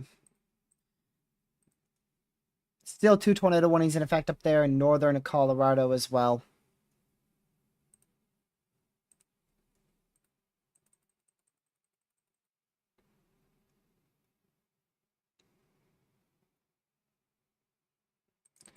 Waiting to see if this is going to try to consolidate. Not on the ground in Oklahoma anymore. Just a heads up, I think it is still observed. Yeah, but it's not on the ground anymore. It is still observed, but not on the ground. It was on the ground, no longer.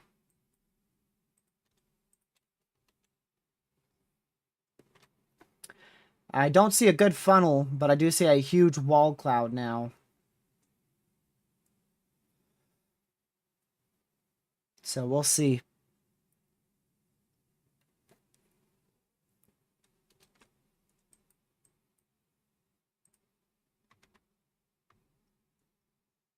Oh, now a funnel starting on that one in Oklahoma. The one in Oklahoma is the most promising storm at the moment.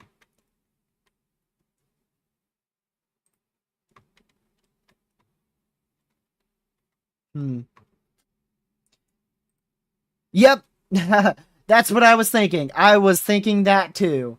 I was just about to say, wouldn't be shocked if this is on the ground. Weather spotters have just confirmed a tornado north of Scott City in western Kansas. I was just about to say, I wouldn't be shocked if this is producing a tornado with how classic it looks.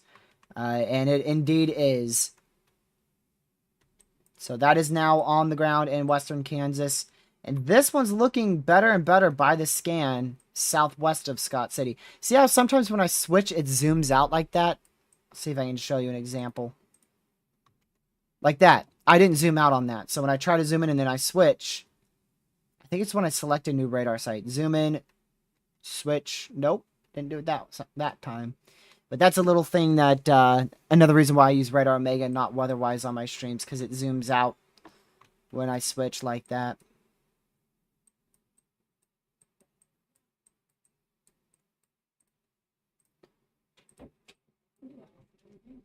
So tornado ongoing north of Scott City in western Kansas.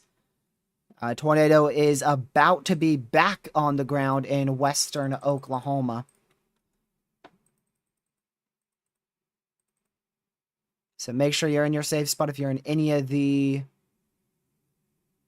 tornado warnings.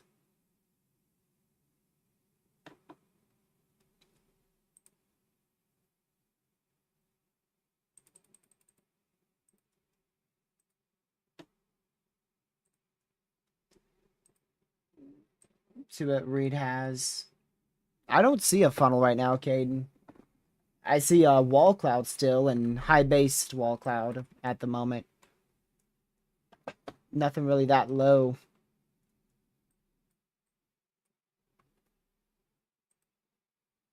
Southeastern Logan County in west central Kansas, southwestern Gove County in west central Kansas, Gove, and Logan County in Kansas. There you go. Still wouldn't be shocked to see a warning on this. I think it may be needed now, west of Scott City. I think that's going to be needed for a tornado warning, so hopefully that gets warned soon. West of Scott City in Kansas.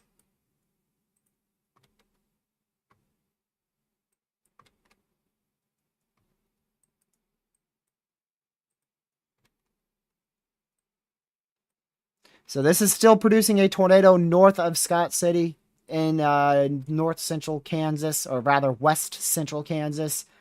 That's going right towards areas just to the northeast. So Elkader, we're going to go with Elkader. Elkader in Kansas, west central Kansas. A tornado on the ground tracking right towards you.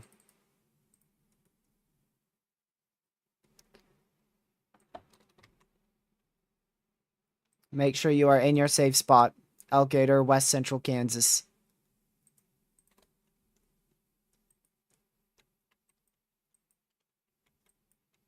Let's see if there's much population there. Southern Ellis County in northwestern Oklahoma, southwestern Woodward County in northwestern Oklahoma, Ellis and Woodward County in Oklahoma.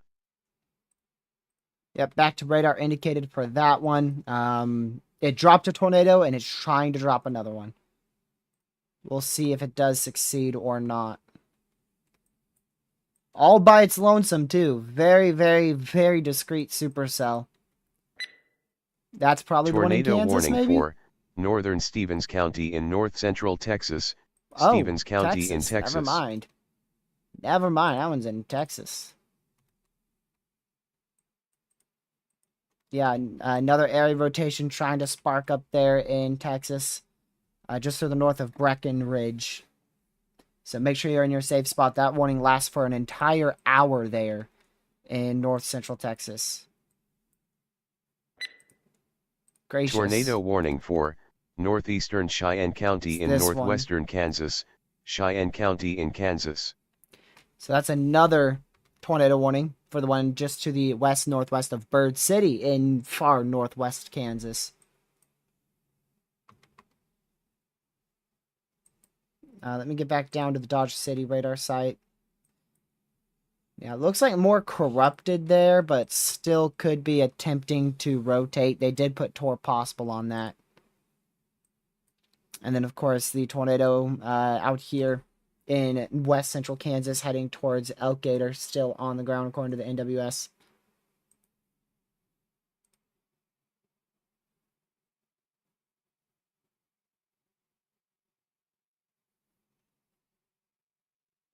Is that almost on the ground on Reed stream? I think that's... I think Reed is in a tornado right now. He's almost in a tornado right now in western Oklahoma.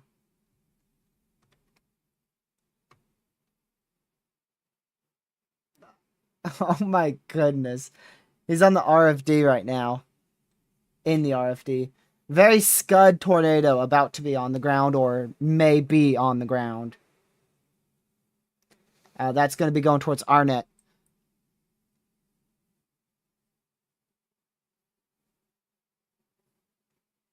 I doubt it's still on the ground. I can't really tell. Just a lot of RFD. I don't think it's on the ground. There's a chance it touched down very, very briefly right there. But it definitely was not long lasting at all. It's already lifted. Just strong, strong RFD there.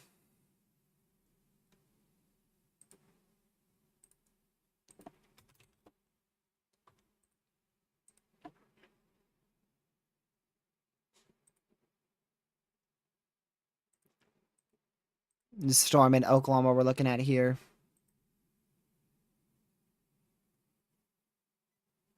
Funnel developing right above Reed. Cheyenne County in northwestern Kansas, Cheyenne County in Kansas. Well, shoot, I ain't even know which one that's for. I lost track. You lost me.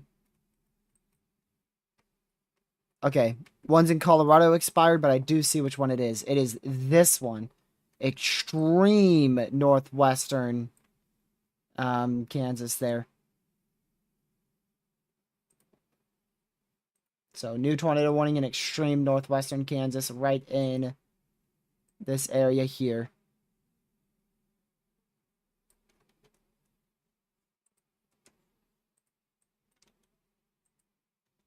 So make sure you're in your safe spot there.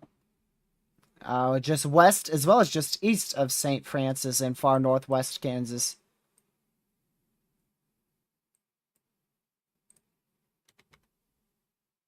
Wedge on the ground in southern or central Kansas. So that's this one. That's one going towards Elkgator. Can somebody give me a chaser name? You are very much welcome to say him.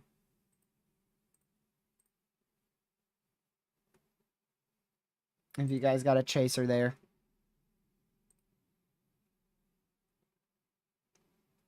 Let's see, not this one. Tornado warning for northwestern Scott County in west central Kansas, Scott County in Kansas. Okay.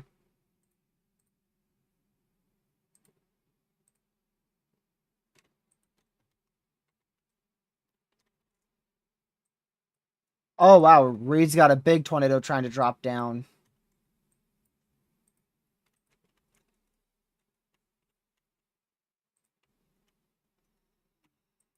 You know what? That might just be CC right there.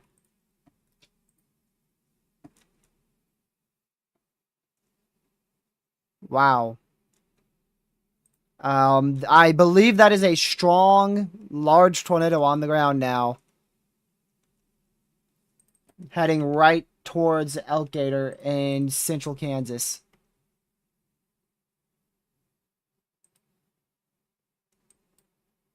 Don't know how much population is in this area.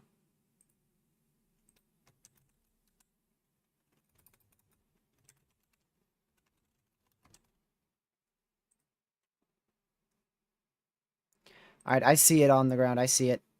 Yeah, this is a big tornado approaching. Let me go check. I gotta see the town name. Weatherwise is the one that says it. Elkgator. Big tornado on the ground approaching Elkgator. And the one behind it, which I was talking about getting warned, looks to be on the ground as well. Both of them. Oh, that, I believe that is a reflectivity debris ball. I believe that is a reflectivity debris ball there in Kansas.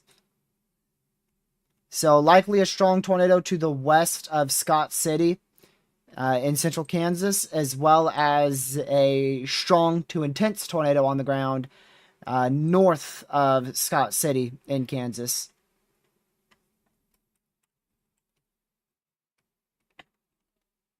Let me see.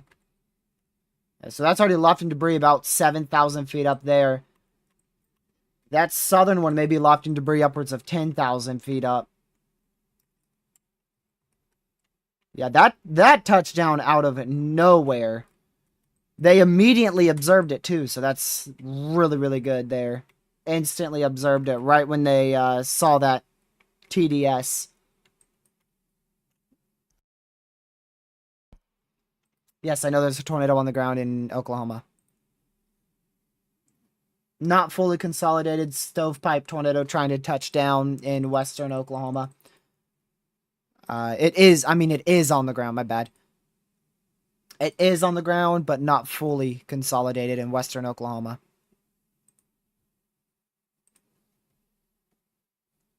That's going to be going to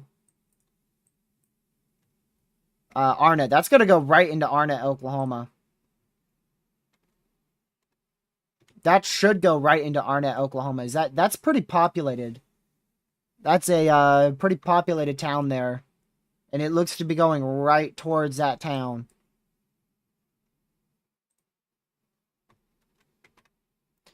So two very large tornadoes, likely both strong to intense, one going directly towards Elk Gator, and then another strong tornado on the ground just to the west of Scott City, Kansas. So two strong tornadoes, two potentially intense tornadoes on the ground, both in very close proximity to each other.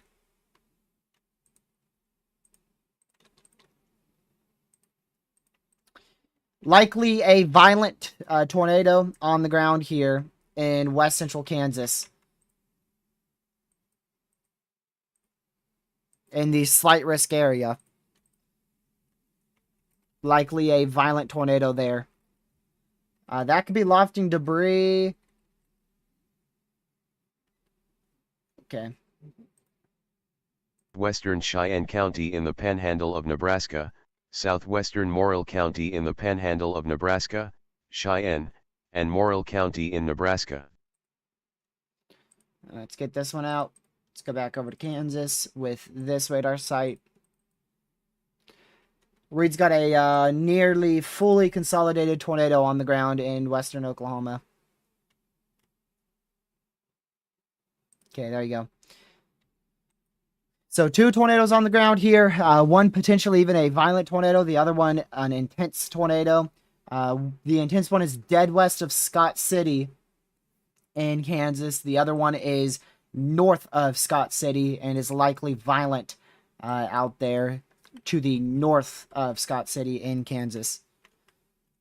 Updated tornado warning there. I will see the population of it. It may not actually hit population PDS warning criteria there. Osborne County in north central Kansas, Osborne County in Kansas. I believe there's 15 people in that warning. 15 people inside of that tornado warning. With a potentially violent tornado on the ground there.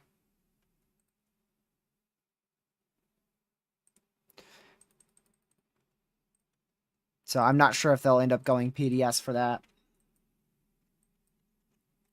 Southern one still appears to be on the ground. West of Scott City.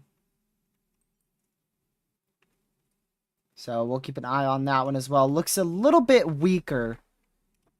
Just a bit weaker, but still on the ground. That northern one is a huge wedge tornado.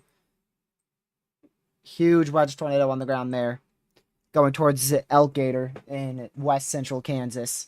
And is a potentially violent tornado. The one in Oklahoma has fully consolidated and is a strong tornado on the ground. Reed Timmer himself has a strong tornado on the ground moving into the town of Arnett, Oklahoma. If you are in Arnett, Oklahoma, strong tornado heading right towards your town. It is a quite photogenic, strong tornado there. All right, as you can see there, the northern one is indeed now a PDS tornado warning. So we do have now a PDS tornado warning in place. The second one of the day for a potentially violent tornado going right towards Elk Gator. So make sure you're in your safe spot there. Wow, the Reed has a awesome vantage point of that one in Oklahoma. That is a strong to intense tornado in Oklahoma. Going right into Arnett. Wow.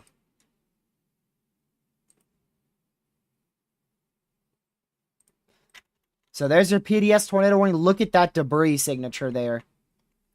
Huge debris signature. Debris being lofted, potentially 18,000 feet up.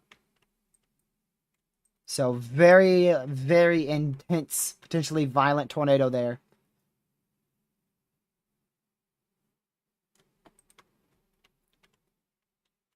So again, a PDS tornado warning is a particularly dangerous situation tornado warning. Means that a large and extremely dangerous tornado has been observed in the warned area. So make sure you are in your safe spot.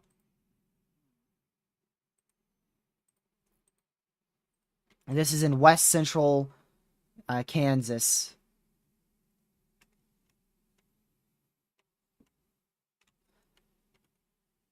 Looks like a potentially violent tornado drill bit here. A very small but potentially violent tornado going right into Arnett, Oklahoma. Wow.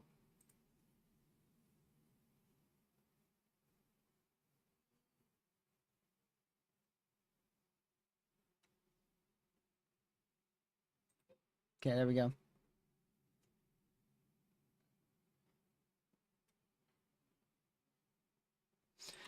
Yeah, Reed's got a drone up following that violent tornado in western Oklahoma. It's the new special drone that they've been trying to develop there.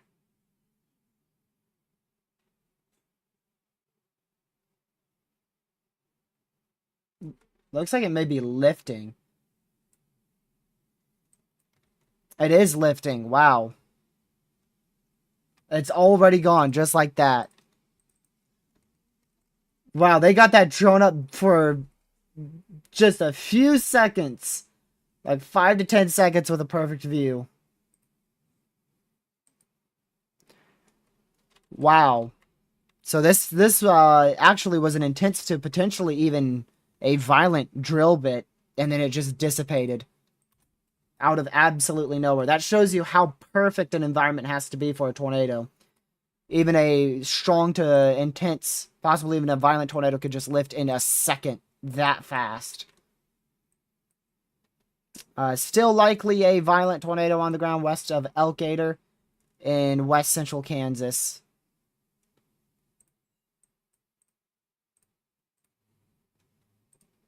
Let me go back down. Okay, they did observe that southern one in western Oklahoma there. Wow. Still maintaining very intense velocities of well over 100 miles per hour. Lofting debris well over 13,000 feet. Wow.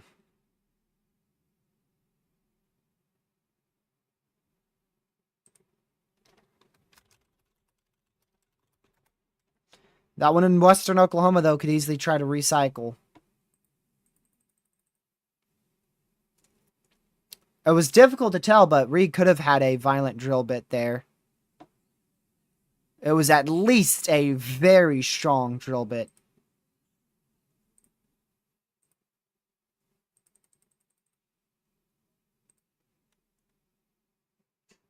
Yeah, still a wedge tornado ongoing out here in Kansas.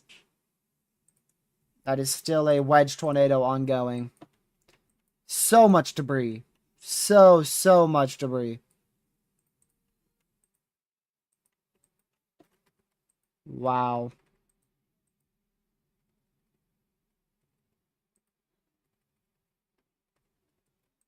That is a large wedge tornado right there. We have video proof that it is a wedge. That's why I'm calling it a wedge. We have video proof that it is a wedge tornado in west central Kansas here. Not approaching any hold on. Let me go over here.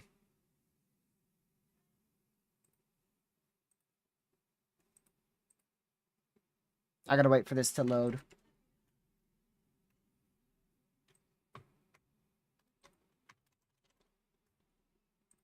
Okay, this is what I want to go for.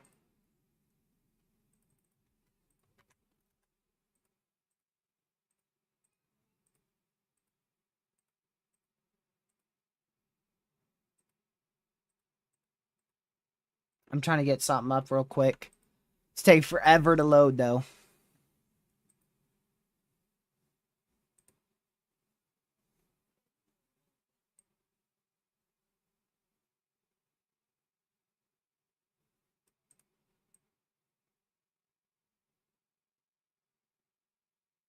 Wow. Yeah, that's dissipating now. Wow. Dissipating very fast in our PDS tornado warning here.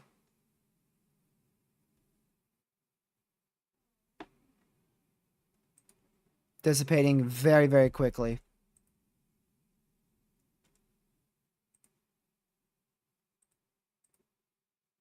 Wow.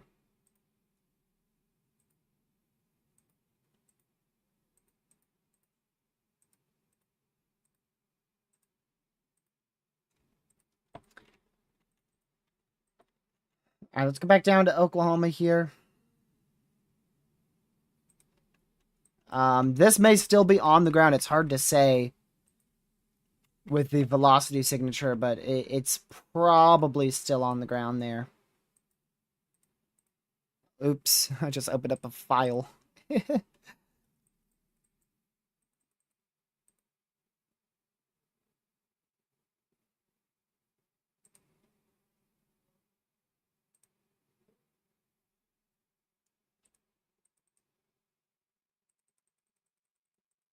Trying to load something up, y'all. It's taking forever. I apologize.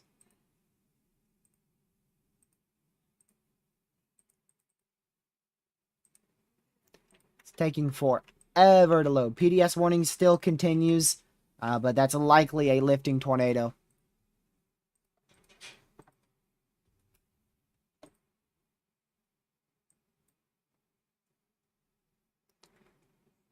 All right, I want to go back over here.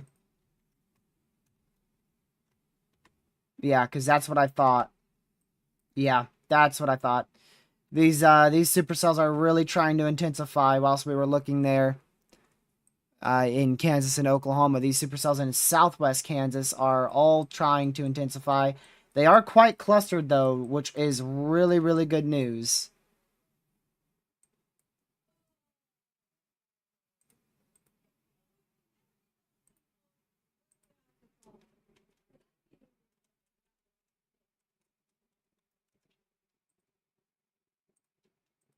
So we'll see if any of those storms can really get strong enough to rotate in southwest Kansas. That's one of the questions today.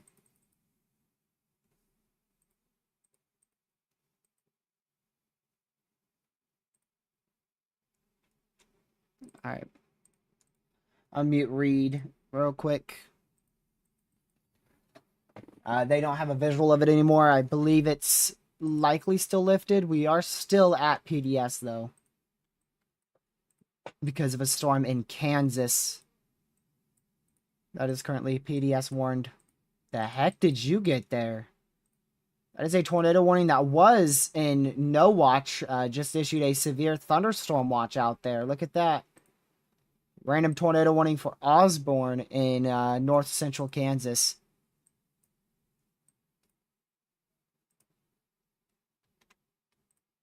Yeah, radar indicated there back in western Oklahoma now. Is that from earlier? I think it's back on the ground in Oklahoma. Yeah, it's back on the ground in Oklahoma. They just put it as radar indicated. It is now back on the ground. Arnett, Oklahoma. Another drill bit tornado back on the ground. That's crazy. It just lifted. It's already recycled and is putting down another tornado. Look at the debris ball on the southern Kansas storm. Look at that huge dark blue CC drop. That is absurd.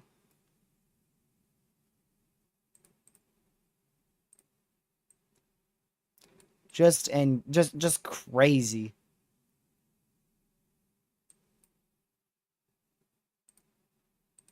Wow.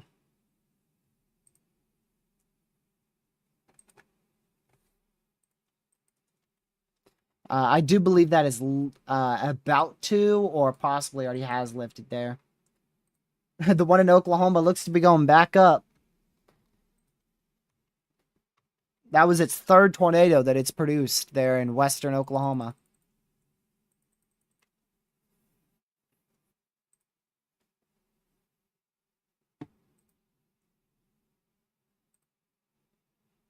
Third one.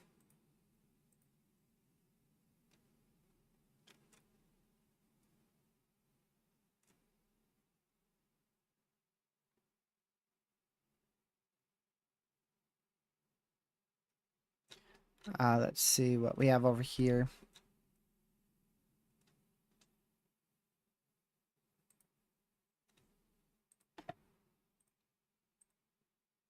All right, let's go back down to... Actually, we'll go back up to Kansas.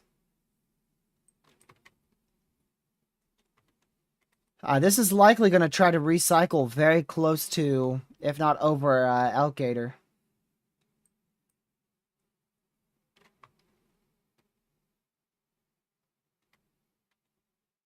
So we'll continue to monitor that. That might be trying to recycle there.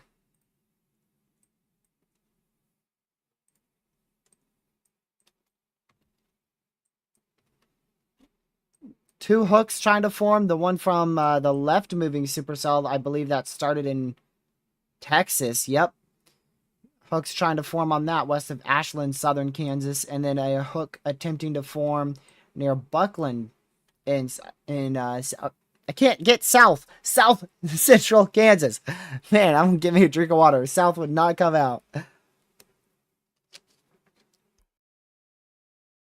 South central Kansas. There you go. My voice is not happy with me.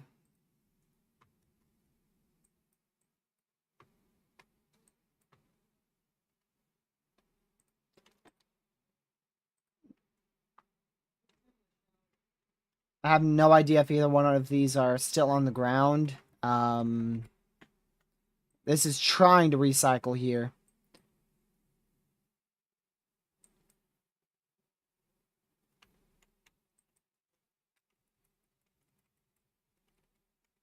There's your tornado report.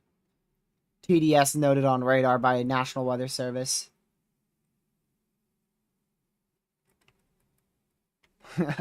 You think? Sorry, just had to say that. You think, like...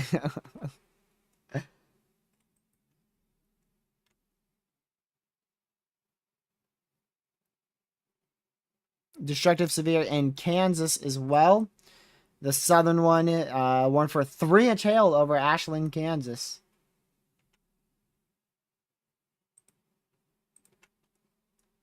So that's now one for 3-inch hail over here in Ashland, Kansas. Just keep an eye on the velocity down here. That one especially over Buckland, going north of Buckland, could definitely try to intensify.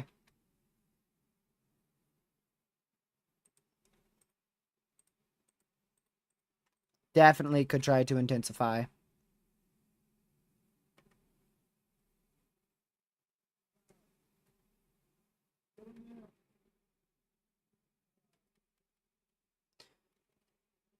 Right now, I don't think. Let me go back up here. Right now, we haven't had a single tornado in the moderate risk area. Not one tornado in the moderate risk area. Matter of fact, I don't even think we haven't even seen a tornado warning in the moderate risk area yet.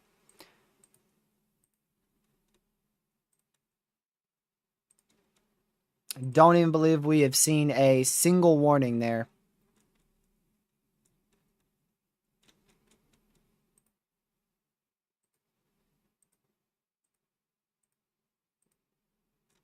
Yet. We will. Probably very shortly. Probably very, very soon.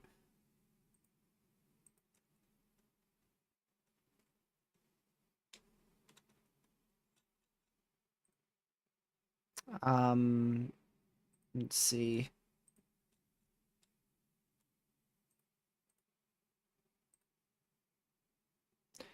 Oh, that's where it is. Got it.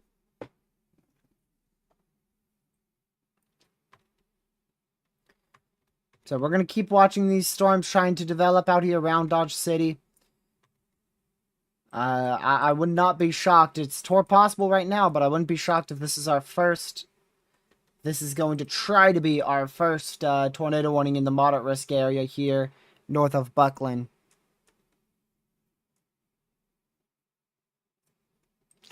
Tornado warning continues. Radar indicated now in west central Oklahoma.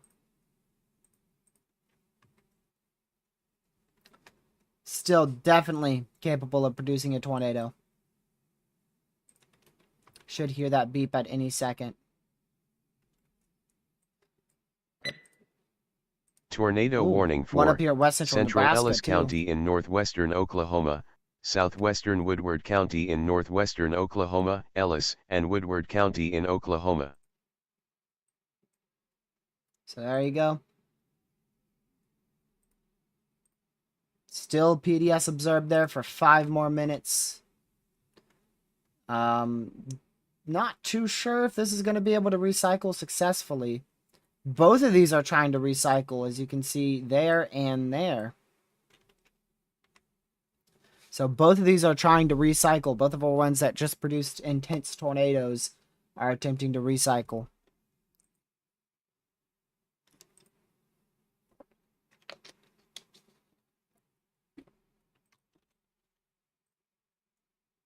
Okay, let's go over here.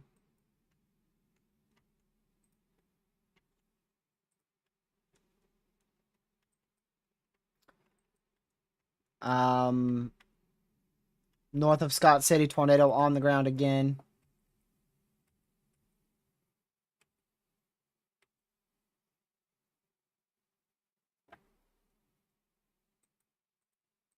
So this is back on the ground here, north of Scott City. New tornado ongoing. Right in this area.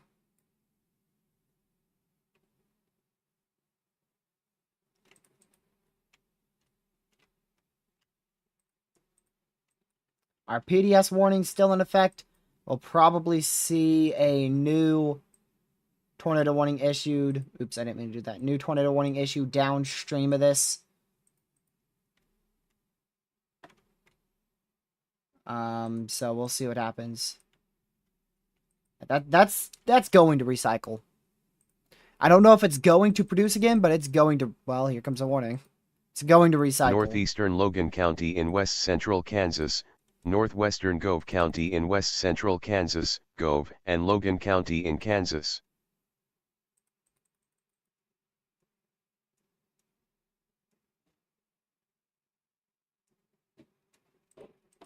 All right.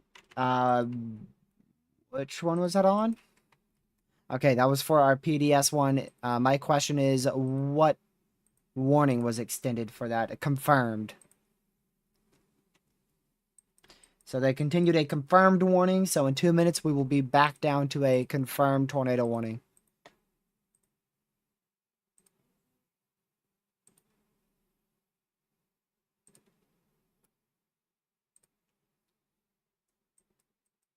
So there you go. New confirmed warning extended there. Or a new tornado warning. Now confirmed. That's the extension, but also the downgrade of our PDS warning.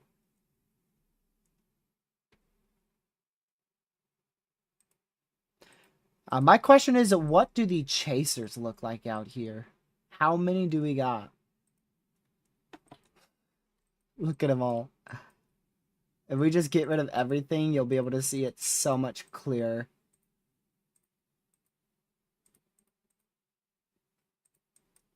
There's all your spotters. Look at them all go. Look at all the ones in Oklahoma. Look at them all. Dude. Wow. So many of them in Oklahoma, dude. That's insane. Now I gotta turn everything back on.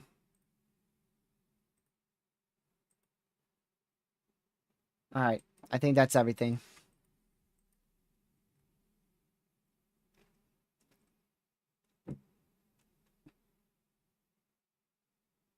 Alright, we're gonna go back to here again.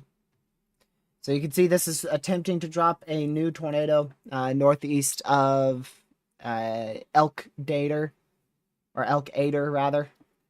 Elk Ader, northeast of Elk Ader in west central Nebraska. Not Nebraska, my goodness. West central Kansas. It's just like yesterday, y'all.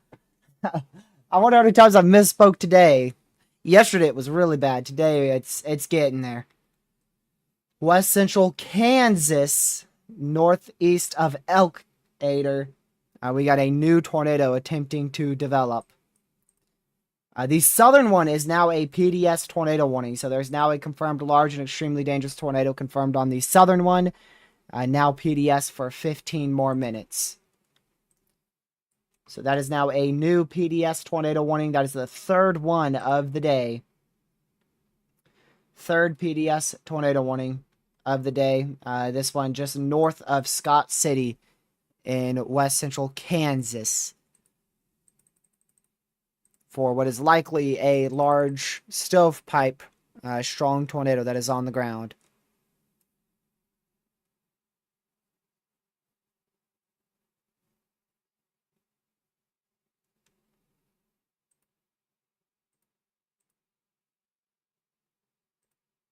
You think it's what, Caden?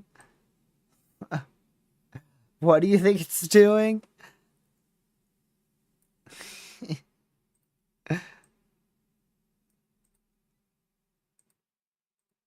Or, southeastern Logan County in west central Kansas, southwestern Gove County in west central Kansas, Gove, and Logan County in Kansas.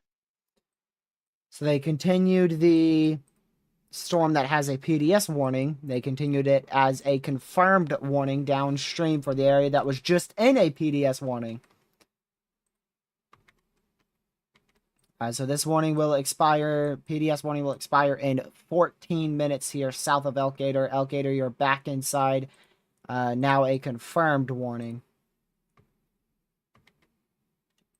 Not much happening with our storms here in south central Kansas. That definitely was not expected. Looks like that moderate risk placement was not the best. But that will likely change here eventually. 4.5-inch hail observed out here on our tornado warning.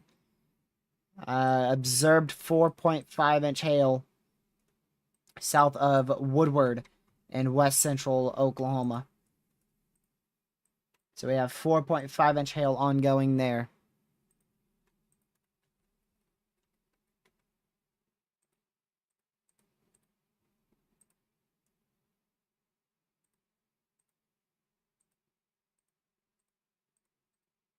Rockets, I don't even know if we're going to see storms behind these storms. I don't know if we'll even see much behind this develop. Like, to the west of this, I should say.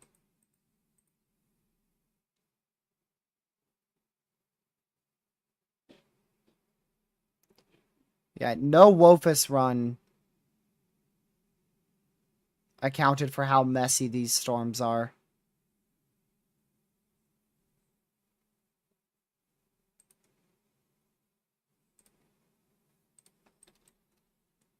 None of them.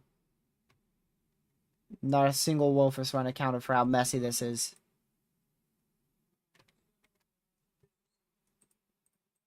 Let's go back up to the Goodland radar site here. Those storms in northwest Nebraska, or rather northwest Kansas, southwest Nebraska. My goodness, I can't get my states right. Northwest Kansas, southwest Nebraska, they have turned into a very big, messy cluster that should decrease their overall tornado potential.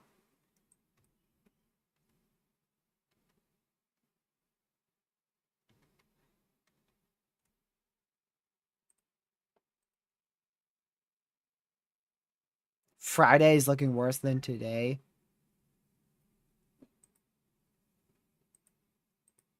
What? I don't think we're expecting much this upcoming Friday. Huh?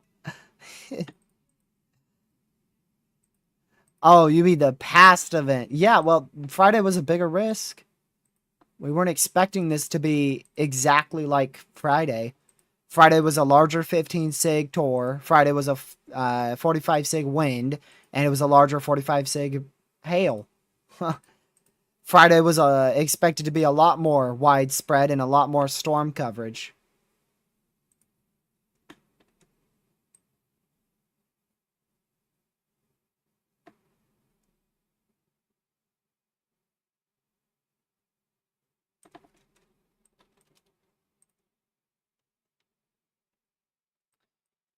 These are probably eventually going to become an issue. We're just going to have to wait to see.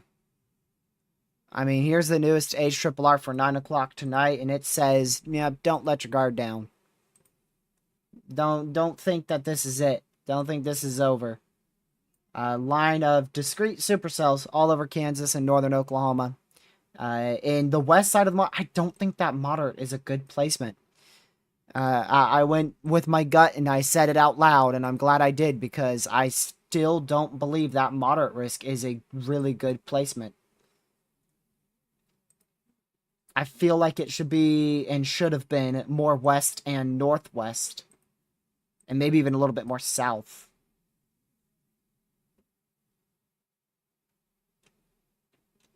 Rango, if we go back up to your past comment, let's just look at Rango's past comment today. So Rango just said, wait, people are saying it's over already. Let's go to his channel activity. Let's go to today. Let's see here. 1, 2, 3, 4 comments ago. So the tornado risk is over once these storms go in the moderate. Pretty sure you're one of those people who are thinking it's already over. Based on that 4th comment you recently said. Pretty sure you're one of them. Pretty sure.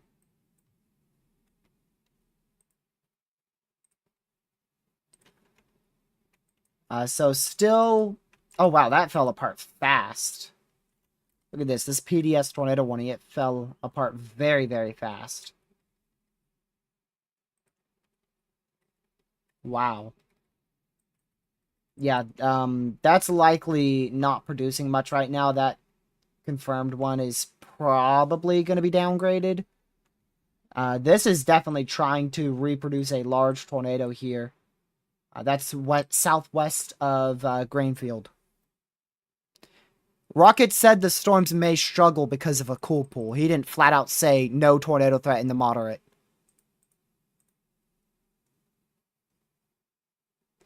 He just said they may struggle due to the cool pool, which is going to be left by these storms that are currently southeast of Dodge City, I think.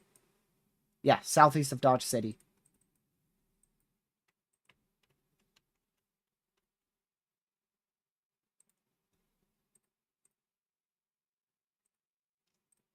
Should get a new... Actually, we should have already gotten a new meso analysis. Why do I have 2 Wofus runs up? That's murdering my computer right now. Let's see. Forecasting tools. We'll see how the moderate risk verifies. Personally, I think the risk should have been shifted a little bit west as well as extended north and a little south. But we'll see. We'll see.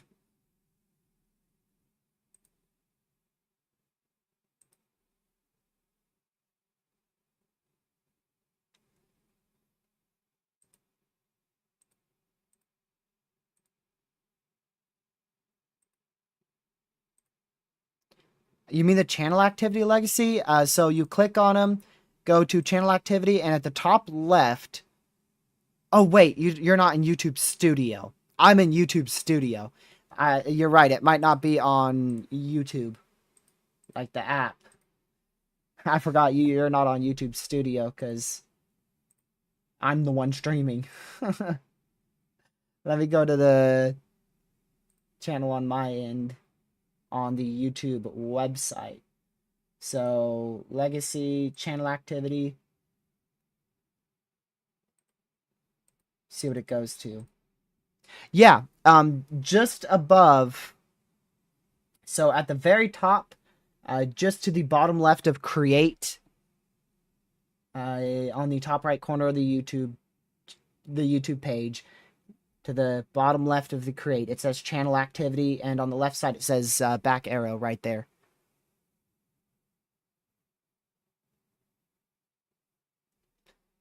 At least for me on computer. I know that was an awful explanation. So on the top right corner, where you have like your notifications, your channel, and the create button, right barely under the create button and a little bit to the left. Says channel activity, and then it's a back arrow for me. On the YouTube app, too, not just on YouTube Studio.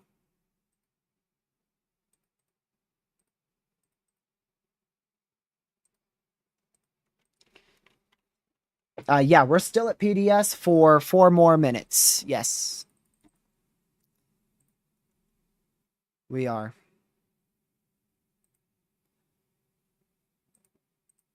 New MCD, Lord have mercy, look at that. That's a 5-inch observed hail report from Twitter. Yikes. It's with your tornado warning. Special mesoscale discussion out here in Texas. Tornado risk is increasing with an evolving supercell cluster. Potential for a tornado or two, possibly a strong one, 60-mile-an-hour winds, and 3-inch hail all are possible.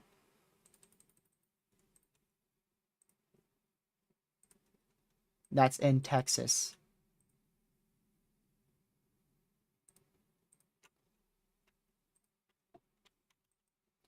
Yeah, so I don't think this storm is going to try to recycle. The one that is PDS and now moved into the observed warning, I don't believe is going to try to recycle anymore. It's going to be the northern one, the previous, our second PDS warning, I believe is going to be the one that is going to really try to recycle.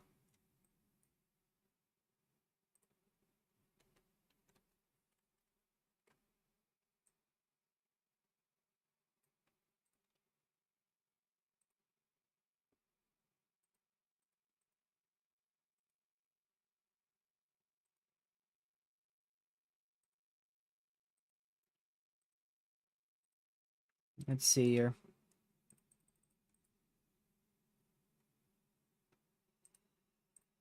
Caden, it's probably just cycling.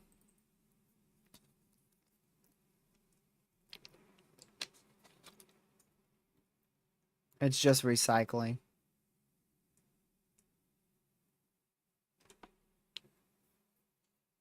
Now, if it fully dies out, then okay.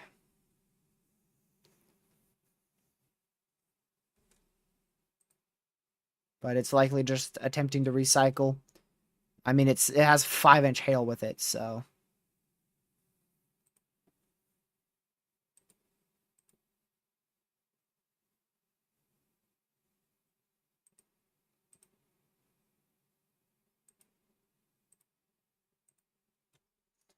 All right, let's go back to the Oklahoma storm. That way you guys can see it.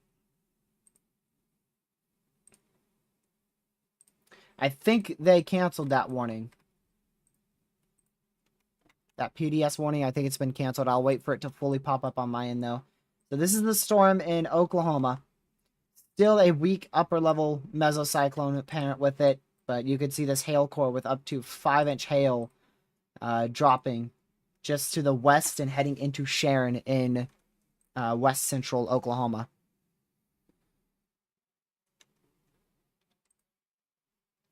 And it does look like it's weakening. We'll see if that continues or not. But I can definitely agree with it looking like it's weakening right now.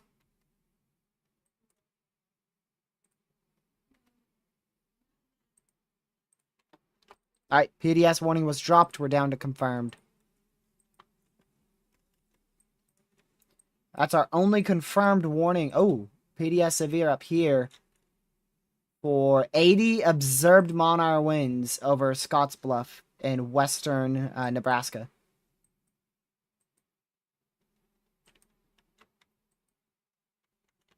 Yeah, this is likely very close to producing another tornado southwest of Grainfield in western Kansas.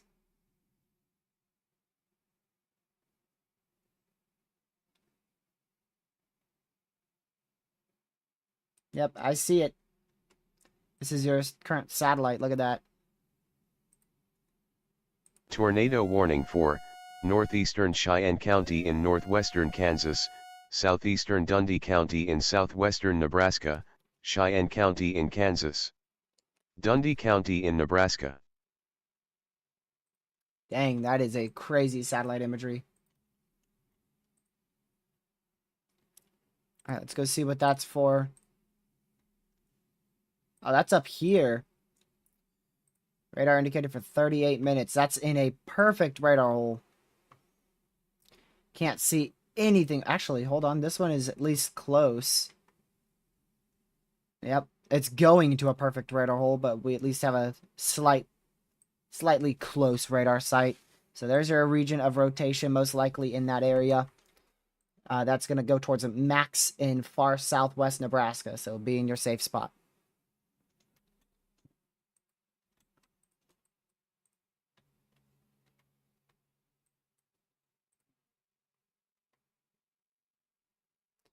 We're at peak. We've been at peak since like 6:30. Peak will last all the way till like about 10, right around 10.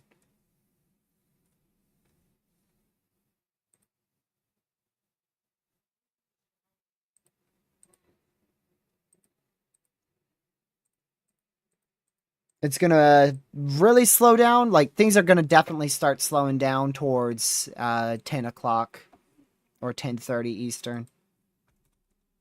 But severe weather won't be fully done, and like much of your tornado risk won't be fully done until around 2 a.m. Eastern. But things should slow down quite a lot around 10, 11 o'clock. So peak is from 6 o'clock Eastern, which was an hour and a half ago, all the way till 10 p.m. Things will start to slow down around 10, 11 p.m. Tornado threat will be low, but still persistent all the way until 2 a.m. Eastern. Yeah, this is very close to producing a tornado here, southwest of Grainfield in west central Kansas.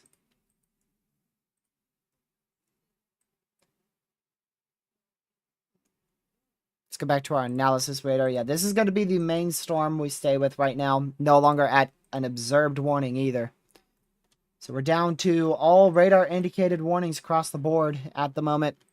That will probably change pretty soon. Either going to change with this storm as it attempts to recycle, or with any other cells that can develop back out in Kansas, or really so many storms are going to be capable of producing a tornado over the next 3-4 hours. So could really change at any moment. We could get an observed warning.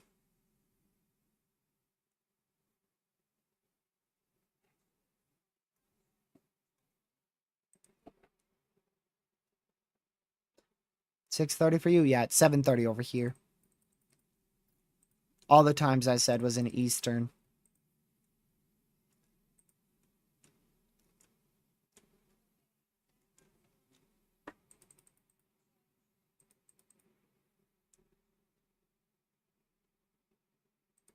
So we're going to wait to see how the radar looks like at 9 o'clock.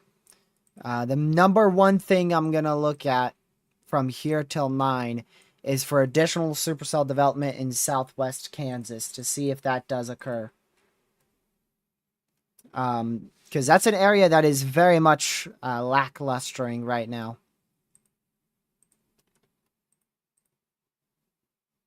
And I believe the HRRR wants redevelopment in that area.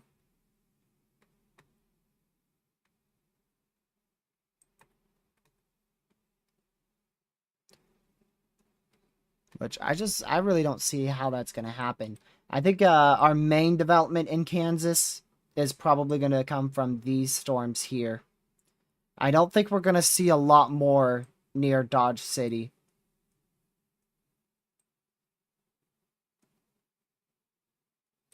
I don't expect a lot more near Dodge City, at least at the moment. I don't expect much there.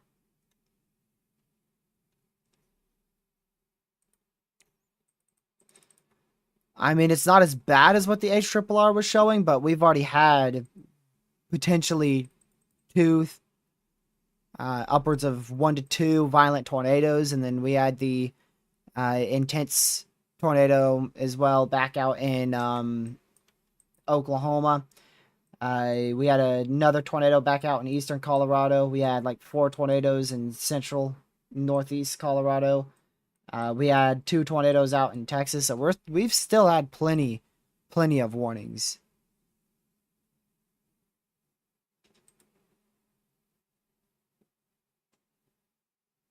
plenty of warnings. So we're avoiding the full, like, doomsday scenario, but we're still seeing multiple tornadoes, and we've still seen multiple tornadoes.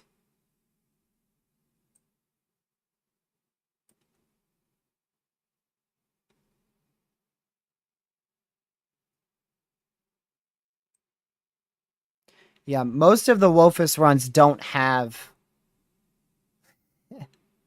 Most of them don't have anything in the moderate.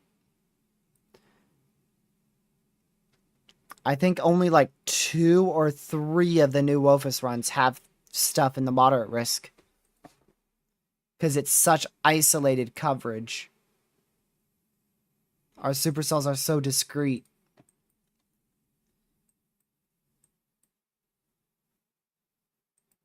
So we'll see. We'll see if these cells can do anything. We'll see if anything can somehow redevelop back out in this area.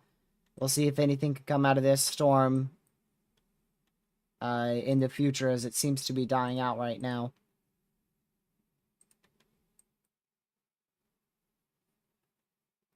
Dry air aloft does not kill thunderstorms. It promotes thunderstorms. Dry air aloft is extremely, extremely important for large hail development and significant updraft intensification. So,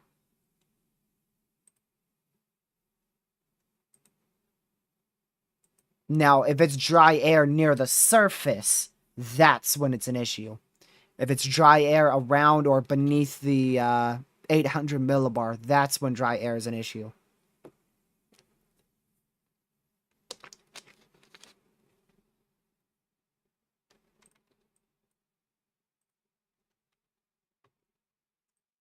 Storm is still trying to rotate here in Woodward, Oklahoma. We'll keep an eye on that one. Still supercell trying to rotate, but hasn't gotten its act together very well south of Kinsley and Oklahoma. New area rotation attempting to develop west of Ness City in Kansas. Very strong area rotation still trying to develop southwest of Grainfield in Kansas. And then still a good area rotation out there southwest of Stratton and southwest Nebraska.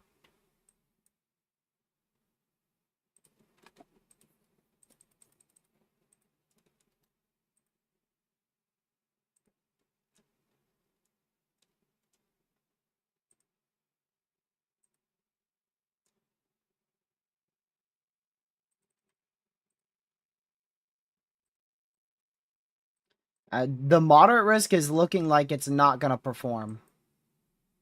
I might be one of the first to say that. The moderate risk looks like it's not going to perform. Because let's count the tornadoes. 3 in western Oklahoma, in the panhandle of Texas. 2 potentially violent tornadoes in Kansas, as well as an additional intense tornado. And a current recycling tornado that could drop at any moment. A tornado out here that Connor got. And 3 strong to intense tornadoes around the Benton area. There's your moderate. So we've had multiple tornadoes here, multiple here, multiple here, and multiple here. None in the moderate Sheridan right County now. in northwestern Kansas, northwestern Gove County in west central Kansas, Gove, and Sheridan County in Kansas. So I do think our risk is going to verify, but I don't think our main moderate risk area is going to verify. The placement of that seems like it's not going to verify, to be honest with you.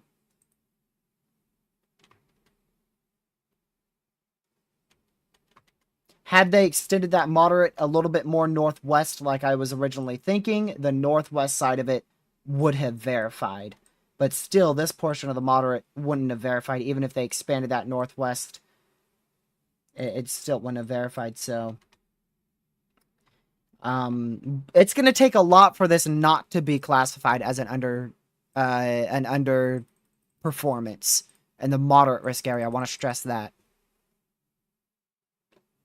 In the moderate risk area, it's going to take a lot for this to not be classified as an underperformance. I believe it's been too much convection. Too much convection and an early initiation in these areas here. Too much convection there, too much convection there. We had early initiation out in this area, which tampered with the environment. We had that very large area of storms that moved through earlier today too. We also had the cloud covers, but I think the biggest issue is just the storm motion and the storm mode, rather. Storm mode. The storm mode has just been an issue.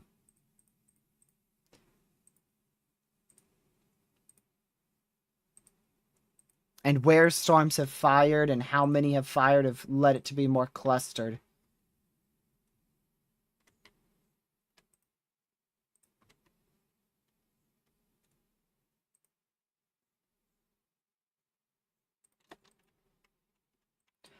Likely an intense tornado trying to drop down out here. Yeah, definitely a near intense tornado attempting to drop down. That's going to head towards Grinnell, just to the southwest of Grainfield, Kansas.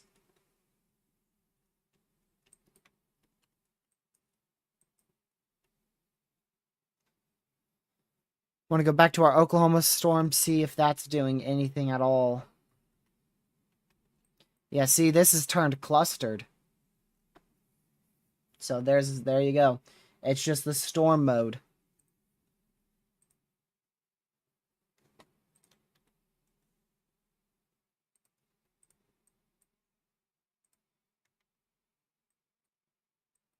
So right now we're going to really stay with this storm going towards just west of Grainfield in Kansas. That's the storm that is the most likely to drop a tornado at any given minute.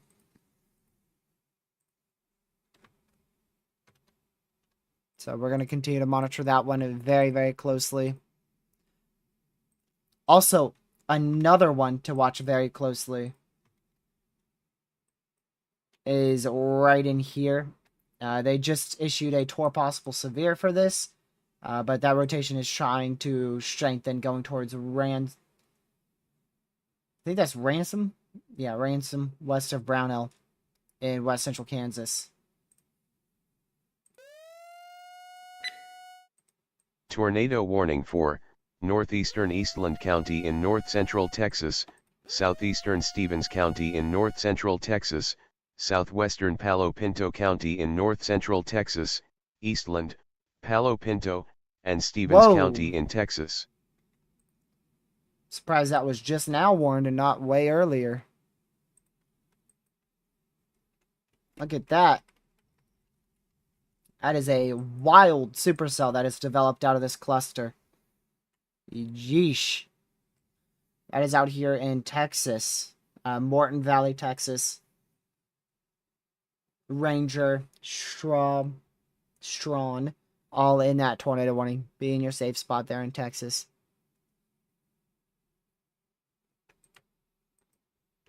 Velocity is not extremely tight, but trying to tighten up for sure.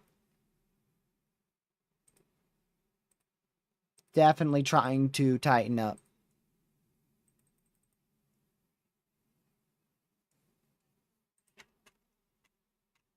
That, we'll wait for velocity here in 20 seconds. See what it has.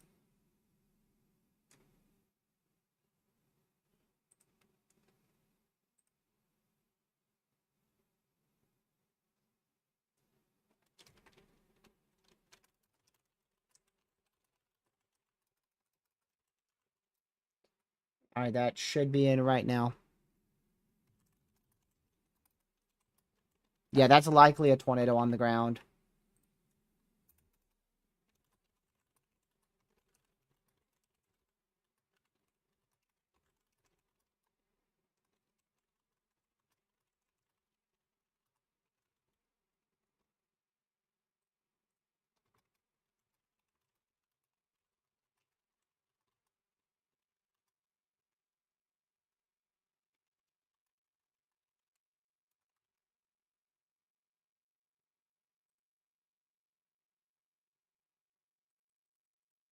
So tornado likely on the ground here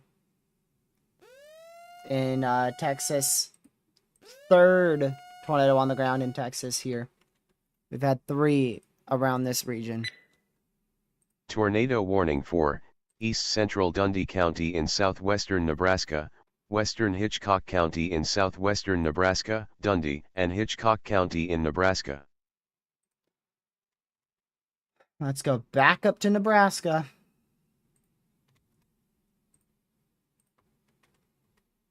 So that's where our newest tornado warning is for. Stratton there in southwest Nebraska.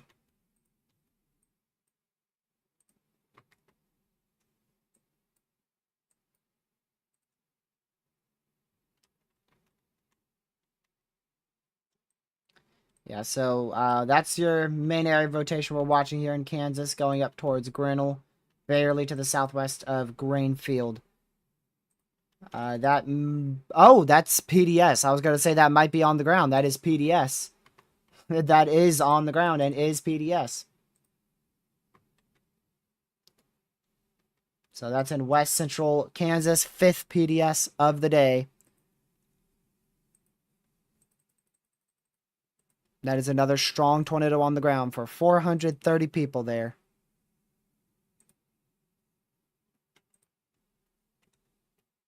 The one in Texas, that CC drop was very, very brief. But it was a valid CC drop. Likely was a quick tornado there, but very brief. So there's your new PDS tornado warning for Grinnell, west central Kansas. Barely off to the west of Grainfield, Kansas.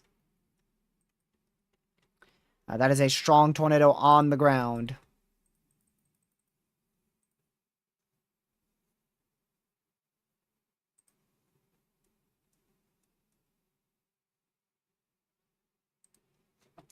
Let me see. Okay.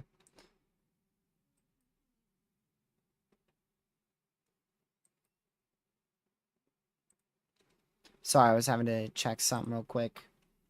There's a report, storm chaser video of a tornado on the ground near Grove, Kansas. And that's going to go right into Grinnell, Kansas here over the next few minutes. Oh, hey, there's the picture of it. Looks like a very difficult to tell how large, but looks like a large tornado to me.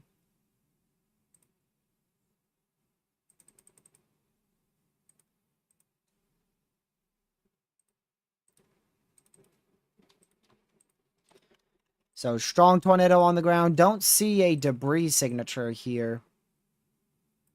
I do not see much of actually any a debris signature here. So that is really good news.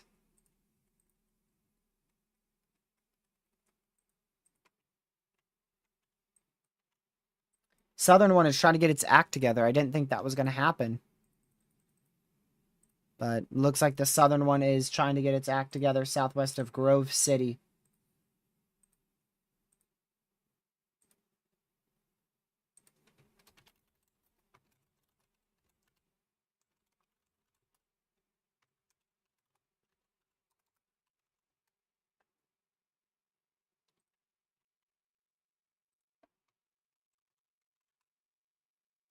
Go back to the northern one there. Next scan should be in about 10 seconds.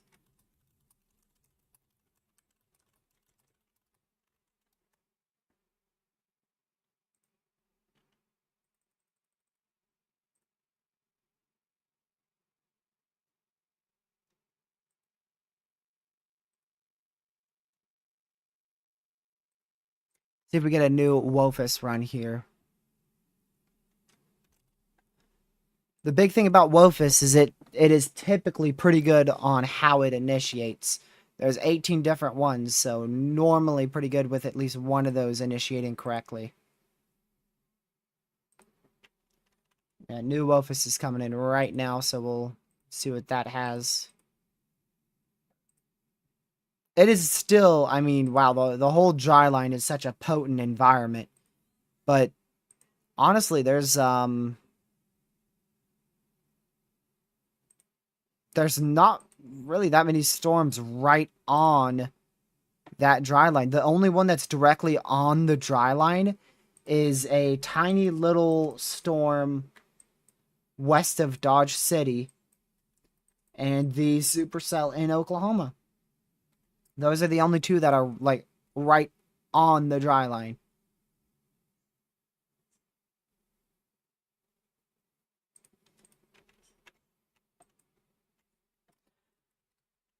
So still likely a large and strong tornado going right towards Grinnell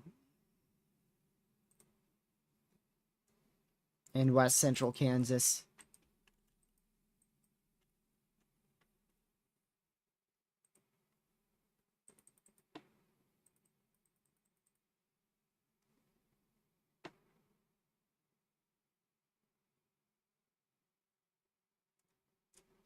A new SPC outlook will be out at 9. To be honest with you, I know we were talking about a high risk upgrade before, but now I'm thinking downgrade. The main failure mode today was over convection or too much convection, and that is exactly what happened.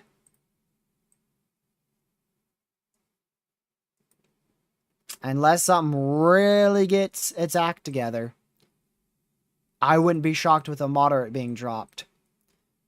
Just the placement of it was not good from the get-go. It was not good. Unfortunately, though, today was still a very impactful day. But day's not even over yet, so we still could have plenty more intense tornadoes, including the threat for a violent one still. Friday did perform a lot closer to a high risk. However, the placement for a high risk on Friday would have been tough. Especially for that placement to verify. Would have been really, really tough.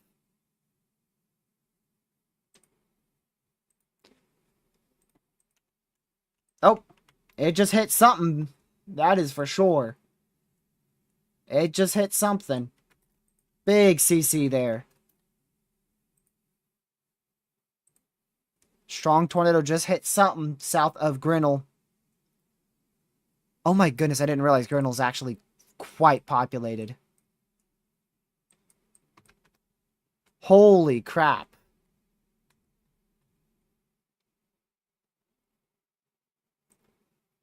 Grinnell is actually quite populated. It's a town of at least, like, I'd say 200 people.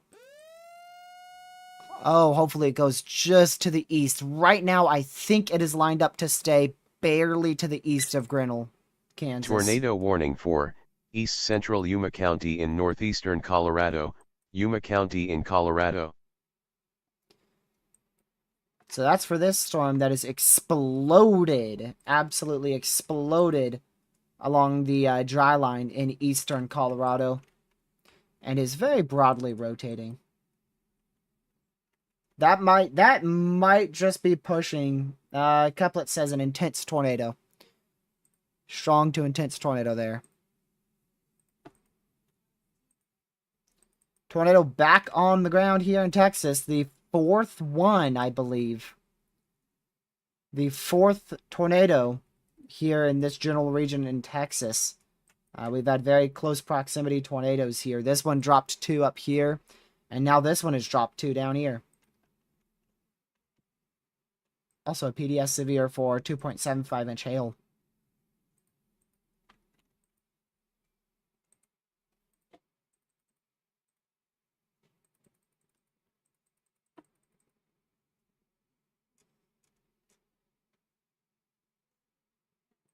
Waiting to see what the next CC scan has here for Grinnell. I don't know if there's a live tracer on this at all. I know there's a chaser on it, though.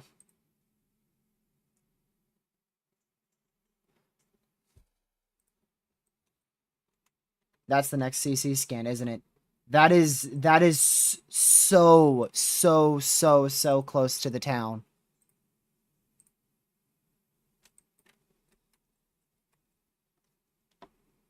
There's a few homes barely to the south and southeast of the town, so there's homes being likely impacted by this storm and by this tornado.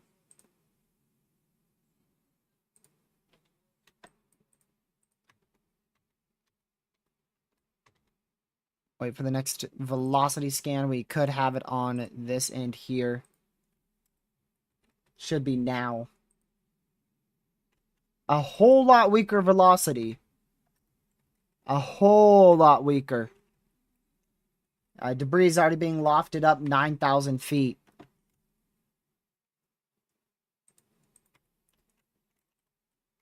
Tiny CC still there in Texas. That CC has not been large at all.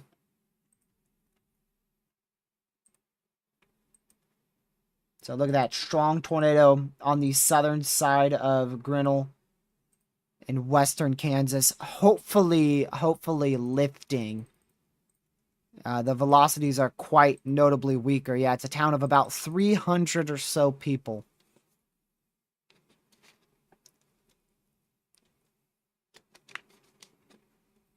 Town of about 300 people there.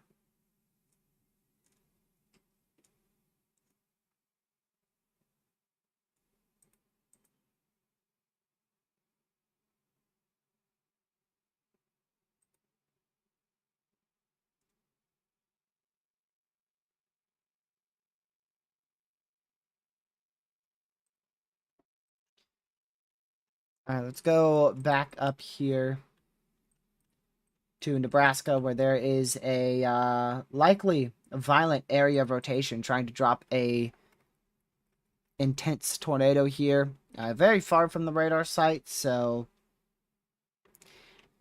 probably not very accurate velocity readings there, but at least, well, now confirmed tornado. So there is now a tornado on the ground with this area of at least strong rotation, potentially violent rotation. If we just take the max velocity and the max velocity here, it's both about 190 mile-an-hour rotation or so. So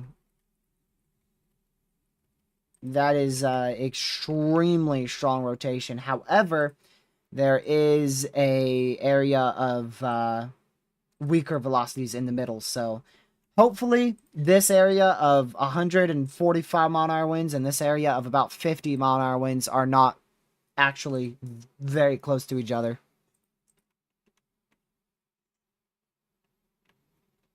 But that is producing a tornado now. One in Texas probably lifted again.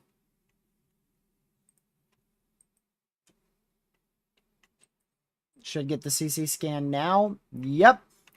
That probably lifted almost over the town. Like, literally, that probably lifted almost over the town of Grinnell. Wow.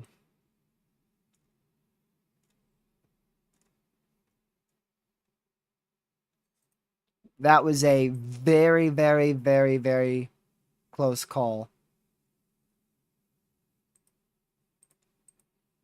Pretty sure that is lifted.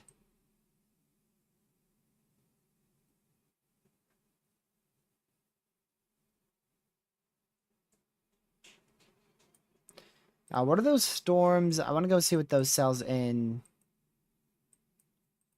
southern Nebraska are doing. Not much at all.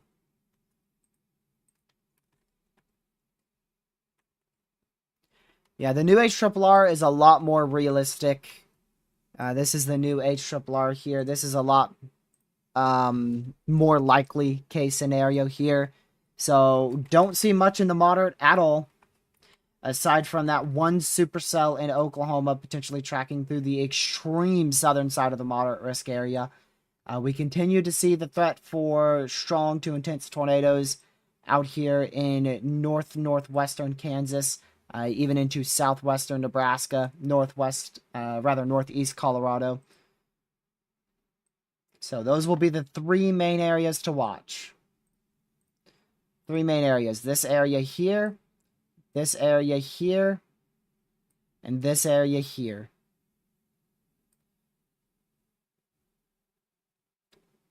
Those are going to be the main 3 regions to watch. And this does include the far southern side of the moderate risk. There's a chance the extreme southern side of the moderate risks could still verify. See, the HRRR does note it being pretty weak right now, but then re-intensifying after cell mergers here. Eventually.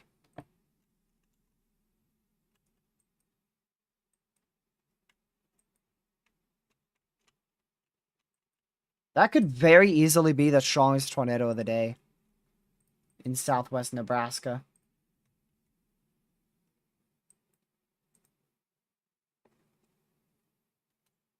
No, this storm is still producing 3-inch hail. I wouldn't call that a dead storm, Caden. It definitely could still re-intensify. We'll have to see.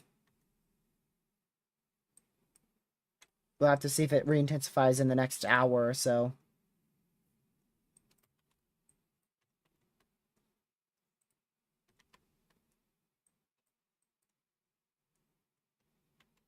Look at that couplet. Northwest of Stratton, southwest Nebraska. I don't know if this has still been on the ground the whole time. This may be like the 3rd tornado from this one storm out here in Texas. None of them being observed, by the way. This may actually be the 3rd tornado, or it's just been like maybe a long-tracked one. I'm not too sure.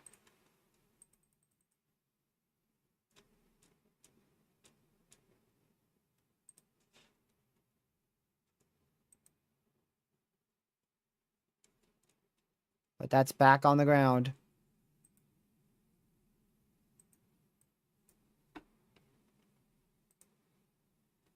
Go back to Nebraska. I don't see a CC drop on that, and there's a lot of hail contamination. I am not confident in that actually being a huge tornado in southwestern Nebraska.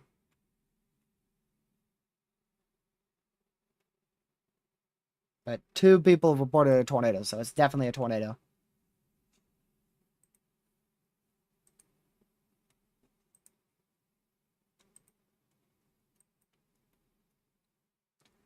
Connor, I think, is in the one in Colorado. Pretty sure he's on this one. With a train going by. He got stuck. He got stuck with a slow train crossing. Wow.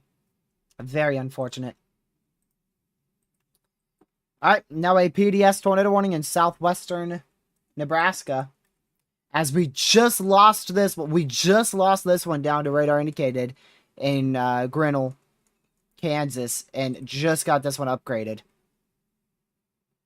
So we're staying at PDS.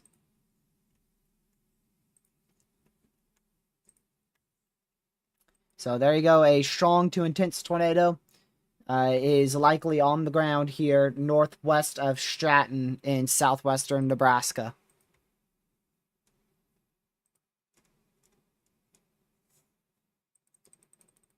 Strong to intense tornado on the ground there. That is a PDS tornado warning. Particularly dangerous situation tornado warning there for southwestern Nebraska.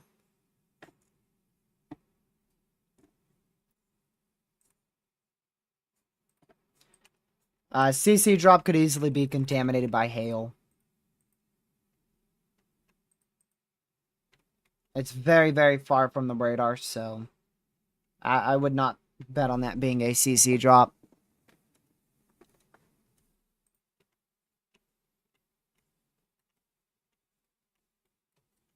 Still a very strong area rotation on radar, likely exceeding 150 miles per hour. Very gate to gate now.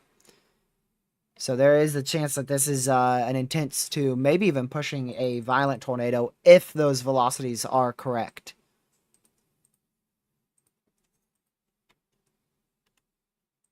That's south of Hamlet in southwest Nebraska. Observed tornado warning now in Texas. It looks like it's probably lifted. It's probably lifted.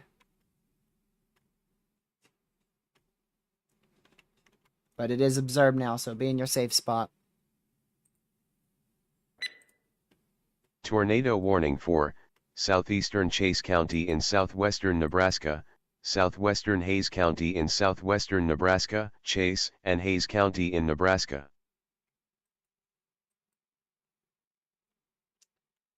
All right, that's an extension to this one here, south of Hamlet. So Hamlet, you're in a radar indicated warning. If this tornado still lasts until your area, you'll get upgraded.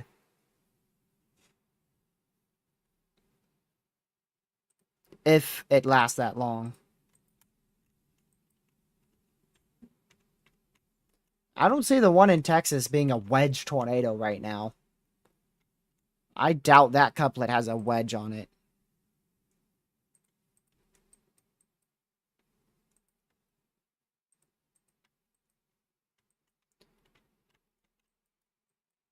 See here.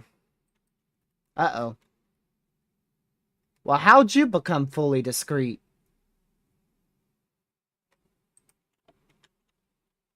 Let me go check the environment on that. That should be a pretty good environment.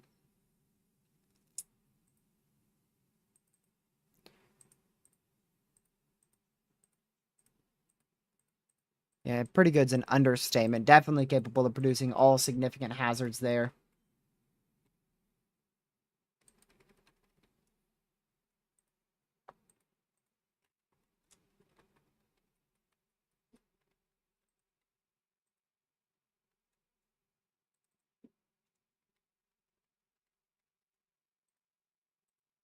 If the rotation can ramp up, that might pose a strong tornado threat too.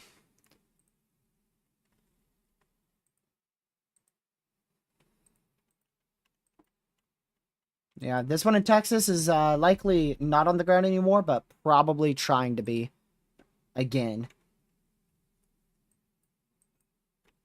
Still a very... Oh, well, hold on. That's going to update in about 10 seconds. It doesn't surprise me it was a large tornado in Texas, Kevin. Doesn't surprise me. Not surprised at all. Here comes the velocity scan. Definitely weaker. But probably still a tornado on the ground there south of Hamlet in southwest Nebraska. Probably still on the ground there.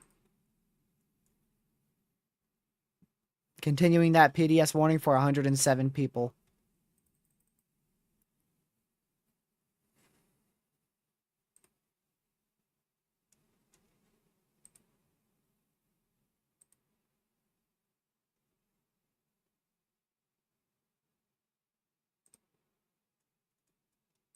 So what is that, our 5th PDS warning? No, that's our 6th. That's our 6th. Just the main risk area is just underperforming absurdly right now. Like literally like crazily underperforming.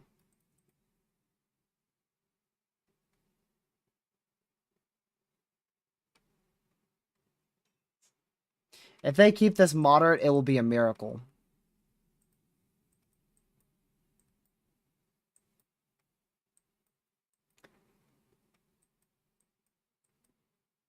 I don't think that one cell is going to be able to make the entire risk verify. Likely another strong tornado trying to drop down out of this storm. I can't tell you how many large tornadoes this thing's produced out here in northwest Kansas, trying to produce maybe its 3rd or 4th strong large tornado here. This one northwest of Grainfield in northwest Kansas.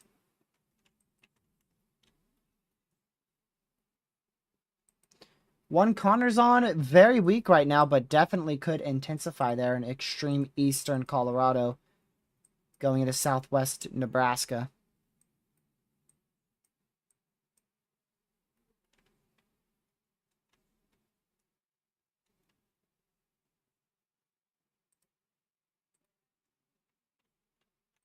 Likely another tornado about to drop down here in Texas, west of Mingus in central Texas. That's likely about to drop down again for like the 5th time.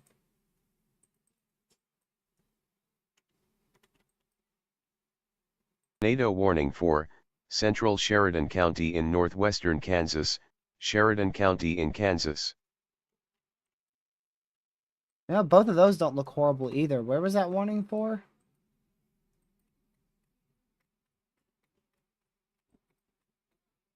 I think that was for that one. Let's go to it. Yeah, that was an extension into Hoxie. Radar indicated warning there in northwest Kansas. Still a really good area of rotation. Possibly a tornado still on the ground south of Hamlet, southwest Nebraska. We're going to keep watching that. Oh, Connor's location isn't updating. He is on the PDS Tornado Warned one. I thought he was on this one because he has his location is in Colorado.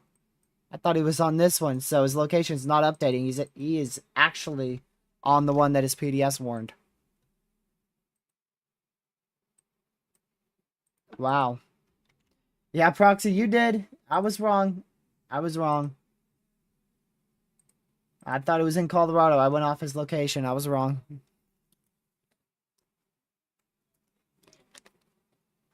It's very rain wrapped, and by the time he gets to it, it will probably be lifted.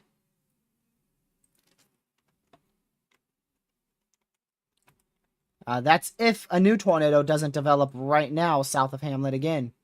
So this is your old area of rotation currently likely producing a strong tornado, and this is a new area, meso handoff, attempting to produce a second tornado just barely north of the first tornado's location. We'll see if that's a successful meso handoff or not.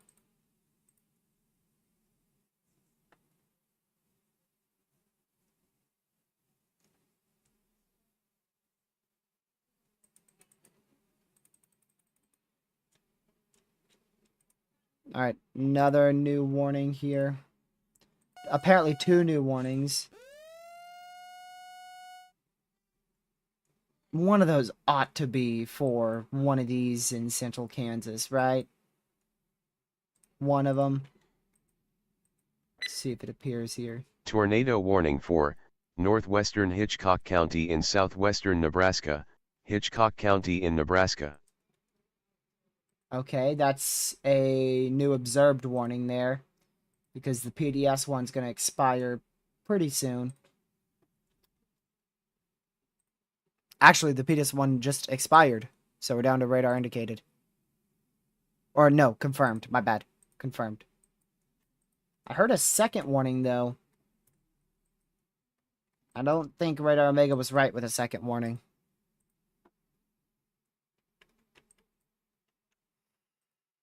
Let's go back up to... It's the one in Texas there. I want to go back up to the one in Kansas, though. Yeah, this one actually southwest Nebraska. So no longer a PDS warning. Down to confirmed for the one in Texas, and also confirmed for the one here in southwest Nebraska.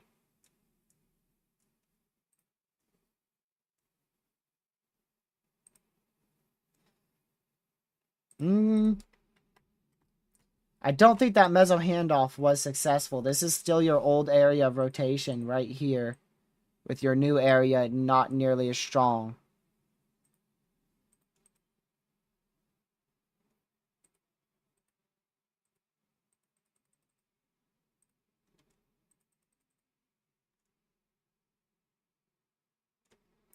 The entire risk itself it's just starting. It's really just starting. Like, the only area where we are done with severe weather is like this region here. Like, it's really still just starting. There's still plenty of time for our risk to verify, but I don't think we're going to see any additional supercell development.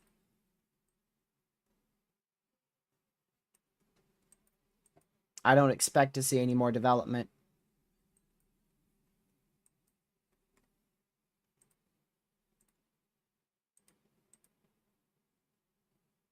Go for this radar here. We'll see if this tries to ramp up. Velocities have stayed very broad.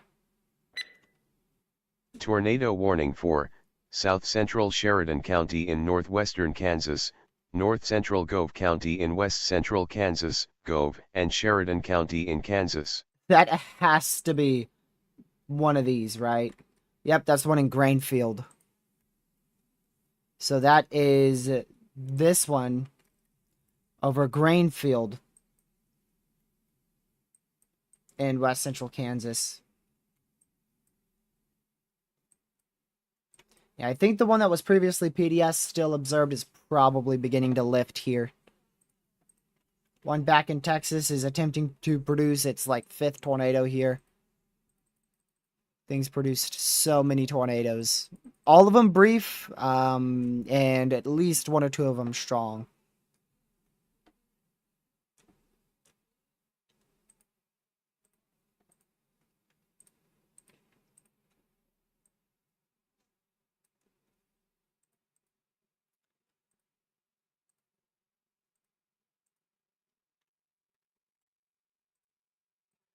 Tomorrow is going to have like the same issue as today. Overconvection could easily be a big issue tomorrow.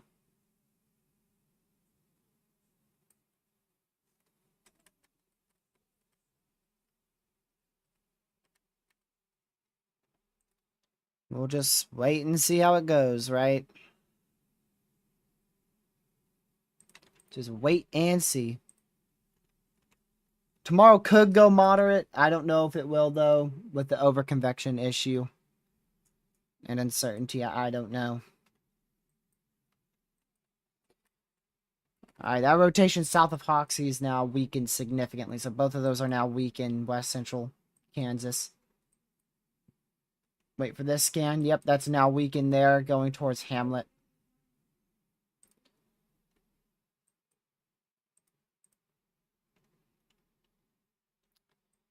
Still going to keep an eye on these 2 supercells in Ransom. And still keeping an eye on this one in Kinsley.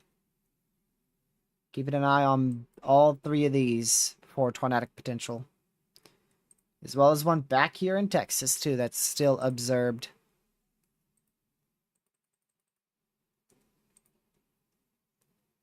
New mesoscale discussion for the potential of 4-inch hail, 70-mile-an-hour winds, and a violent tornado. A strong to intense tornado, potentially as high as a violent tornado.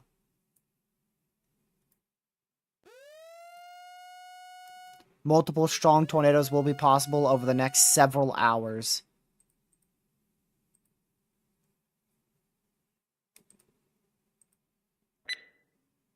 Tornado warning for Central Edwards County in south central Kansas, Edwards County in Kansas. A supercell recycling should occur over the next couple of hours in north central Oklahoma, with the potential for multiple EF2 plus tornadoes and very large hail.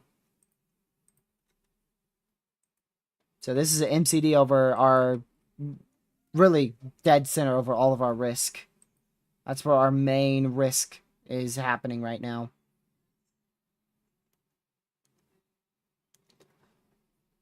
So there you go. Hey, they warned the Kinsley, Kansas storm. If there's any tornado today that could potentially be long tracked, it's going to come from this supercell. If there's any supercell that I believe has long track tornado potential, it's this one. Lord have mercy, Proxy, that video is insane.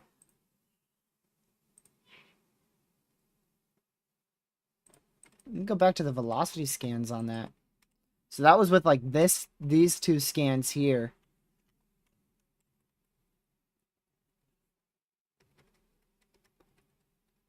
Near Cisco, Texas.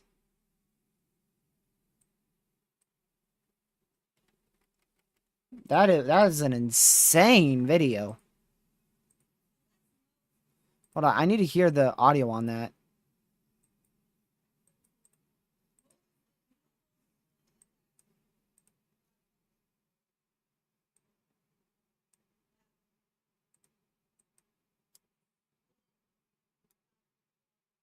Dude, you can't even see the tornado.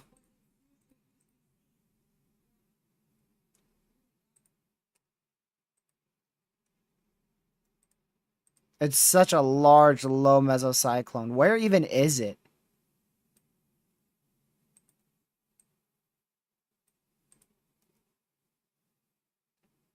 Man, I say that sucker was at least a mile wide, minimum. Minimum a mile wide.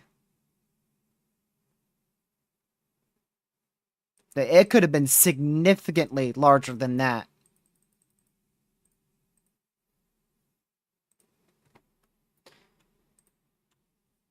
All right, let's go back to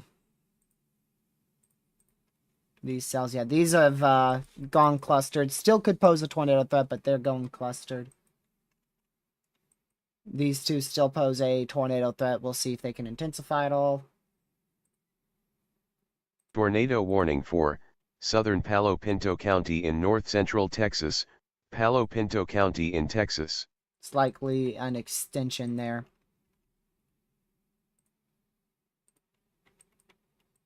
Yeah, that should be a new extension.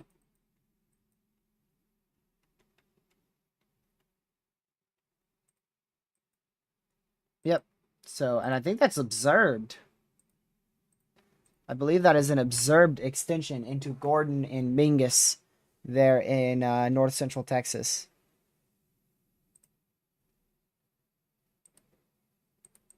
Yep, there you go. It's a new observed warning.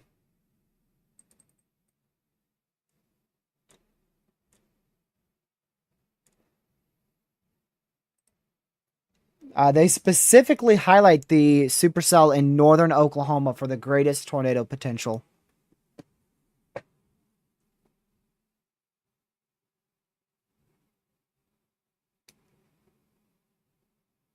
They highlight actually three. The greatest strong tornado potential. They highlight the one in Oklahoma, in this area.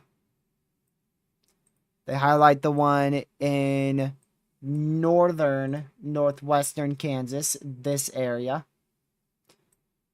And they highlight the one in southwestern Nebraska, this area.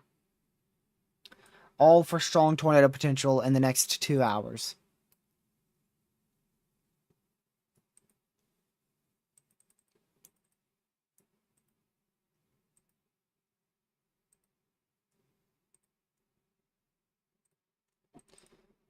All three of our main supercells.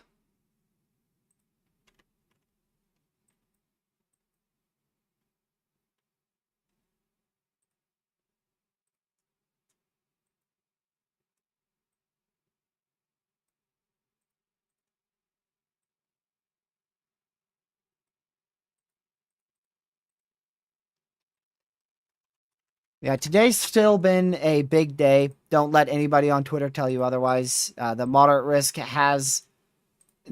itself currently is underperformed. I don't see any way how that performs. I don't see a way that performs. It would be very difficult for the moderate risk to fully perform.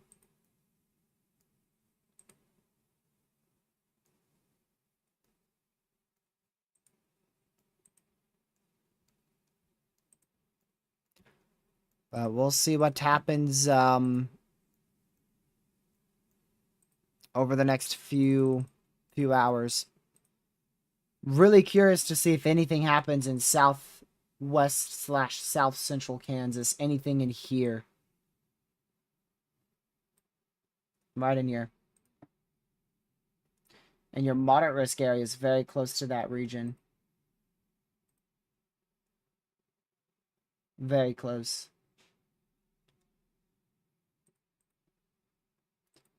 Let's go back to Texas. Yeah, that's likely still on the ground there over Strawn in Texas. This is our only observed warning in the entire U.S. right now. I want to go read that SPC mesoscale discussion from Broyles. That is a long discussion. I'm going to take a sip of water real quick. Alrighty. Get ready for me to screw up a bunch of words. So this is for the red and black highlighted MCD you see on your screen right now. The threat for tornadoes, very large hail, and wind damage will continue across portions of northwest Oklahoma, western Kansas, and southwest Nebraska over the next several hours. Multiple strong tornadoes will be possible. The latest high-resolution radar from the Air Force Base shows a supercell in northwest Oklahoma. The Vance Air Force Base shows a supercell in northwest Oklahoma with the additional severe storms and supercells located into western Kansas and southwestern Nebraska. The supercell in northwest Oklahoma is located just north of the bullseye of mixed layer instability exceeding 5,000 joules per kilogram, according to the RAP. The RAP also shows strengthening 40 to 50 knot lower level jet across southern Kansas and northern Oklahoma, with the latest VWPs at the Vance Air Force Base having a wind profile favorable for intense supercells and tornadoes. Here comes a new warning. There you go. Tornado warning for East Central Yuma County in northeastern Colorado, northwestern Cheyenne County in northwestern Kansas, southwestern Dundee County in southwestern Nebraska, Yuma County in Colorado, Cheyenne County in Kansas, Dundee County in Nebraska. So that's for this storm here, going towards Parks in southwest Nebraska. Also, the one in south central Kansas here, inside our moderate risk area. The first tornado warning in our moderate risk area, dead center of it as well. That is trying to produce a strong tornado. Back to that mesoscale discussion before we get a new scan here in 1 minute. With strong directional shear in the lowest 2 kilometers and a long looping hodograph, RAP forecast soundings in northwestern Oklahoma this evening have 0 to 6 kilometer shear near 55 knots with 0 to 3 kilometer SRH in the 350 to 400 meters squared second squared range, which is ideal for tornadoes. Although the supercell in northwest Oklahoma has recently weakened, the current thinking is that reintensification of the storm will occur. Also, it appears that an intense supercell may develop with the storm near Fort Supply. As supercell recycling occurs over the next couple of hours, the potential for strong tornadoes is expected to be maintained across northwest Oklahoma. EF2 tornadoes and very large hail will be possible. Northward into western Kansas and southwestern Nebraska, multiple intense supercells are ongoing. The storms are located along the eastern edge of a corridor of strong instability with the RAP estimating mixed layer instability of 2,000 to 3,000 joules per kilogram. The latest VWP at Dodge City, Kansas has a large looping hodograph with 0 to 6 kilometer shear of 60 knots. Wow, 60 knots. That's crazy. 0 to 3 kilometer SRH near 700 meters squared second squared. As the lower level jet continues to ramp up, the potential for strong tornadoes will be maintained, especially in the area to the southwest of Hill City, Kansas. Very large hail will also be possible with these cells. All right, let's go back to the Kinsley, Nebraska storm, or Kinsley, Kansas storm. This is the storm in Kansas here. Not convinced with those blue velocities. I believe that might be corruption. So if you get rid of those blue velocities, I think that shows you more clearly the area of rotation that we have here, which is a very large and decently strong area of broad rotation. Likely not very tight at the moment, with these pixels likely being weak winds / corruption.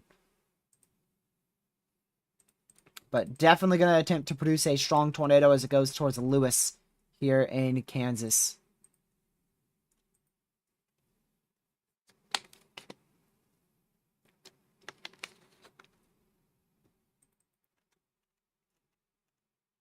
Still a radar indicated warning there.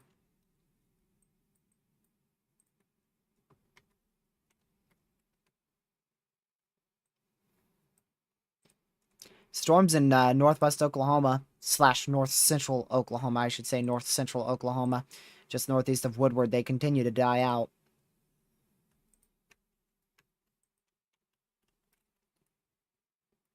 So there, that's likely your actual area of rotation now.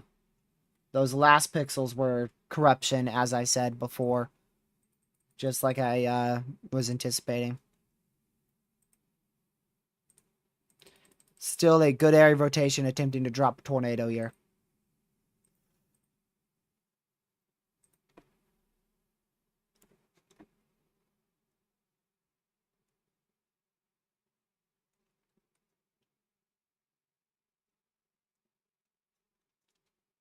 So we're going to keep watching this storm. This is the main storm we're watching. We're no longer at an observed warning. We're down to just 4 tornado warnings here. So no tornado warnings active with these northern storms. Currently, the only storm highlighted by broils that is still tornado warned is the one in southwest Nebraska. The other two look very weak right now.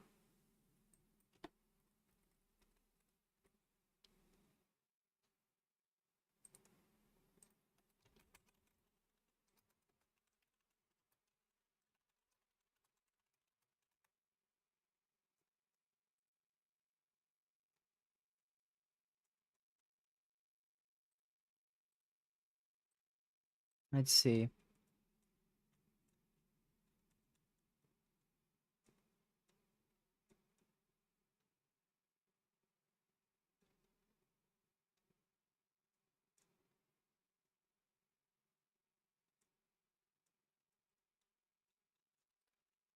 Yeah, that's also fairly weak too, at least from radar's perspective. Strongest storm right now is by far in Texas.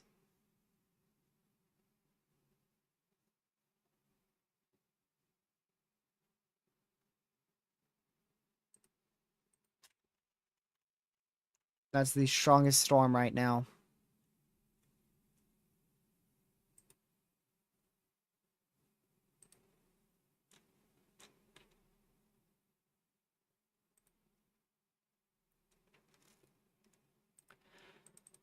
So we'll wait to see if this storm can intensify any further here. It's very close to producing a tornado, though.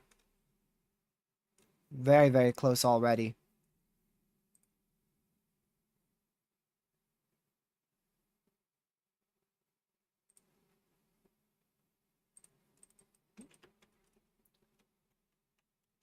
See what the next scan has here on the storm east of Kinsley.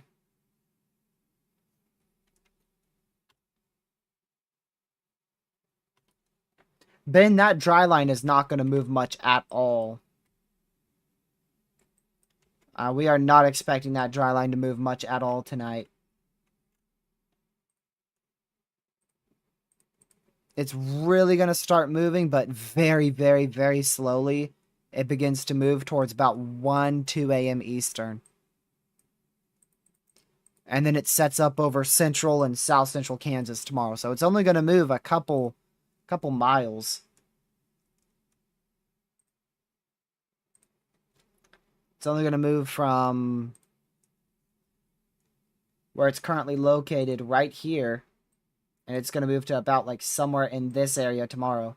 So it's in the entire night, that's how far it's going to move, which is not far at all. And it's not going to start moving from this location until probably near 1 a.m.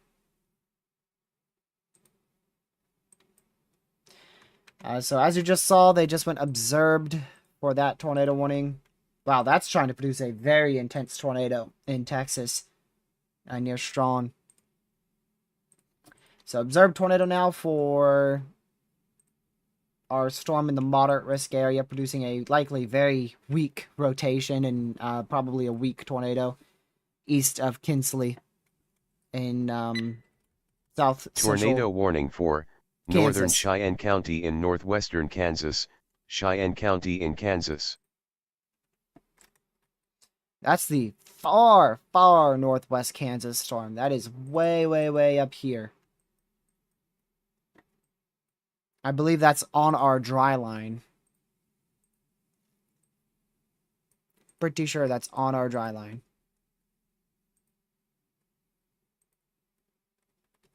It's on a dry line cold front, so once the dry line starts to begin to stop towards like 6 a.m., the cold front's just going to push this past the dry line very late tonight.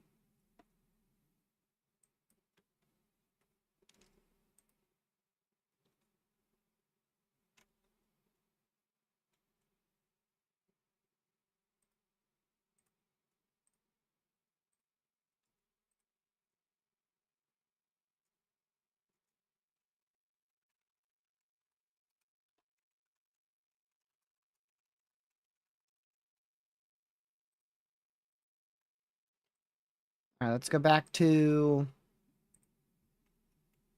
Yeah, that Texas storm, wouldn't be shocked if that's actively producing a tornado very close to Gordon, Texas. This one east of Kinsley looks like it's going to disorganize and probably attempt to reorganize again.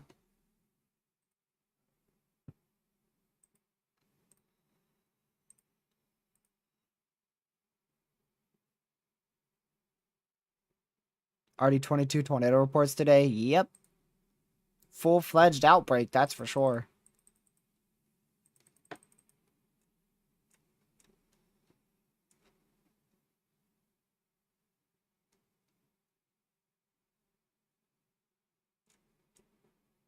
But not nearly as not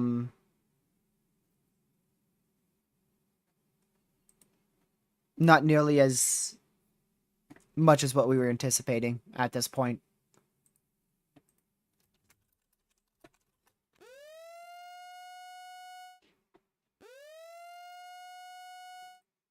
Yep, just wrong placement, but it is verified. I believe the moderate's verified, personally.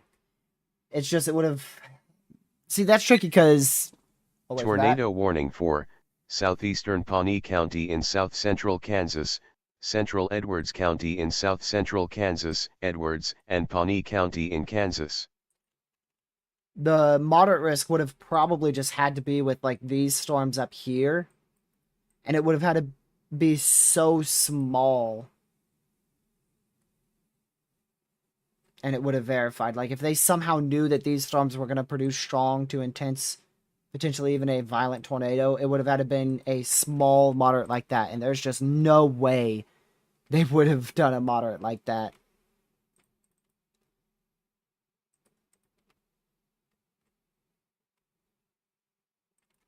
So, a moderate risk would verify, but the moderate risk we have right now with the size that it is as well, it hasn't verified. We would need at least...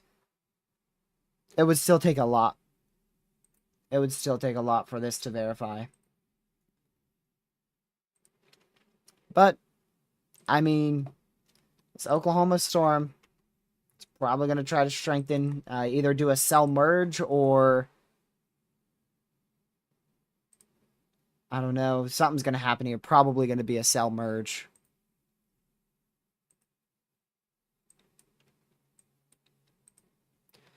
So these two storms alone are going to be the two storms to try and verify our moderate.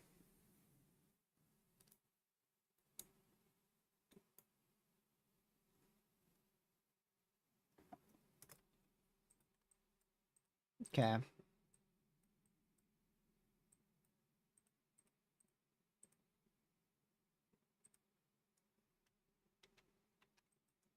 We'll see. Why the heck is it PDS? What? Man, you just trying to verify the moderate, ain't ya? That's what you trying to do. You just trying to make the moderate verify. I'm gonna go see that radar signature. Oh, well, that is getting a little bit tight, but man, that ain't no PDS. What you mean?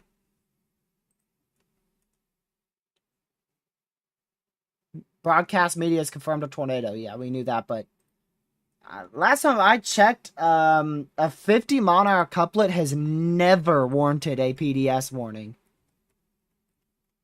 50 mile an hour rotation. Say that is actually the intensity of the tornado, right? Which it doesn't directly correlate to radar, obviously. But let's just look up the EF scale. that would put this literally at EF0 or EFU. Because 65 Monarch winds is an EF0. This would be 50. You're telling me it's PDS? I mean, hey, make sure you're in your safe spot. Take it very seriously if you're in Garfield. You're in a PDS warning. That means it's a particularly dangerous situation, tornado warning, so you want to seek shelter. Don't take it lightly at all. Please be in your safe spot. But just very weak area of rotation. A very weak area of rotation. But do take it seriously. If you're in Garfield, southwestern Kansas, be in your safe spot. It's just that area of rotation definitely does not scream PDS by any means.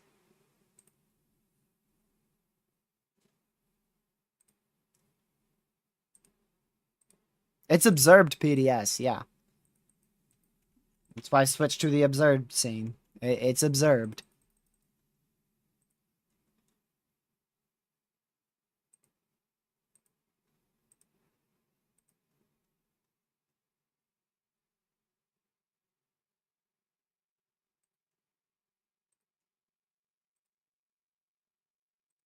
I disagree with it being PDS, but it doesn't really matter what I think because they're the NWS, not me.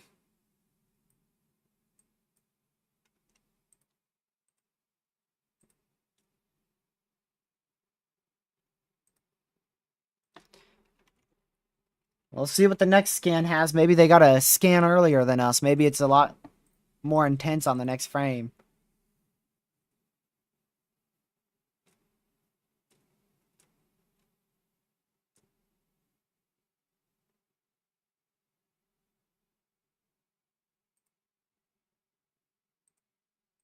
Alright. Is that the next CC scan? Yep. Nothing on the next CC scan. Let's see what the next velocity scan has. Maybe it's 52 mile an hour rotation. Maybe it's 2 miles per hour stronger. Let's see. Here it comes. Next scan.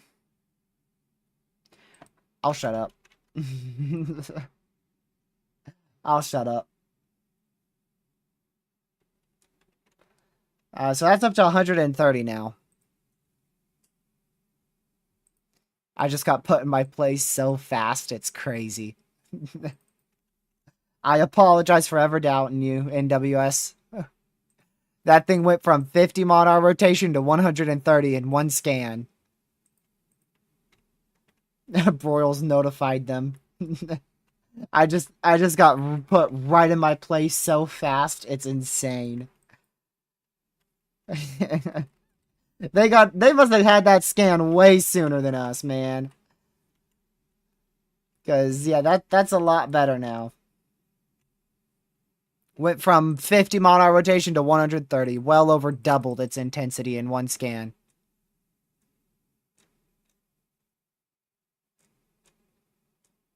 I apologize, y'all. I apologize. That is indeed worth a PDS now. Just when it was issued, it definitely didn't seem like it to me. But yeah, now definitely a PDS tornado warning with a likely strong to intense tornado on the ground.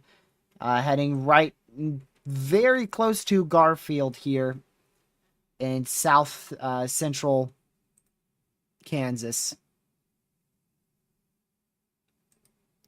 This is not a storm that Broyles highlighted, by the way. Just FYI, just in case anyone may have been thinking about that. This is not one of the storms he highlighted.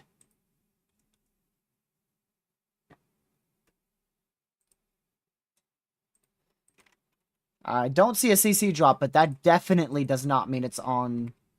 That definitely does not mean it's not on the ground. Because it's in an open field right now, so there's nothing but dirt to pick up.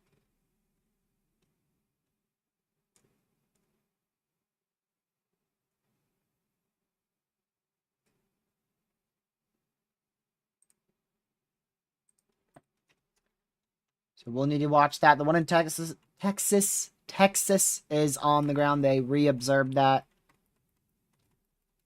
That's been observed for a hot minute. North of Gordon, tornado on the ground in Texas there.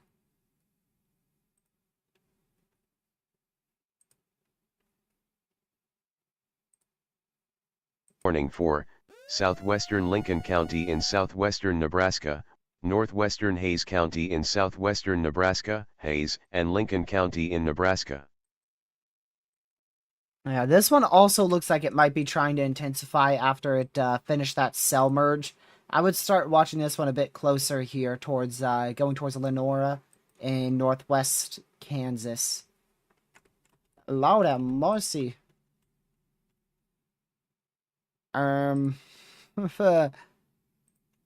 Is there a closer radar site to that?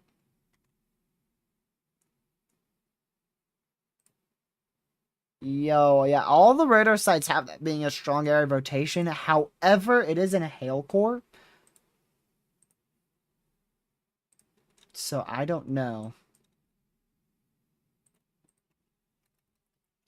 That is definitely strong. If it's right, that is. DFW radar's closer. Ooh, much closer. Actually, wait. No, it's about the same. Never mind. It looks about the same to me. How much closer? It literally looks like the same. 52 miles. 64. I don't think the DFW radar is closer. 50. 64. No, DFW radar is not closer. However, it has a clearer scan, so therefore it is better. Because it's not scanning through two different storms and two hail cores.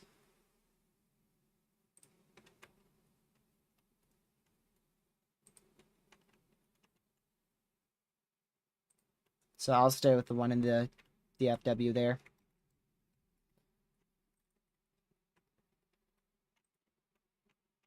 So it looks like a cell, or rather a mesocyclone handoff. There you go. That's what I was trying to say. I was going to say cell merge for some odd reason. Mesocyclone handoff is happening. So this is where your strong tornado is and probably is occluding. But a new one is likely touching down here southwest of Garfield. If that is the case, this tornado that is now developing to the southwest of Garfield will have a very close call to the city of Garfield, or to the town of Garfield. A very close call there.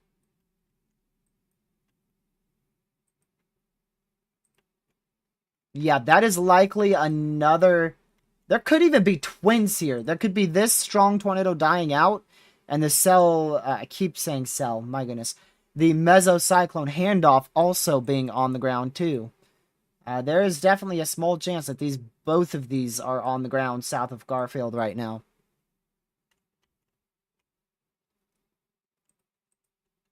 Definitely a chance.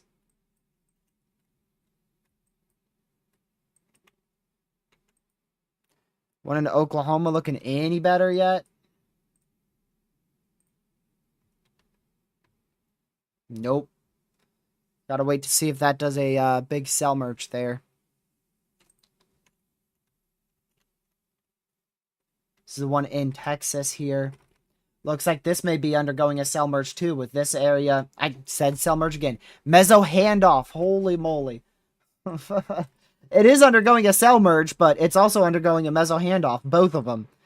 You see the cell merge hitting it from the south right down in here. But it's also undergoing a meso handoff where this area is dying out and this area looks to be strengthening here around Gordon, Texas. So both of them.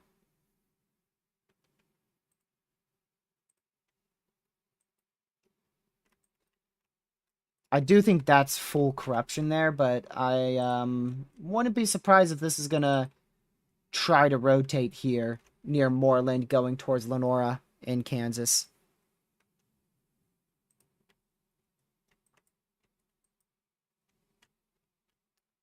Alright, they downgraded this to an observed warning. So no longer PDS down to observed on this storm.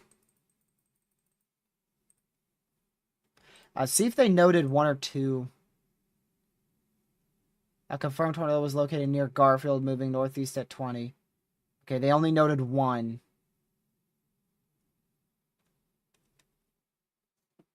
I gotcha. So likely one of these is lifted and one is still on the ground. Or is newly on the ground.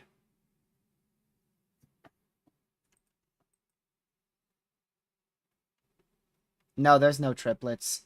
This is clear air contamination, and this is probably just contamination.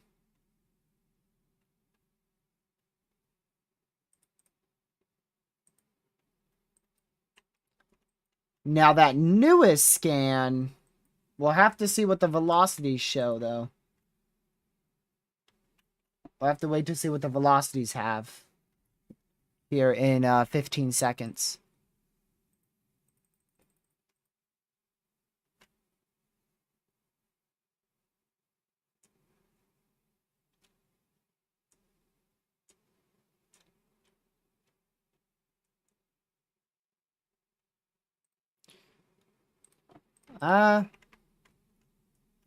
It could strengthen, but it looks like this is the tornado on the ground, and that's going to be very, very close to going into Garfield. Garfield is a very small town. I don't think it has much population in it, but there are still people in that town. About 100 people in Garfield. So a small town, but still people right in the direct path of this tornado. What's likely going to happen is this is going to die out relatively shortly here in Garfield, and then this is going to become your new primary area, so it's going to be like a double meso handoff again. Things done already, it's done at least 2 meso handoffs, and this might be a third one coming up here shortly.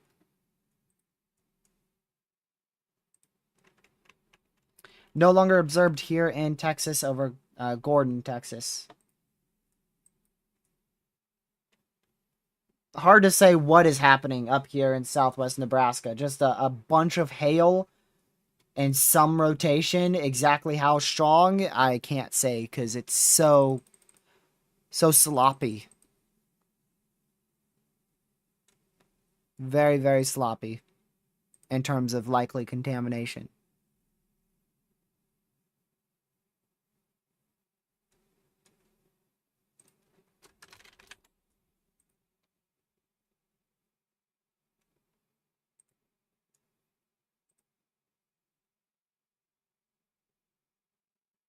Let me check something real quick.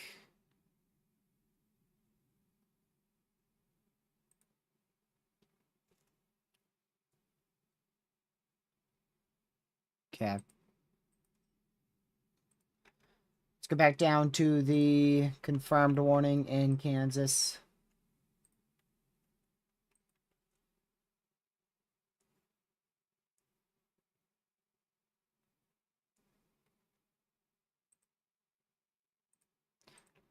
So still possibly a tornado on the ground heading right into Garfield right now.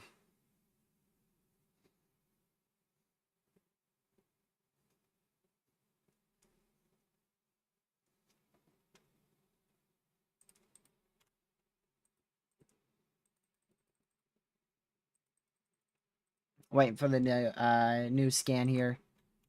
Should be right now. Yep, still possibly on the ground there.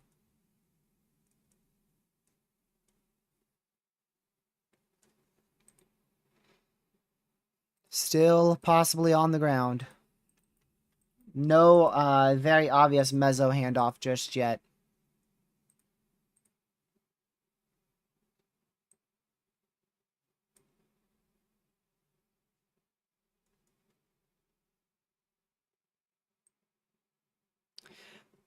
Half of the Woefus runs now have that storm in Oklahoma dying, and the other half have it strengthening. So it's a 50-50 on what happens in the southern moderate risk.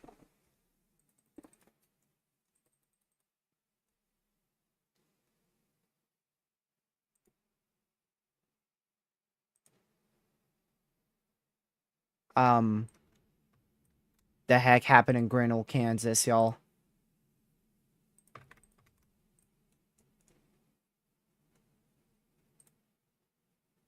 Okay.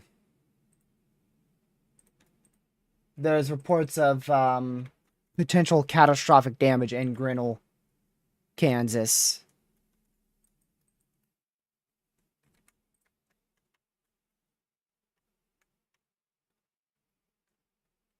Yeah. I haven't seen any photos yet, but that's not good. That was what I hoped was the tornado lift right before the town. Central Kansas, Rooks County in Kansas. As someone said, potentially catastrophic damage in Grinnell. Ooh, Proxy might have a photo.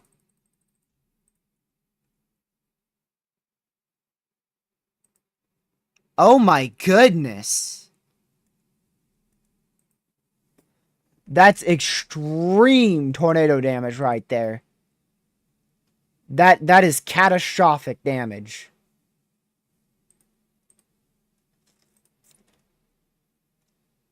Oh my goodness. If that's actually from this tornado, that is violent.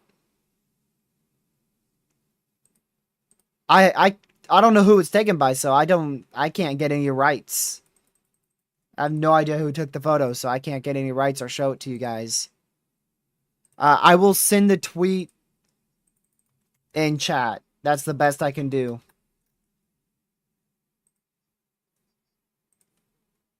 County in Texas. There you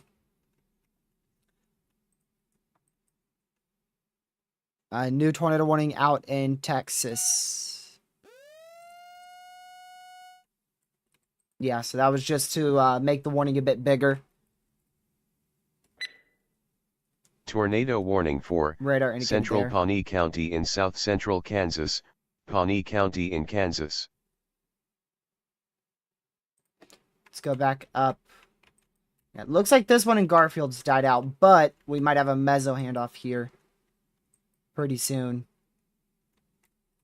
A new warning in Kansas there. That's for a... I think that's for an entirely new storm that is yet to be tornado warned yet. I'm pretty sure this is the first time this storm has ever been tornado warned.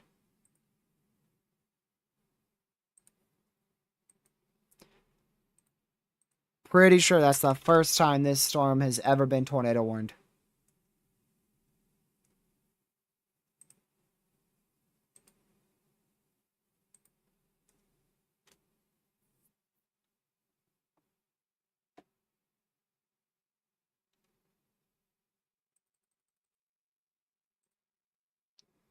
Am I tripping or did they just cancel that sucker?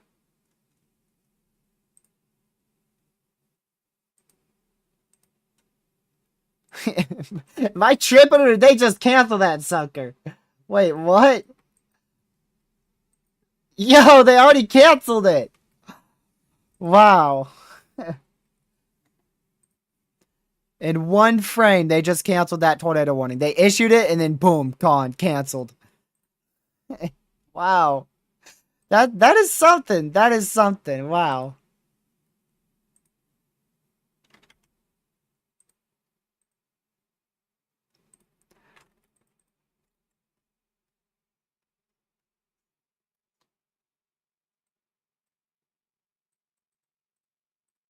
My goodness, I cannot believe that is violent tornado damage with such a weak CC drop.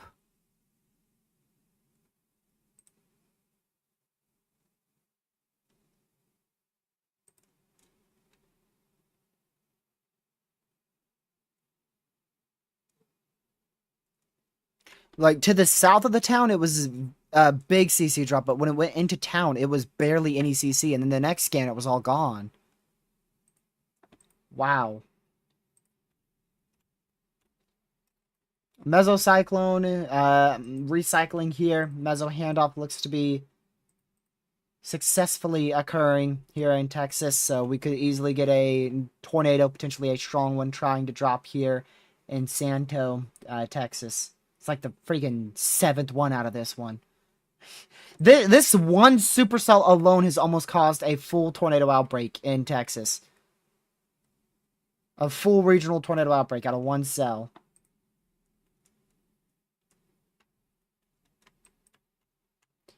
Um, there could be, big keyword here is could be a violent tornado on the ground here in southwest Nebraska. If radar is correct here, this has been extremely, extremely consistent. I am not confident whatsoever. Not confident at all. But if those velocities are correct, there is a chance that is an intense to potentially violent tornado there. And it is extremely rain wrapped, so no chasers are able to see it and or report it. I want to stress that again, could be an intense to violent tornado here. Radar easily could be scanning hail, and it could easily not be on the ground. Very easily could not be on the ground. But just in case it is Wallace Dickens, you guys need to be in your safe spot.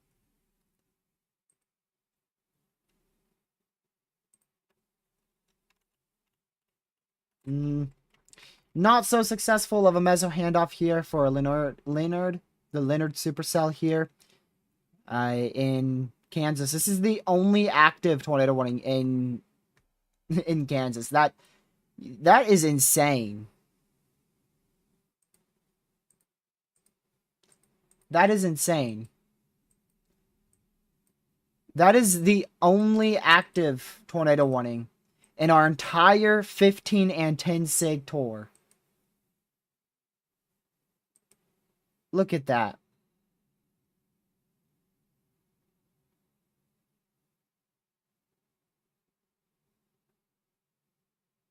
Wow. Is that the new Outlook? Did that really just update right in front of our faces? I swear that legit just updated right in front of us. No, it definitely did. That's the new Outlook. They kept the whole moderate. What? Yo, what? Some of the moderate's not even in a tornado watch. What do you mean? What? Yo, that is so stupid, honestly.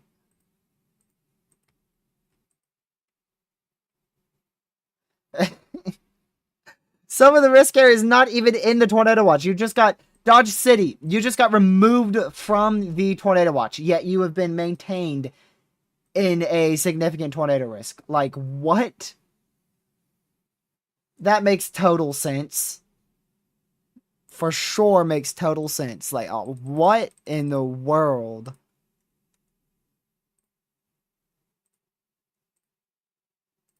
Very intense to potentially violent damage coming out of Grinnell, Kansas now.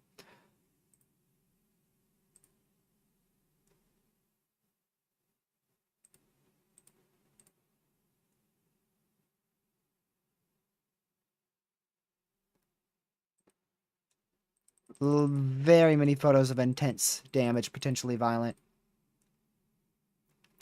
A new observed warning, I believe, in Texas. Likely a strong tornado on the ground there, I believe.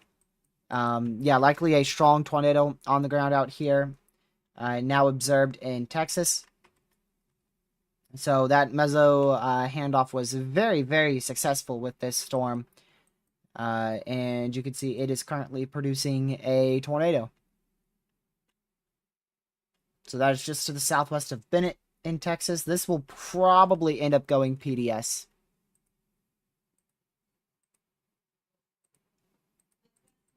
I imagine it's going to be able to go PDS here at any moment.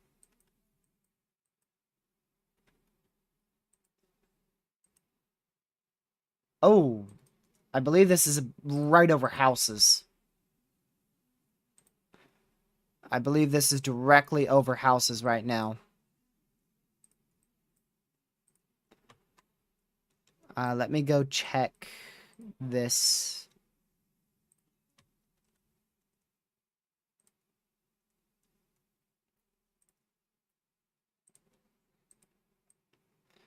So, yeah, this is right over Santo, Texas. This is directly over homes right now. This is right over houses in Santo, Texas. There's a likely strong to intense tornado right over houses in Santo, Texas.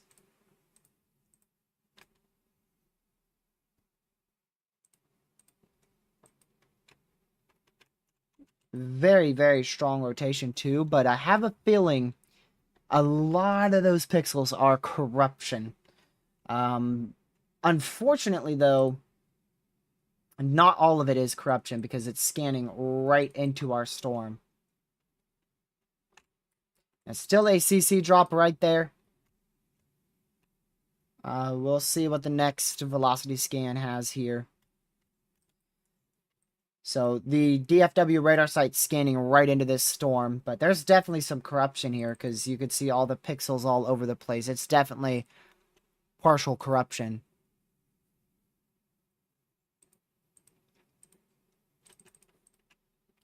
So there's your CC still ongoing, still a tornado on the ground.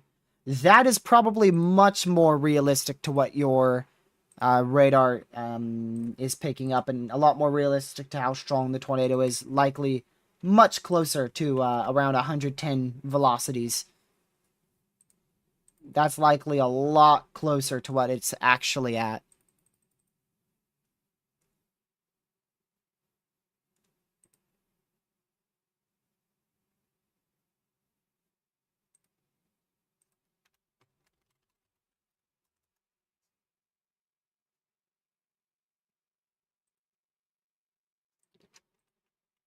Still, likely a strong tornado on the ground there, lofting debris near 7,000 feet up over a populated area. This is right on the I-20 corridor here, directly between the I-20 corridor and Santo. It is now south, barely south of Santo, Texas, on Road 4 between Santo and the I-20 corridor in central Texas. If this continues, it will cross the interstate. It will cross the interstate if this continues on its current trajectory. Likely right on North Bosley Road, the I-20 service road where those two intersect, as well as where they go onto the I-20 corridor in central Texas. If this stays on the ground, that is where it's going to go over the next about 5 minutes or so.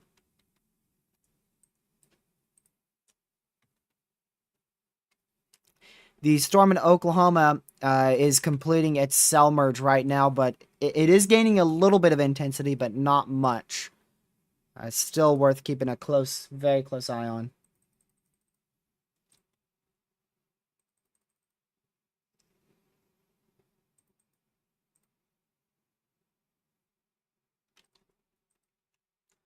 No notable CC on that next scan. We'll see what velocities have to say. Still a crazy hook echo on reflectivity.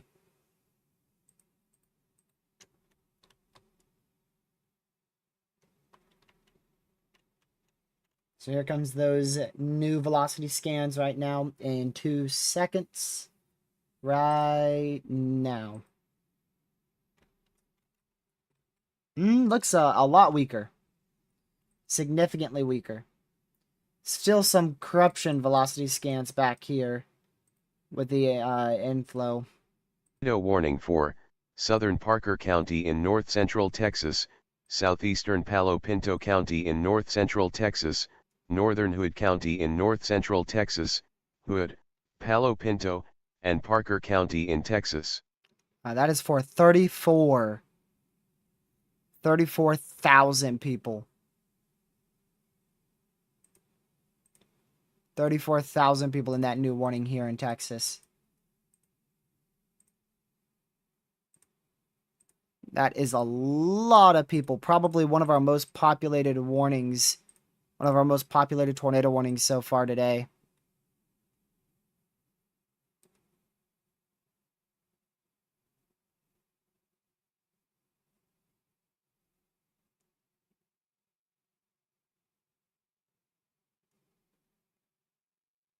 All right, let's go back over to, while we wait for this scan on this crazy supercell, let's go back to our other cells here.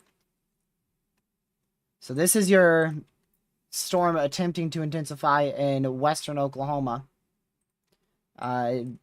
Unexpected dryline development right there.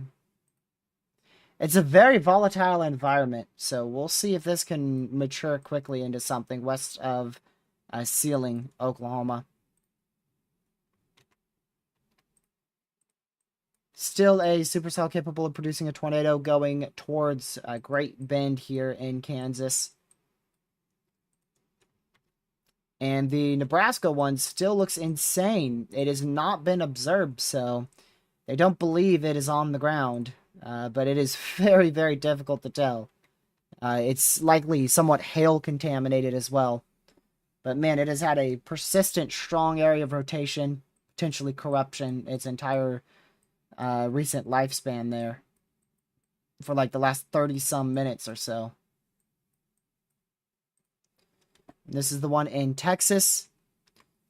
CC no longer there, but still a supercell. Very, very capable of producing a tornado. Also destructive for 2.75-inch hail for the next hour.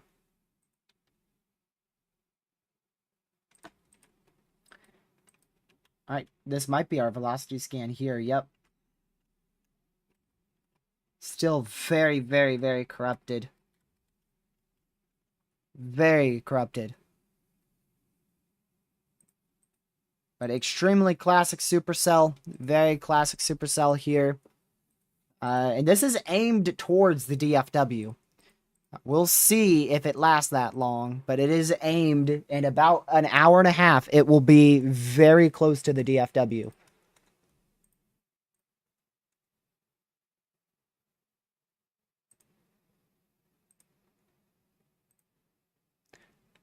Looks like part of a brick structure nearly completely leveled in Grinnell, Kansas.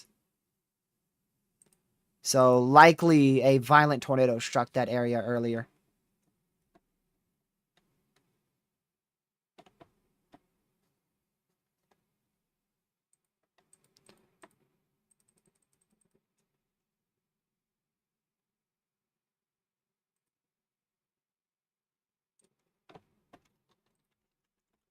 So we'll continue to watch this very, very closely. You guys are saying freaking high-end moderate when if you look at the SPC outlook right here, there is one active tornado warning inside of the entire moderate risk area. It has produced 1 to 2 tornadoes and 1 PDS warning.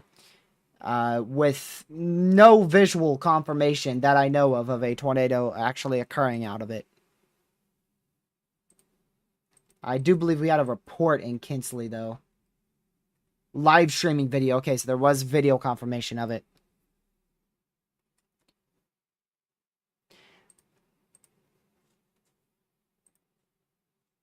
Let's see. We'll go back here. So you're saying as the risk as a whole here.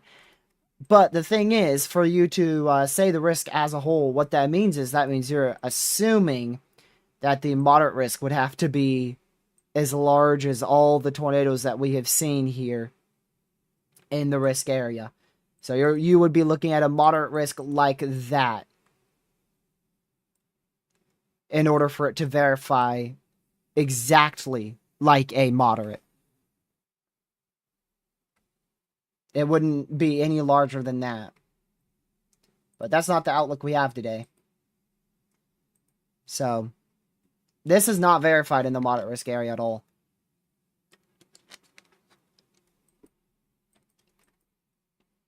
We've had one supercell that has produced 1 or 2 violent tornadoes. This little cluster of a supercell, 2 supercells embedded in it.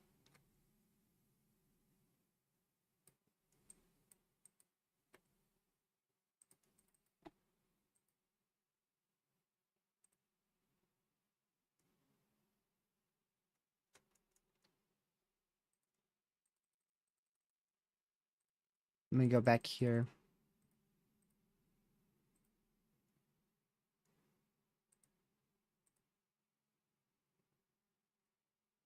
Alright, look at this map. You're telling me this is what a high-end moderate to potential high-risk verifies as? Like, if you pull up this map, if I show you this map with no other context, you're going to think, oh yeah, this was a high-end moderate, maybe even a high-risk. No. No, you're not. No, you are not.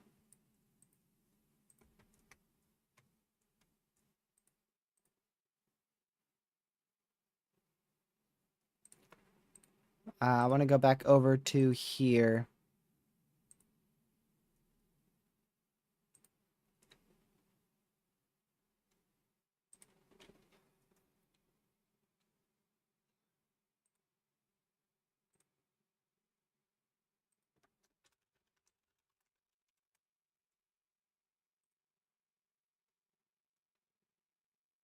Trying to check something, y'all. Last EF5 was it May 31st? It was either May 20th or May 31st. I get the two confused so often. May 20th. May 20th, 2013. I get them mixed up all the time. In my head, May 31st, 2013 is still the last EF5 because it was rated as an EF5 and then downgraded later.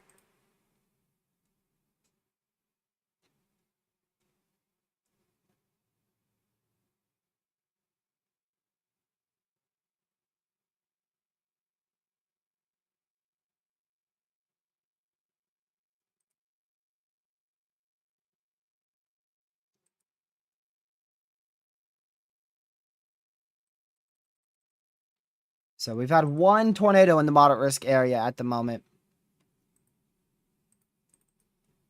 How's our DFW storm looking here? Oh, not as well organized, but still could produce a a tornado. Another tornado.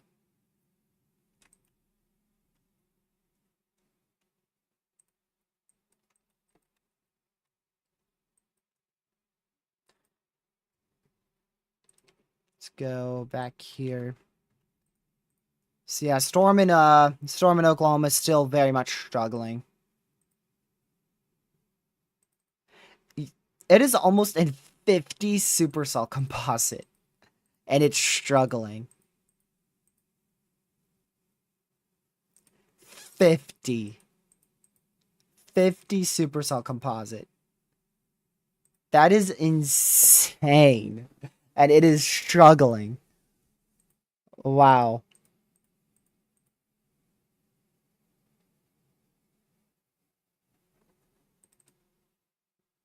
That's just crazy to me.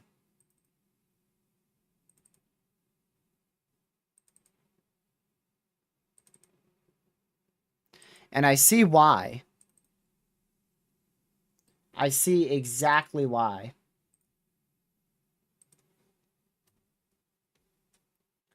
So here's your temperature. And here's your instability axis. And look how thin that gets right at the bottom. So your surface instability, likely due to that cloud cover earlier, is the reason why this storm is struggling. There's your temperatures there in the blue. And then there's your cape in the pink. You have a very, very thin profile, probably not much more than about 300 joules of instability in the very, very, very low levels. Like, we're talking right at the surface.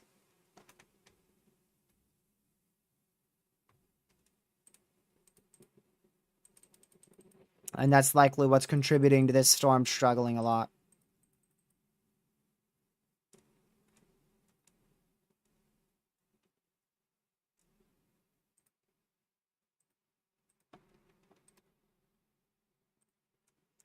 And I would think probably this cell here that is formed in selling is probably going to fall short as well. Likely end up dying out.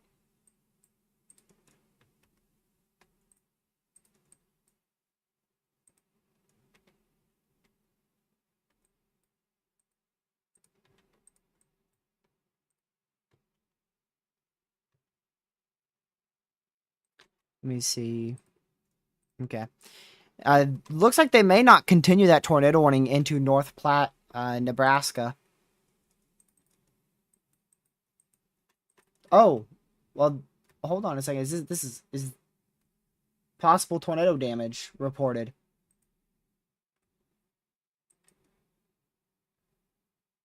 Yeah, but it looks like they may not continue that any more north into North Platte. We'll see. Rotation looks significantly weaker now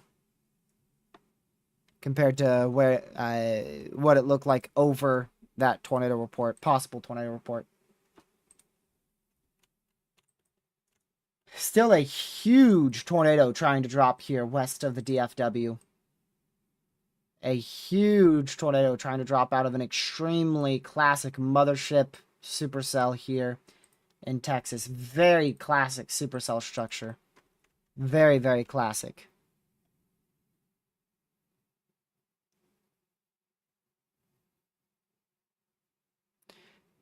Yeah, tomorrow will likely end up having the same messy mode issue. I'm fairly confident in that.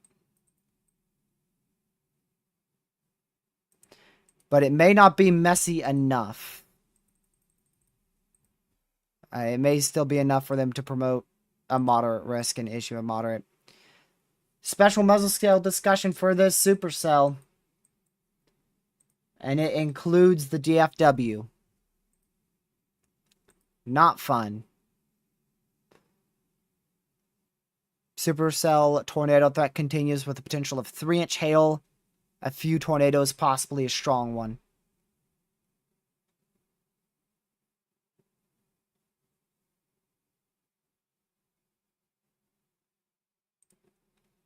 So, we'll see.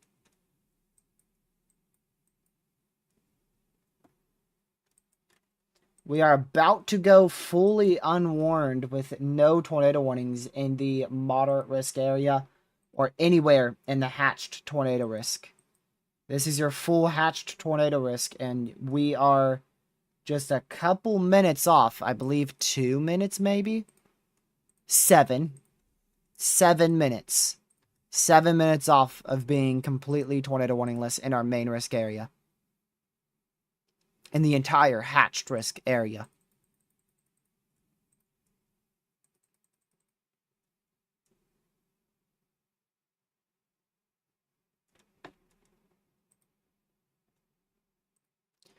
So the main storm to watch now is actually the one in Texas. That's really the number one storm to watch. There's really not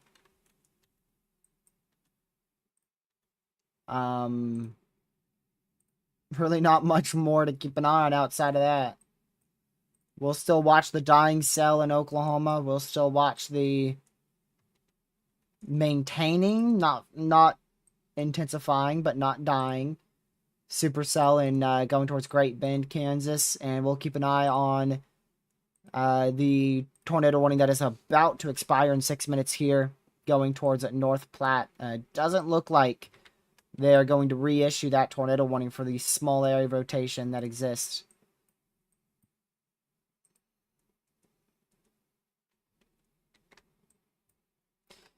Definitely could see a strong tornado very, very easily out of this supercell in Texas. Very intense velocities, especially on the inflow side of things. Very, very intense velocities.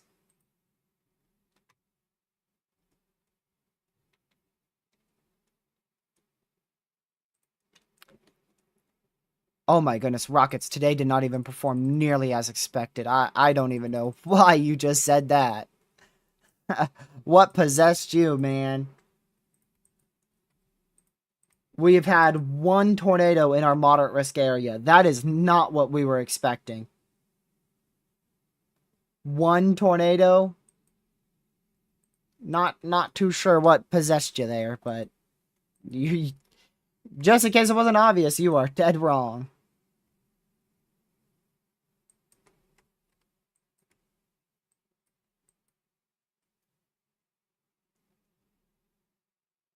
Ten minutes ago in Texas, yeah, it probably is lifted since then. This was at that time 10 minutes ago, and you can see that's when we saw the CC drop disappear. So that was probably for the tornado we were tracking earlier. But now this sucker's got 100-mile-an-hour inflow and 50-mile-an-hour outbound winds, so this thing is going to try to produce a strong tornado.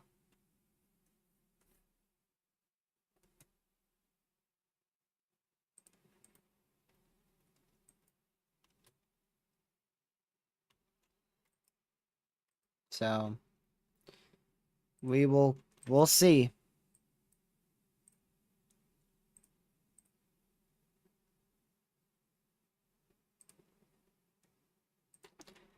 So these are winds going towards the radar site, just like this.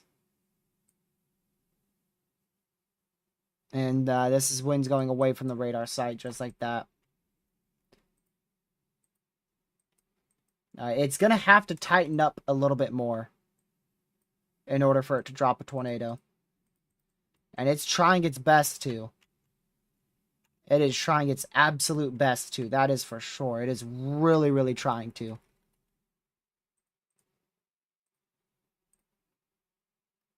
This is now a radar indicated PDS tornado warning.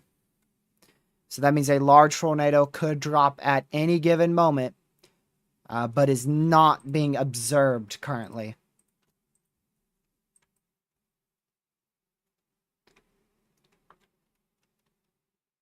So there is the potential for a strong tornado to be produced out of a supercell that has previously produced strong tornadoes, and thus it is warranted a radar indicated tornado warning and a PDS radar indicated tornado warning out here.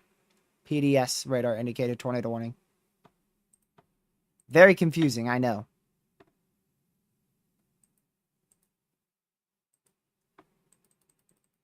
So what it means is it means a supercell that has dropped a strong tornado is going to try to drop another strong tornado.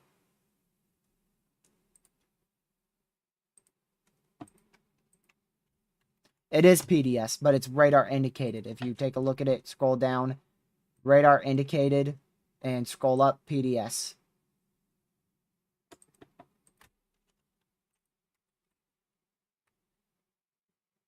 Why do you think it's gusting out? What makes you think it's gusting out? It doesn't look as classic. The hail core has fallen apart a little bit.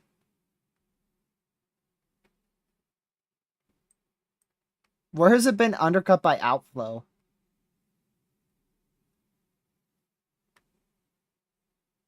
Where? Point it out. I don't see it.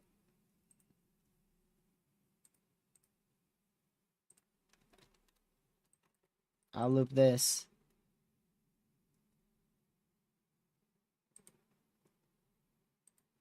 This is its flanking line of convection.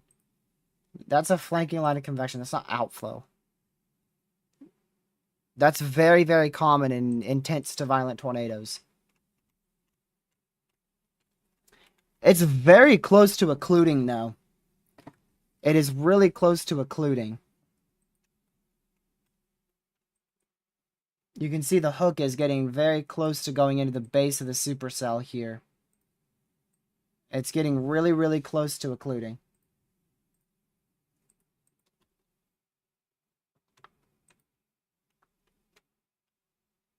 That is hail, by the way, not a CC drop.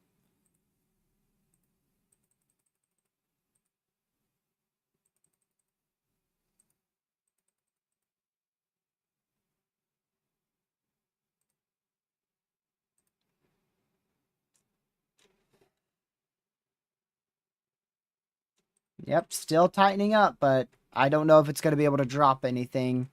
If...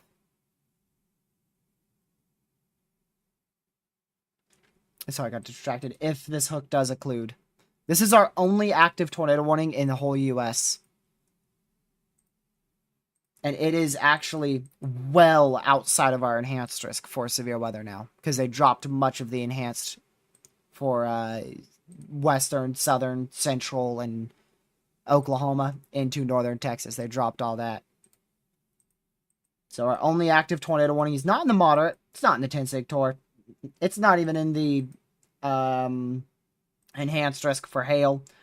It is in Texas, and it is trying to produce a strong to intense tornado.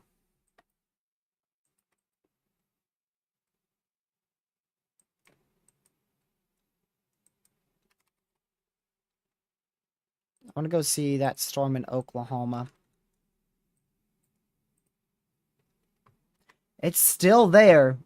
As long as it can keep that purple DBZ going on this color table, I think it's going to be capable of trying to intensify. This one in Great Bend, it looks a lot weaker, but it still could try something downstream.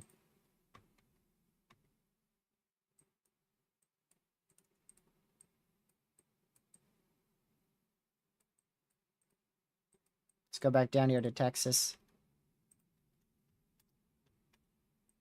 Hello, otherwise. There you go.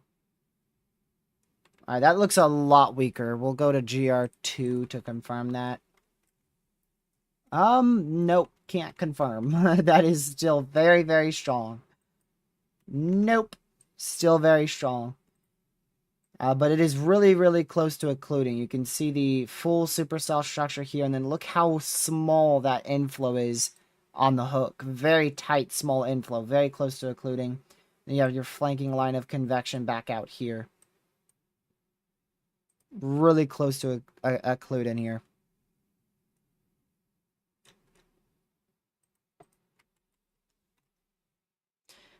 That flanking line of convection may have helped its occlusion process, but I would not say that it's anywhere close to finished here. It could easily try to become a donut and become a completely rain-wrapped hook. Like, fully rain-wrapped in the full base of the storm.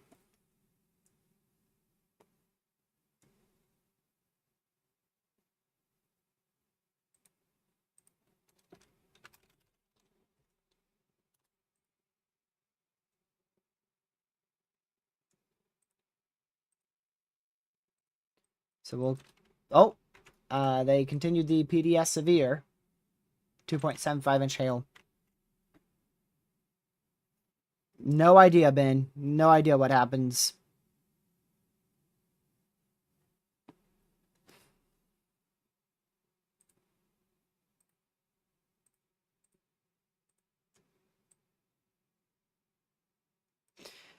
So this is the new HRRR for tomorrow. For those of you who may have forgotten, the 0Z has rendered in to tomorrow's risk. And it still shows a very, very messy setup. That would not be moderate risk caliber. Environment, yeah, definitely moderate risk. But storm mode, no. So still a very sloppy risk.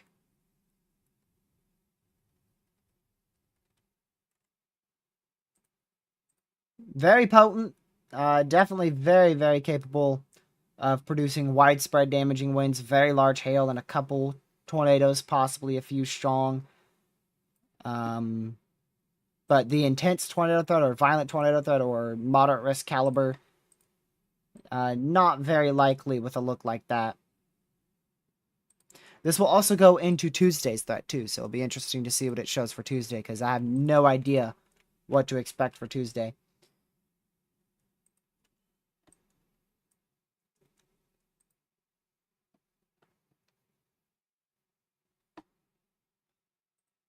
What are the odds they shrink the hatched risk? I don't know. They might shrink the northern side of it, but I think much of the hatched will probably stay.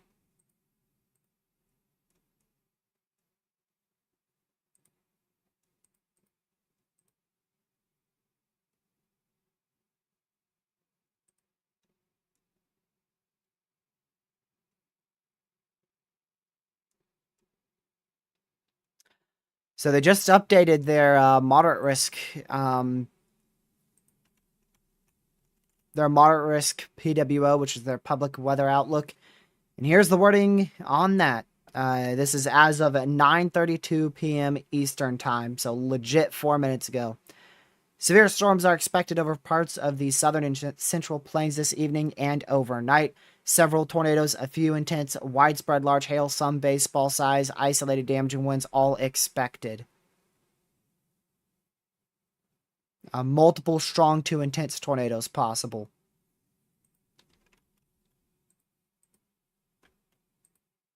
So for some reason, they are still very confident in tonight.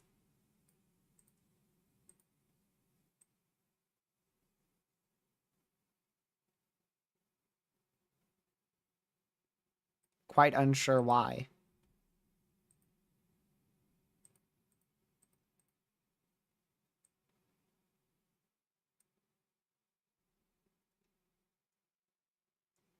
Only like two or three Wofus runs keep that supercell in Nebraska, or not Nebraska, Kansas. Still can't get my state right today. Only 2 or 3 of them keep it alive.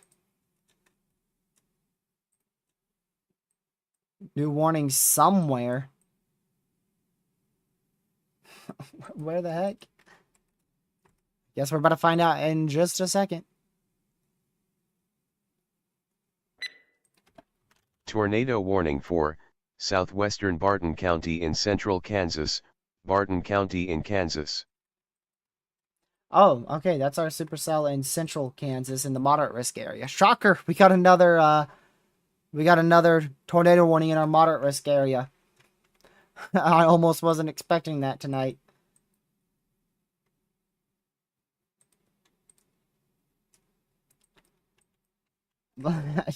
Dude. No rotation on radar at all. Nothing.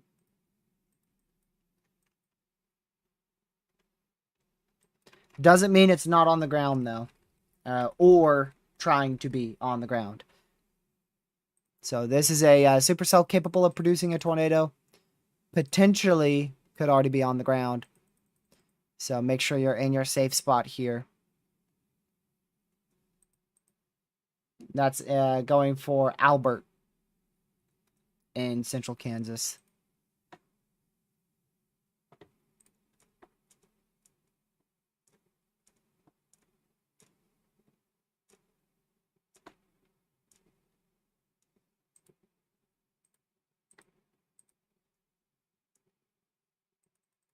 Okay. Trying to see if we got anything new here.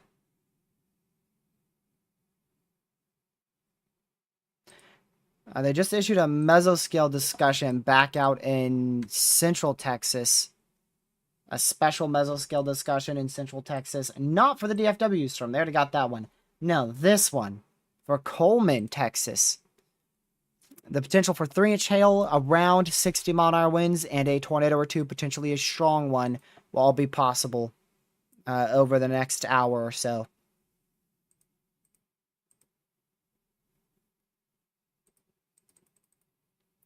So increasing tornado threat there as well.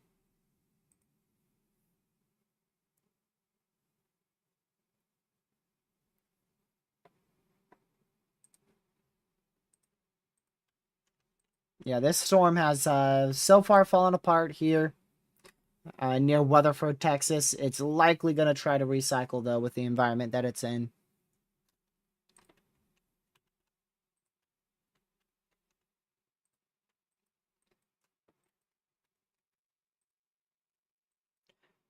So today's two main bust modes, or two main bust reasons in the moderate risk area, and only the moderate risk area. I mean, we did have one tornado, so it wasn't a full bust, but nowhere near the expectation. So very close to a bust. And just the moderate alone, seems to have been the reason for lower level cloud cover. And that cloud cover actually made the surface instability very, very low. So thus you only had about 250, maybe 500 near surface instability. The second reason was just a messy mode and overconvection.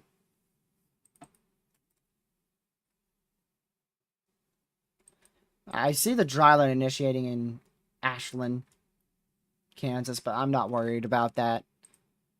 Lower level instability should keep that from doing anything.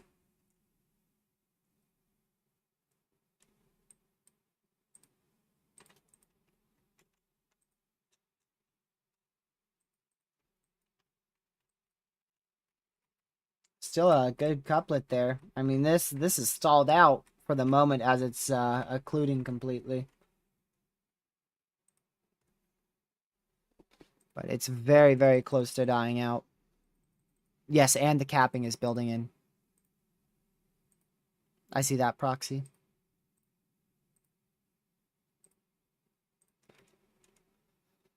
No, I haven't seen it before.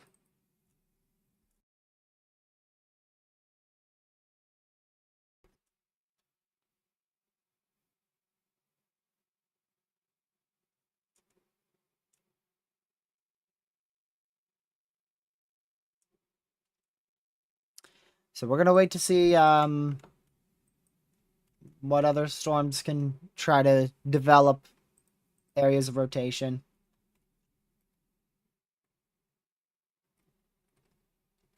Looks like this Texas storm is done for the moment. That will likely change pretty soon here. It's definitely going to attempt to recycle. I'm fairly confident it's going to try to recycle.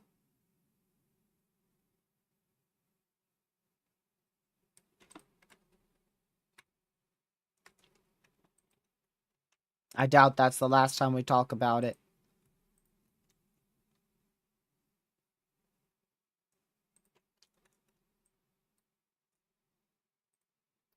So there's your tornado warning just west of Great Bend for the potential of a tornado to drop at any moment, or even possibly already being on the ground. So be safe and get in your safe spot right there if you are in that tornado warning. Albert, Pawnee Rock.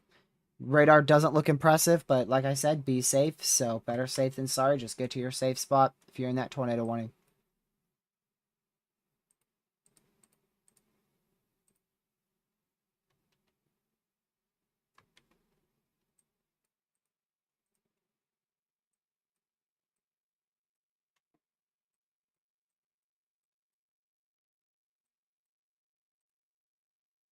Not too sure why they've kept this whole portion of our tornado watch.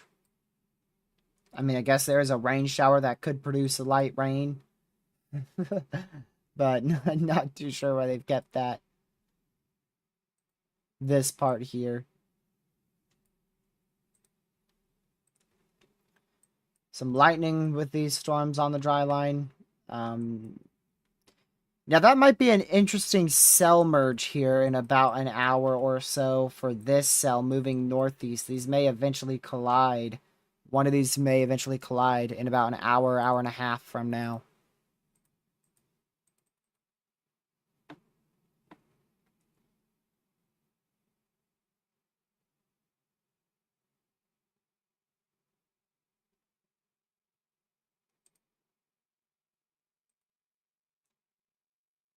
Let's see here.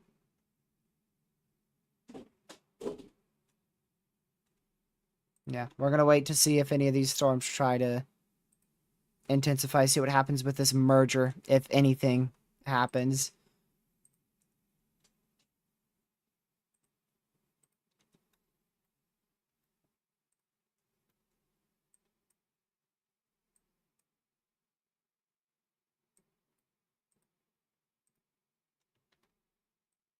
Yeah, we'll just keep watching this cell too in the west of the Dallas area. I believe that's back down to radar indicated.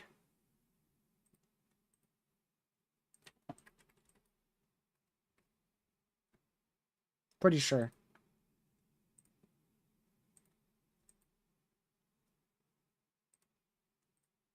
It may not be. Hold on. Oh, nope, it is.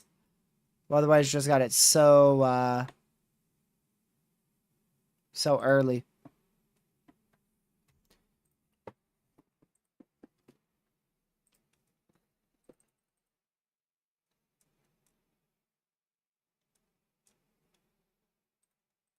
Let me see.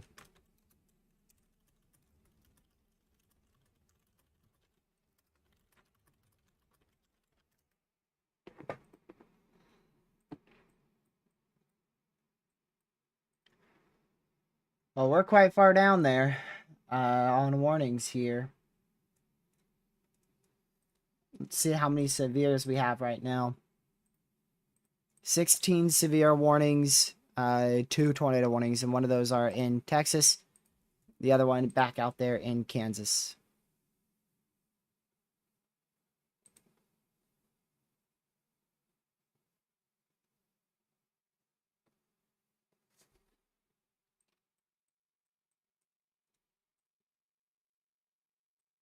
Ben, that is insane. The satellite on that Texas storm is wild.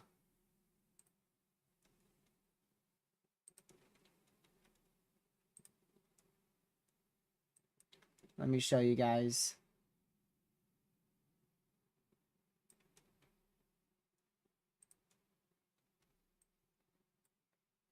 All right, here you go. So that's the 200 frame loop of the storm in Texas. Likely one of our most intense storms today. So this is a whole loop of the day. It's with high definition sandwich radar, or satellite rather.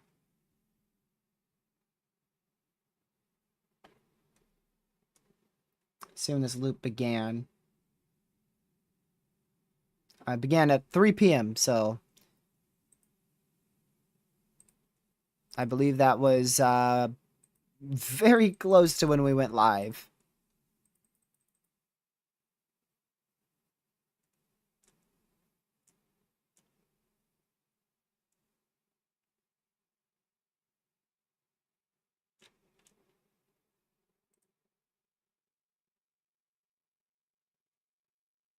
Kevin, see if the lower level instability is still an issue.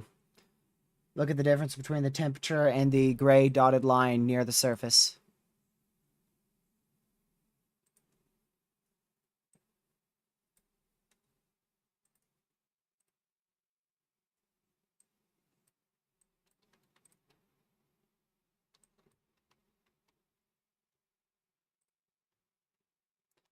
Main thing I'm watching in our main risk area is how these storms interact with our cell merge. Whenever those do occur. If they don't die out before then.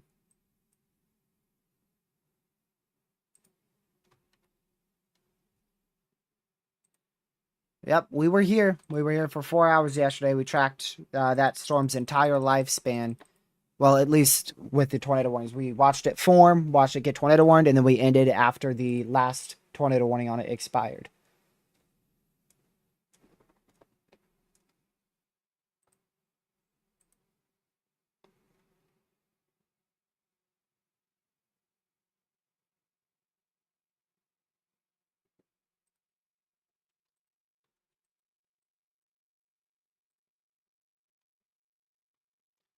Bit of a hook starting back up here north of Granbury, Texas. We'll see if that turns into anything.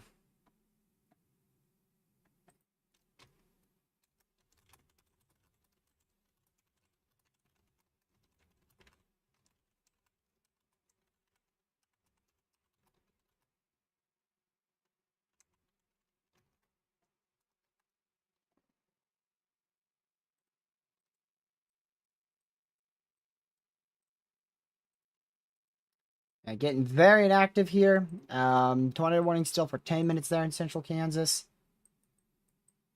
And then our tornado warning west of Dallas, Fort Worth. So we're still going to give it more time, see if anything can come out of the rest of this risk.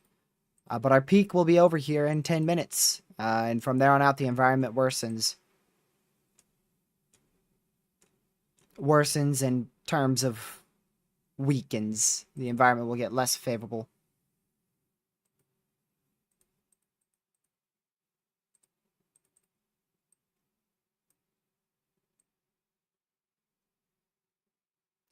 Tomorrow looks like a huge day for widespread, significant, severe weather in terms of damaging wind gusts and large hail, and spin up strong tornadoes.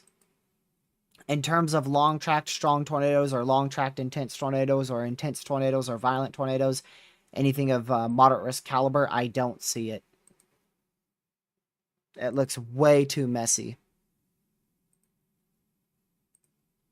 Way too messy.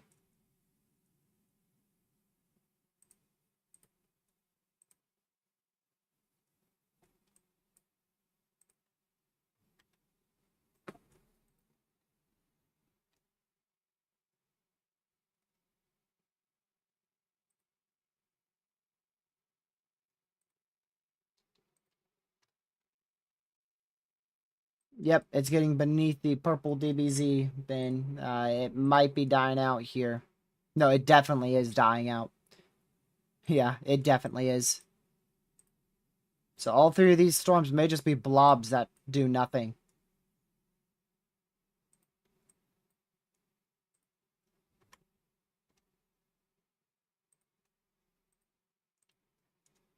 We will see.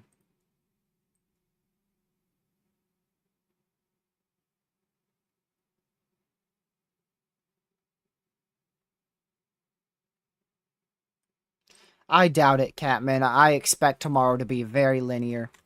The number one issue will be the threat for prefrontals. In terms of a strong tornado threat, it's going to be the prefrontals.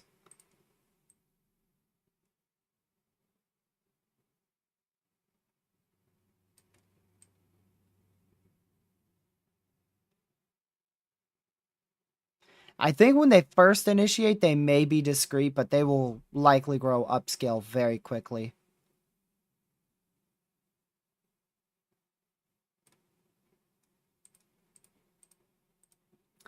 We'll see what the HRRR has for Tuesday, but I think Tuesday could be another quite significant day.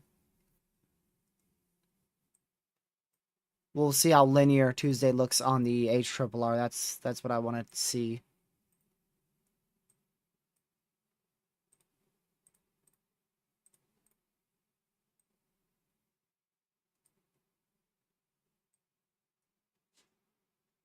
But I think we will likely have the chance for a few strong tornadoes on Tuesday.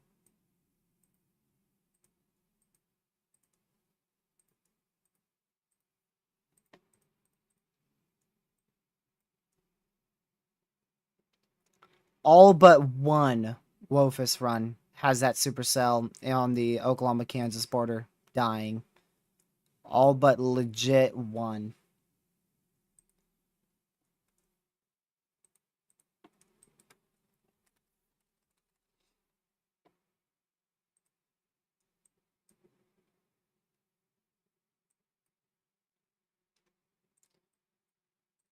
Let's go back down to west of Fort Worth. Definitely rotating. Definitely rotating.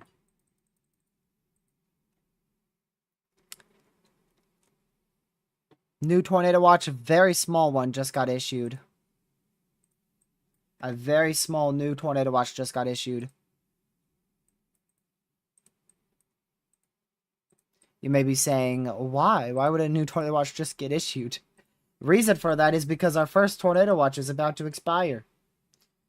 This only has 5 minutes left, and it expires. Now, they did extend the southern one. The southern one they have decided to extend for another hour. But this tornado watch will expire in about an hour or so. They've extended that for another hour and 5 minutes, probably due to these few cells out here. This tornado watch, 53. Okay, good night, bye. 50-30, very low. It's still a mid-tier watch. It's still a mid-tier watch. Likely gonna see at least one more tornado tonight, possibly a strong one.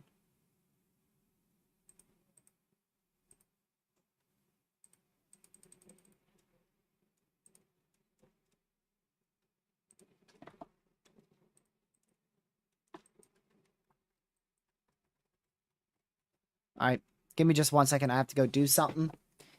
I'm gonna be very fast this time, like 30 seconds.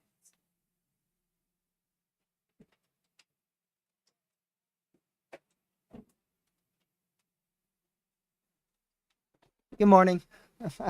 I'm back. Told you I would be very fast.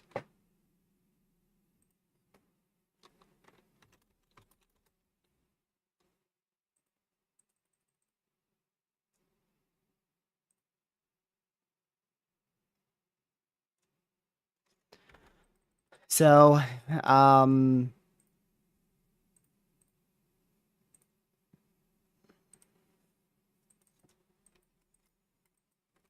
yeah, we're gonna see if any of these storms can do anything. We're gonna watch one towards Dallas. Is that still observed? They just updated it. Okay, it's radar indicated. I don't think it's been observed for a while. Ever since before the PDS.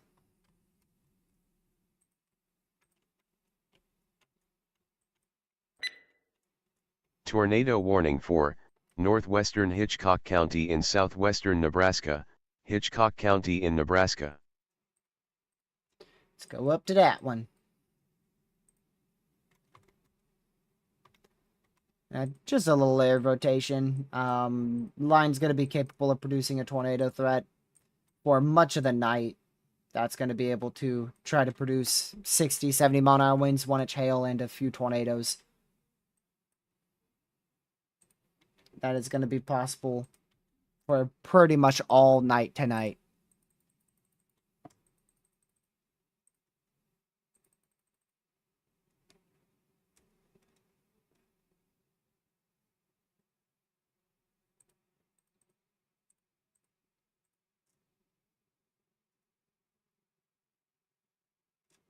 Let's see here.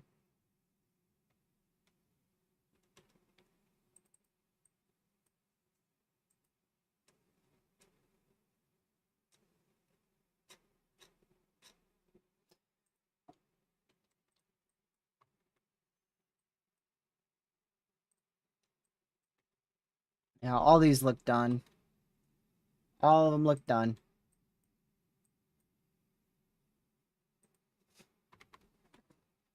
Really, the only one I'm really watching right now is this one in Texas, but it looks a lot weaker right now. This one could do something, but it's not in nearly as good of an environment as the one going towards Fort Worth.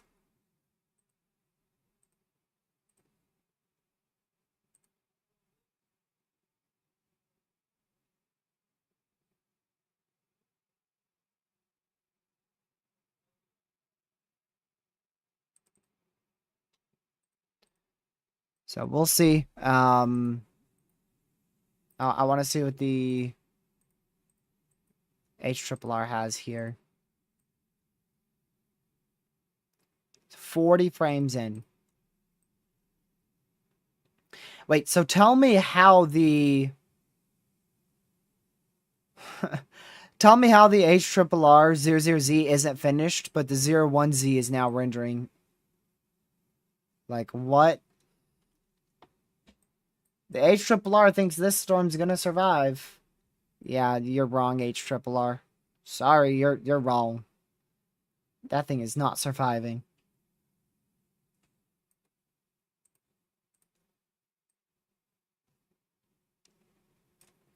It also has the placement of this storm completely wrong in Texas. It thinks it is north of the DFW, whereas it's actually going into the southern side of the DFW.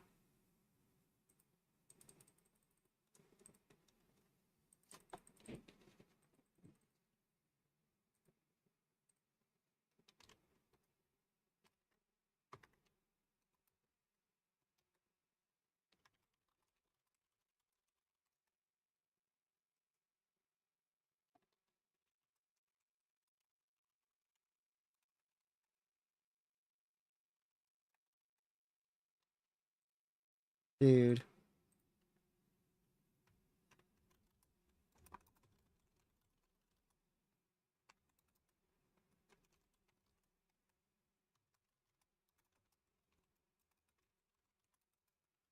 See here. I'm texting Lucky.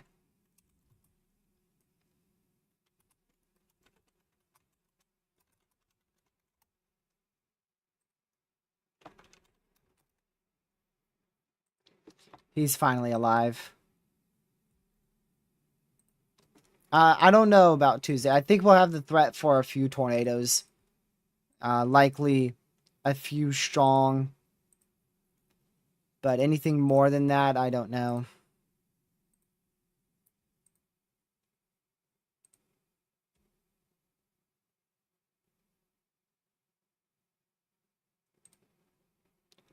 I do not know. We'll figure out after, we'll figure out really Tuesday morning. Tuesday morning is when we'll really figure out because we'll have to get through all day tomorrow and then the potential morning convection Tuesday morning to see where we are Tuesday with the threat.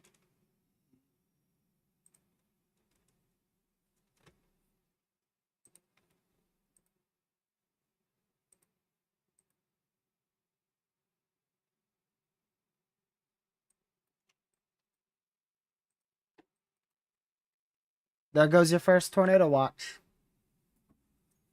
So we have officially covered the entire duration of the first tornado watch. It has been completely canceled. It is no longer in effect. First tornado watch has been fully dropped.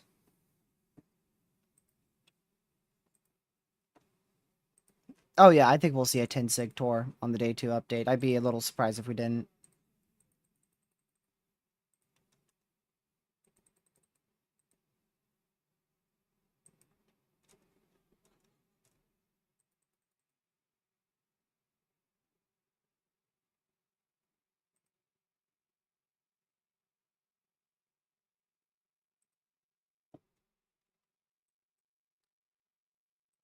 All right, well,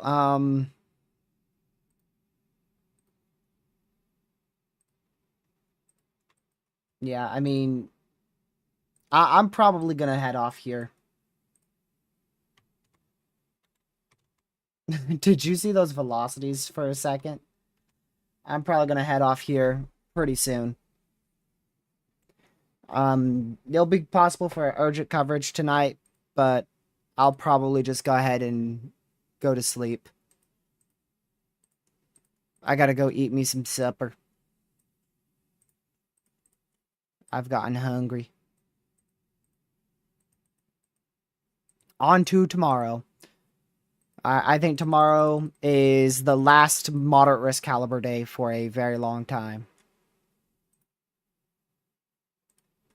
I don't see any way. I would be astonished if Tuesday somehow pulls off a moderate.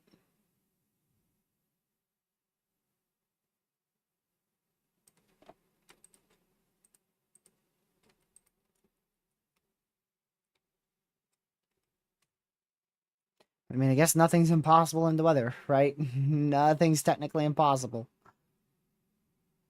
It always finds a way to surprise us.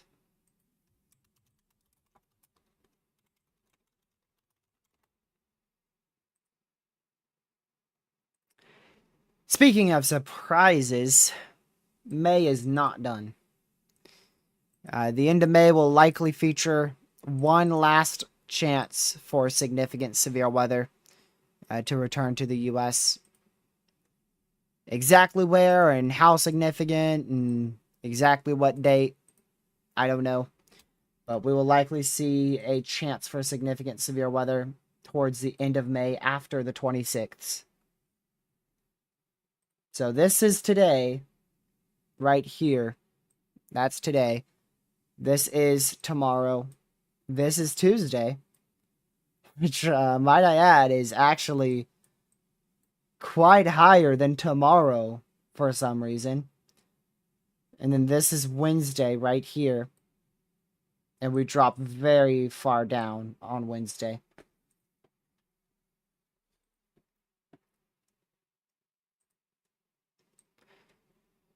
Let me see. Yeah, I do think some severe storms will be possible in the eastern U.S. on Wednesday, but I doubt it will be anything worth chasing. But you never know if it uptrends or something.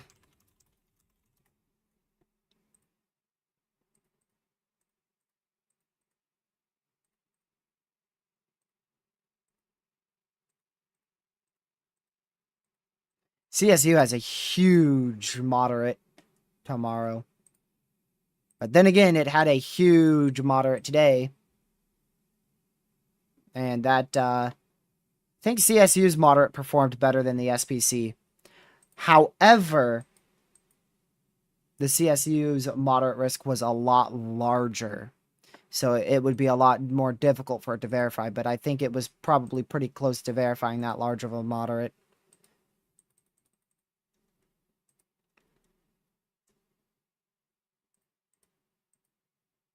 Considering we saw a strong tornado or two in western Oklahoma, then we saw a violent tornado in west central Kansas, then at least two other intense tornadoes in west central Kansas, and then a bunch of other tornadoes. I don't know if it would have verified that full large moderate that CSU has, though. It definitely would have had a better chance to verify than the SBC's moderate.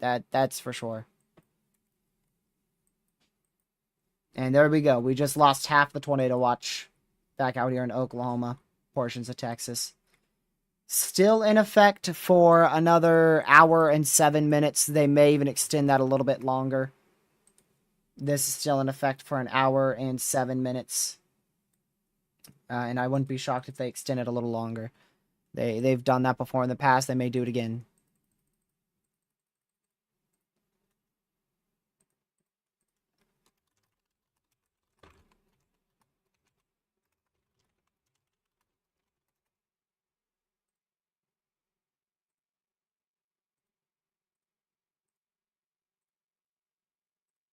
Let's see here.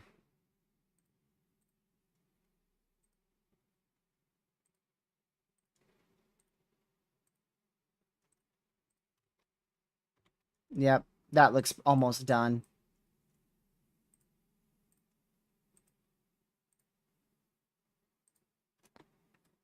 Go ahead. All right, guys.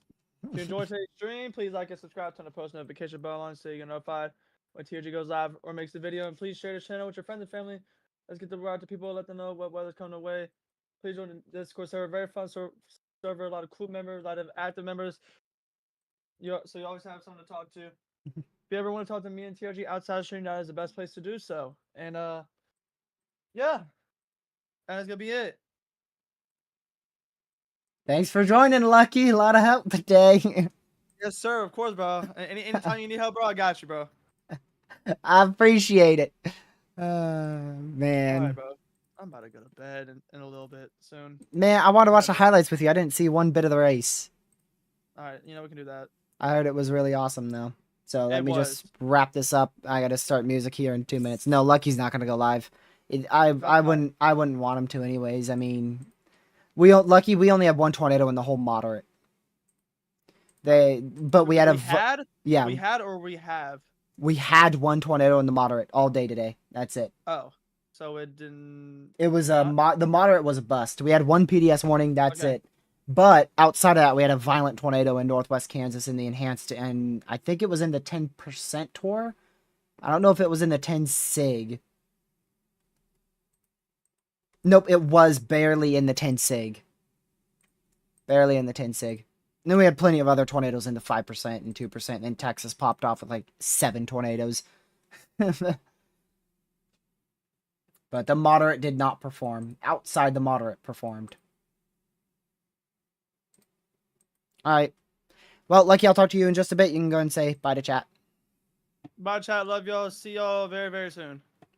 Bye. I'll just go on mute. All right.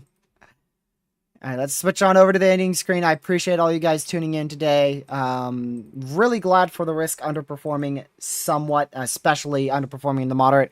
Unfortunately, had that violent tornado earlier in Grinnell in northwest Kansas.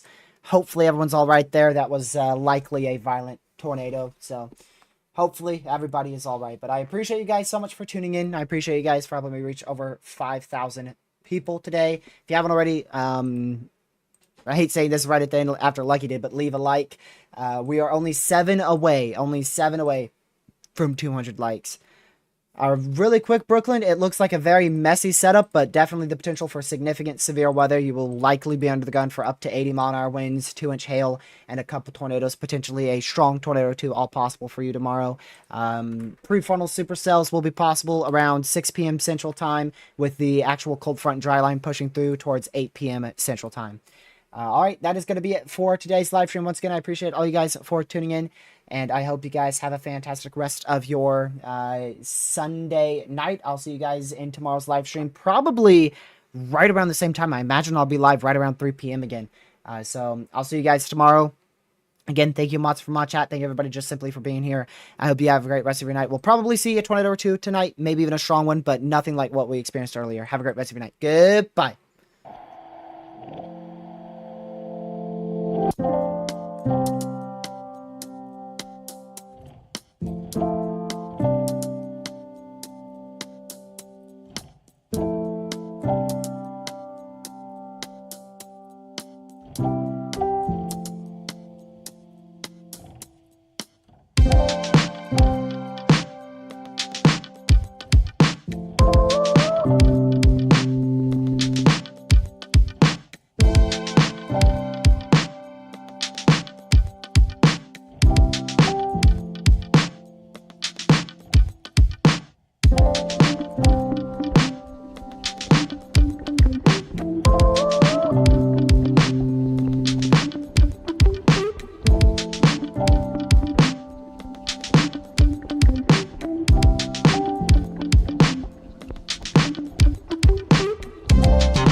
See you later, brother.